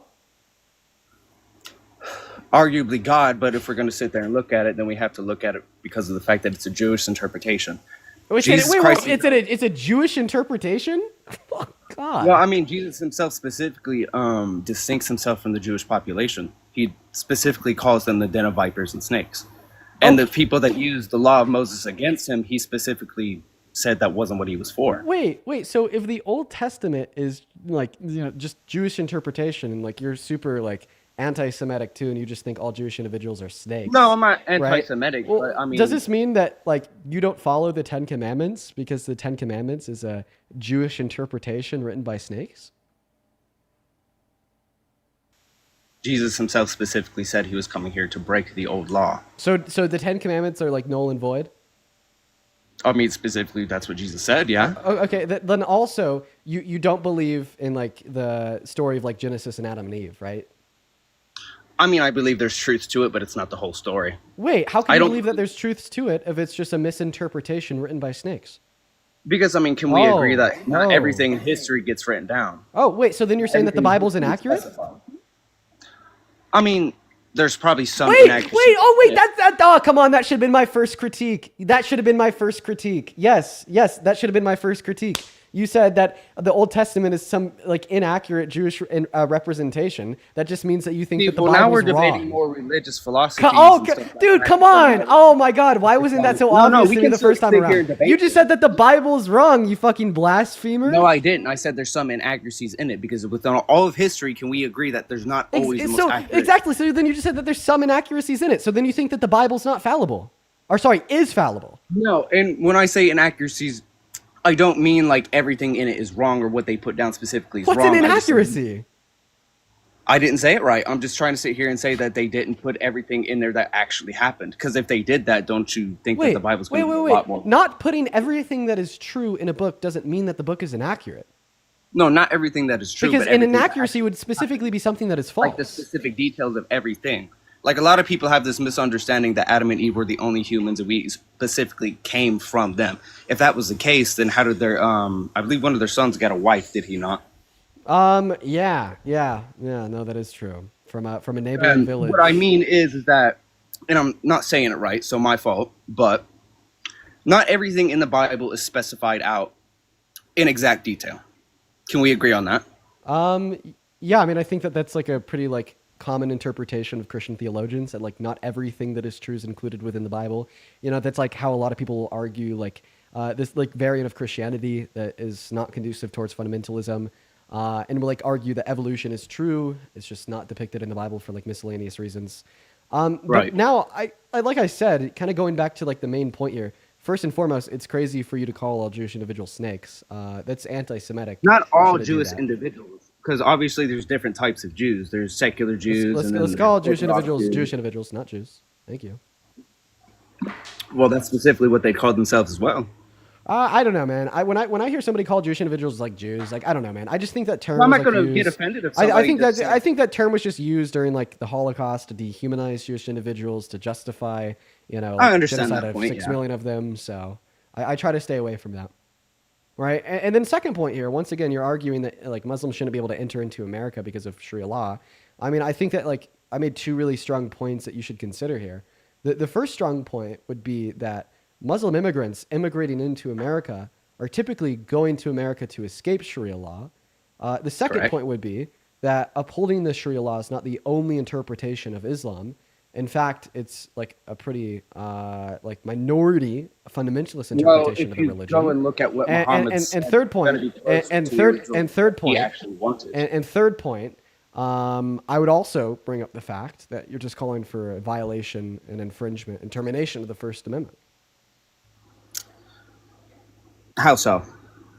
I think that SCOTUS ruled that like blocking immigration of all Muslim individuals was a violation of their First Amendment right to freedom of religion. Right. But at the same time, we also have to sit here and look at the reality of it. Within the religion, if we're going to go look back at what Muhammad was doing, what Muhammad specifically said, they want to kill anybody that is not willing to convert to Islam. Okay, so once again, so now I'm not done iterating my point real quick. Just let me finish, and you can say whatever you want.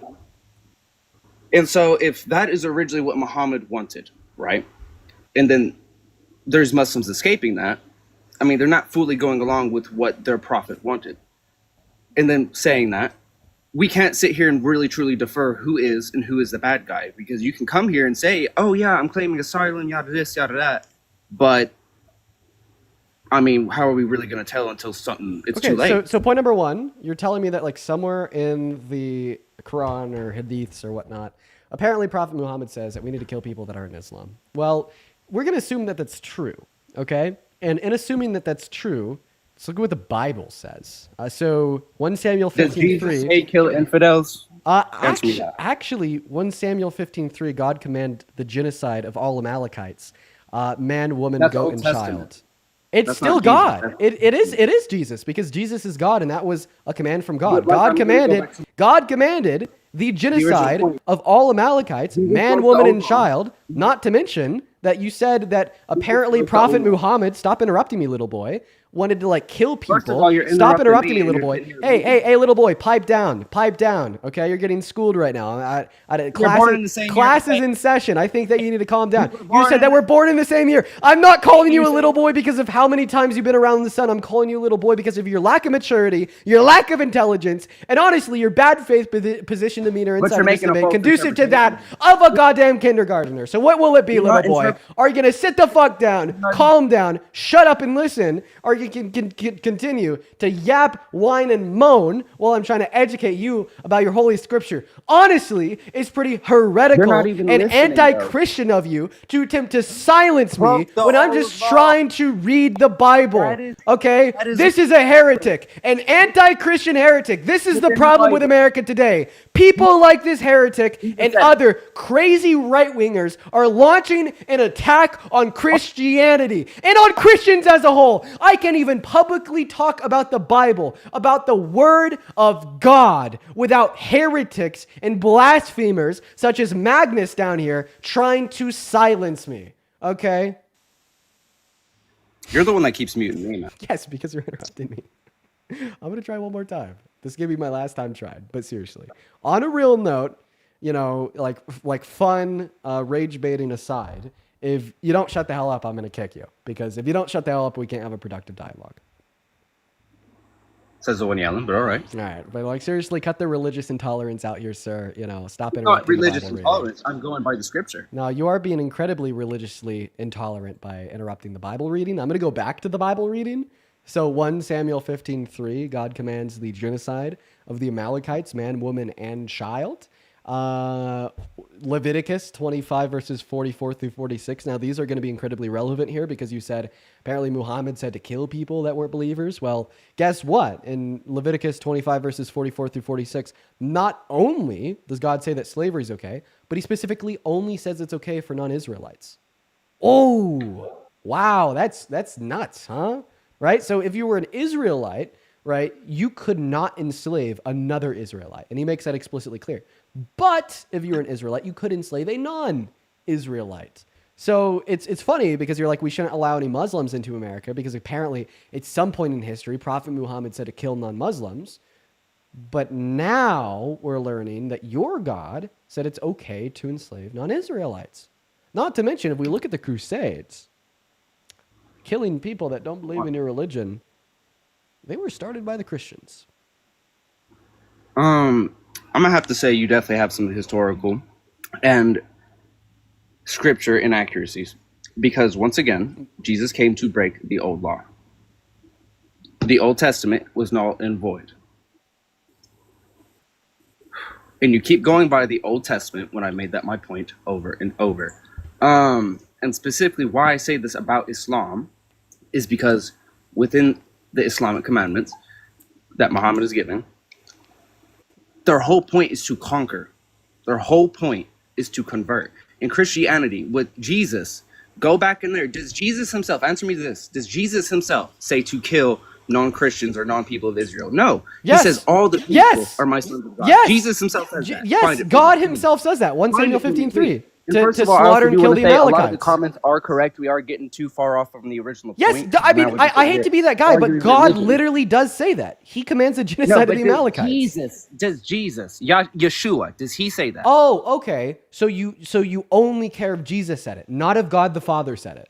What's the Trinity? If it's in the Old Testament, like I just said, and you're not listening. You're Wait, just even though sitting it's in here the Old speaking. Testament, doesn't change the fact that God commanded that. It changes the fact that that was the old law and Jesus is the new law. What do you? I'm so sorry. Are you saying that No. God hasn't always been all good? I mean, if we're gonna go look at the history of it, Has the God Malachites- always been all good? The Amalekites that you mentioned, correct? Has God always been all good? Well, not by our definition of good. He has a grander plan for the universe than we do. We can't understand his concepts and what he holds as right and good truly. So Because you I mean, deny that God is all good. You're heretic. You're actually a heretic. You're actually a fucking heretic. That's crazy. I'm literally not. I'm just breaking it down to not be a fucking simple-minded idiot. man. Is God all good or not? Yeah. Okay, God is all good. I would say generally Christians support good values and good morals. And No, to I'm also not go back to asking you the- about Christians. I'm asking you about the Christian God. Is God perfect? the Christian God. If we're led by the Christian God, then I would say is so, God yes. is God perfect? Yes. Okay. If God's perfect, this would imply that God is all good. Goodness is an essential attribute of his being, correct? Correct. But Okay. also, like I was So trying no, to say, with stop. the Shut the Amalekites- fuck up. Hold I'm on, making you an just interrupted argument. me. No, fuck you, dude. You just Oh, interrupted me. somebody's What are you getting an talking argument. about? Oh, somebody's getting pissed. Dude, I'm in the middle of an argument. I'm asking you, is God all good as a leading question to an argument? Stop fucking freaking out and allow me to make my argument. not freaking out. Or you're You're gonna get interrupting pushed. me. What are you talking You about? are freaking out because I'm just trying to make a super simple, easy, and quick argument, and you're not letting me because you just want to yap I and was yap still and in the yap. middle of the So now we sentence, though. agreed that God is If all I do good. it, So you now, thought I'm so interrupting now you. that we've agreed that God is all good, okay, was it the Christian God who commanded the genocide of the Amalekites in 1 Samuel 15:3? Yes, but if you also go look Okay. at the actions committed by the Okay. Amalekites, So if God is all good and God commanded that wasn't genocide, Damn, would you you're say gonna that keep that muting me genocide was whenever I good? have a point to make. It's crazy. It's because crazy. I'm trying to make an argument here. So you just agreed to two things. You said that But God if I was all did that, you're good. saying I'm interrupting You said you. that God was all We good, can't and you have a said that God conversation commanded if the you're just genocide of the gonna butt in, not Dude. let me finish my sentence. Like, Dude, because I'm the one making an argument. Sometimes I will have to ask you a handful of questions in order to make an argument. But what you are doing Stop making is noise, when I'm right? asking you these questions to create an argument, you are then trying to interject in the middle of the questions and espouse a bunch of shit. Now, you could espouse all the shit that you want, but first, allow me to construct an argument. I feel like your problem is that you know I'm better educated on these subjects than you. You know I'm a better debater than you. And if you actually allow me to construct an argument here and you stop applying this baseless resistance to me by attempting to muddy the water, by interrupting and say, yeah, Dean, God is all good, but now I'm going to yap for 5 minutes about some shit that you didn't ask me. You are just simply trying to prevent me Called from context. constructing a greater argument. So if you do this prevention of my construction of an argument again, I'm going to kick you because it is just antithetical to that of a productive dialogue. So you've affirmed you that you keep think that butting God in. is all good. Yeah, that's it. Okay, that's your last interruption. I'm now intolerant to your interruptions. If you interrupt me again, you're gone. So you've now affirmed that you think God is all good. You've affirmed that God commanded the genocide of the Amalekites, meaning that you'd logically have to affirm that the genocide of the Amalekites was good. And because Jesus is also all good, then this means that you'd have to logically affirm that Jesus would say the Amalekite that the genocide of the Amalekites was good. well, God's desire to destroy the Amalekites was a response to their malicious and unprovoked attack on their weary, Israelite travelers after they fled Egypt. Really? The Amalekite babies were doing malicious and unprovoked attacks? I mean, I can't speak on that, but I will say this. If there's a nation set on destroying you, and that's what they're teaching their children, I don't want to slaughter everybody, but I can't understand a grander being's design for the universe, man. We're human. Right. We think with worldly minds. We So don't isn't that have funny? the type of brain that the Lord Isn't likes. it funny? So you came up here saying that we should stop all Muslim immigration into America because apparently Muslims think that we should kill non-Muslims, and now you are literally justifying a genocide on children in accordance with the Christian religion. You see what I mean there? You see what I mean there? You see what I mean there? Here's my take. Here is my take. I actually think that religion can be so cool and so good when deployed correctly. God, there are so many good Christians that I know and that I love. And honestly, I look at their relationship with their God and their faith, and I think it is admirable as hell. Same thing with so many Muslims. Same thing with so many Jewish individuals. Same thing with so many non-Abrahamic individuals. I think that religion can be a symbol of peace and love. But guess what? There are fundamentalist Christians, like that last guy, that literally justified slaughtering children in the Christian religion. There's also fundamentalist Muslims in the Islamic religion that justify Prophet Muhammad sleeping with a 9-year-old and treating women like absolute fucking shit that I just think is so disgusting. There's fundamentalists in Judaism that will justify a lot of that same shit from the Torah and the Tanakh and the Old Testament, similar to that last guest in relation to Christianity. And I think all of that shit is morally abhorrent and gross, and I just can't understand it, right? It is so crazy. But guess what? That is true of every Abrahamic religion. Every Abrahamic religion has piece of shit fundamentalists with just terrible, decrepit ideals. Just like every Abrahamic religion has really awesome, good faith individuals that genuinely use their respective religion as a symbol of peace and love to make the world around them better. But the moment you start targeting specific religions, like Islam, for instance, and you start talking about a lot of the fundamentalist bullshit in Islam, like Sharia law, fuck that shit. I'm going to be so honest. And you try to make an argument that they should be discriminated, they should be targeted, Muslims as a whole because of that, is a moment when you become illogical and special plea simply because it is also true of every other Abrahamic religion as well, okay? All fundamentalist positions of every Abrahamic religion suck and are so bad for the world. So you can't just specially plea and attack one. You also cannot look at a fundamentalist sect of one religion, turn around, and use that as a signal to therefore prosecute every member of that religion, even if they don't hold on to a fundamentalist interpretation.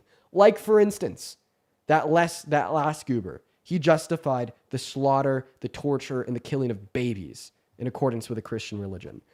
Does that give me the right to turn around and to tell every other Christian watching this live that you are all pieces of shit that think the genocide of children is okay?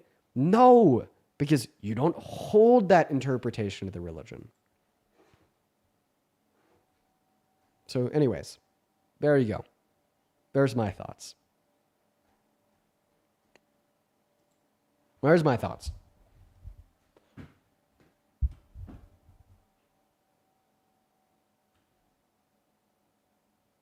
All right, we're going to move on to the next guest. In fact, well, I guess that should have been our last guest for the night. We'll do one more. If we could get them up here soon.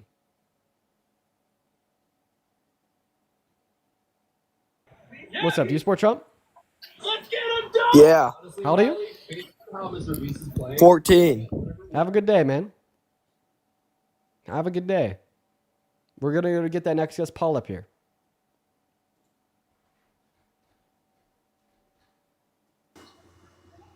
What's up? Do you support Trump? Hello? Nope, they're not here. All right, we're going to move on to the next guest.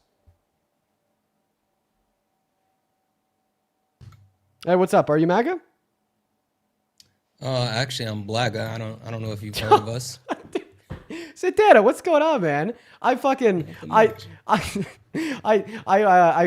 didn't even mean to click on you, but welcome in. Welcome in. Sorry for asking if you were MAGA. Whoa, sorry. I just had like like that was crazy. That was crazy internally. I just get it. completely like switched up like my whole mental load. I was like totally expecting some Trump supporter to pop up here. Next thing I know, it's Santana. What's going on?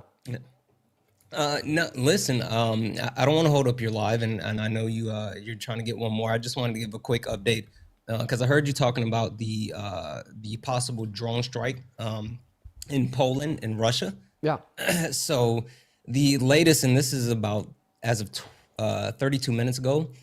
Just for anyone that's wondering, and also for you. So what happened is officially there are no drones in Poland. That's the official word. But based off of the telegram that was sent from Ukraine to Poland, which has caused Poland and also their allies to actually scramble the airspace, Russia has about 100 drones about 40 miles away from the Poland border. They're still in Ukraine, but they're about 40 miles from the border. There's some unofficial reports that a couple of drones have been shot down, but at this moment, nothing has officially happened. They are preparing for the possibility for them to actually go into Poland. There's no clear understanding as far as what the quote unquote intentions are at the moment, but it's getting crazy. Oh my God, dude. If those drones go into Poland, It's gonna be really bad. We'd be the closest, like we'd be closer to World War III than we were during the Cold War. Yeah. They again, everyone's on high alert. Poland's on high Yeah. alert. They have their air force ready. The allies are on high alert. They said it's about 100 drones, Wow. but they're they're in the airspace of Poland, but they're not in Poland, which Okay. is like a very important detail. Yeah. I hope that doesn't happen. I don't think Russia's that stupid. You know what? I feel like Putin has kind of been emboldened by the dictator conference that they had like last week. I think that they are trying to present a united force and kind of a show of force, especially because Putin basically came out and said, he had alternatives when it came to like meeting with Trump versus meeting with Xi Jinping and what's the president of India? I forget their What's his name. Yeah, but anyway, they had additional options, so it's going to be interesting, especially after Israel bombed Qatar, right? Like, there's a lot happening today. Yeah. About Russia and Poland, real quick. I will say, I don't think Russia's gonna do shit. I think that Russia is reckless, dumb, and stupid for so many reasons. I don't think they're stupid enough to start World War III. No. Yeah. But you know what?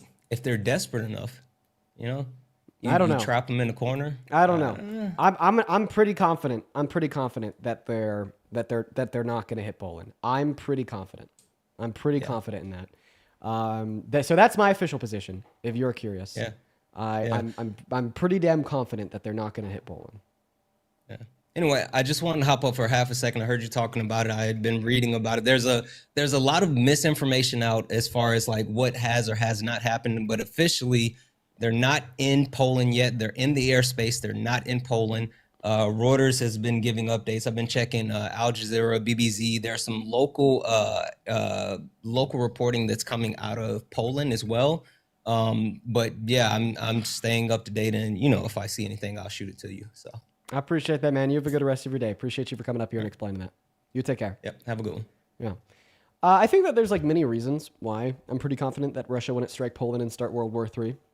The biggest one is, okay, first, before I finish that sentence, I need to address somebody in my YouTube chat. Someone in the YouTube chat says, don't make World War III jokes. It's too serious. Then they followed that up by saying, Dean can't say lies like that. So offensive. Shimmer is their name. Shimmer. It's not a joke that if they struck Poland, World War III would start. It would. Under Article 5 of the NATO treaty, Russia strikes NATO territory. We strike Russia. NATO strikes Russia. NATO striking Russia is World War III. That's a fact. So I don't know what to tell you, Shimmer. That would be World War III. If Russia struck Poland, World War III would be contractually started. we would be contractually obligated to start World War III if Russia struck Poland under Article 5. Now, I'm pretty confident. I'm pretty confident that Russia will not strike Poland. Like near 100%. Obviously, I can't say 100%. I would say like 98%. Damn near certain. Because look at like how much they have suffered in their invasion of Ukraine. Ukraine has been kicking ass, kinda. The ruble is in the dirt. Their economy is shit. And Russia isn't doing too well, you know? And that's just one country. That's Ukraine. If they were to start war with NATO, woof. I mean, they wouldn't do too well. But that's it for me for the day. I'm going to stay updated with that, and so should you. Gary Bear, thank you for the baby dragon. You should definitely stay updated with that. Because even though I'm pretty damn confident they're not going to do anything, it's still pretty important to keep an eye on. So I'm going to go to an end for the night. I love you all. Thank you everyone so much for tuning in. I will see you again tomorrow. I'm probably going to be live. There's a chance I'm going to take the day off tomorrow and be with Parker. I don't know yet. You guys might see some stuff coming soon though. Peace and love everyone. Y'all have a good one. Bye-bye.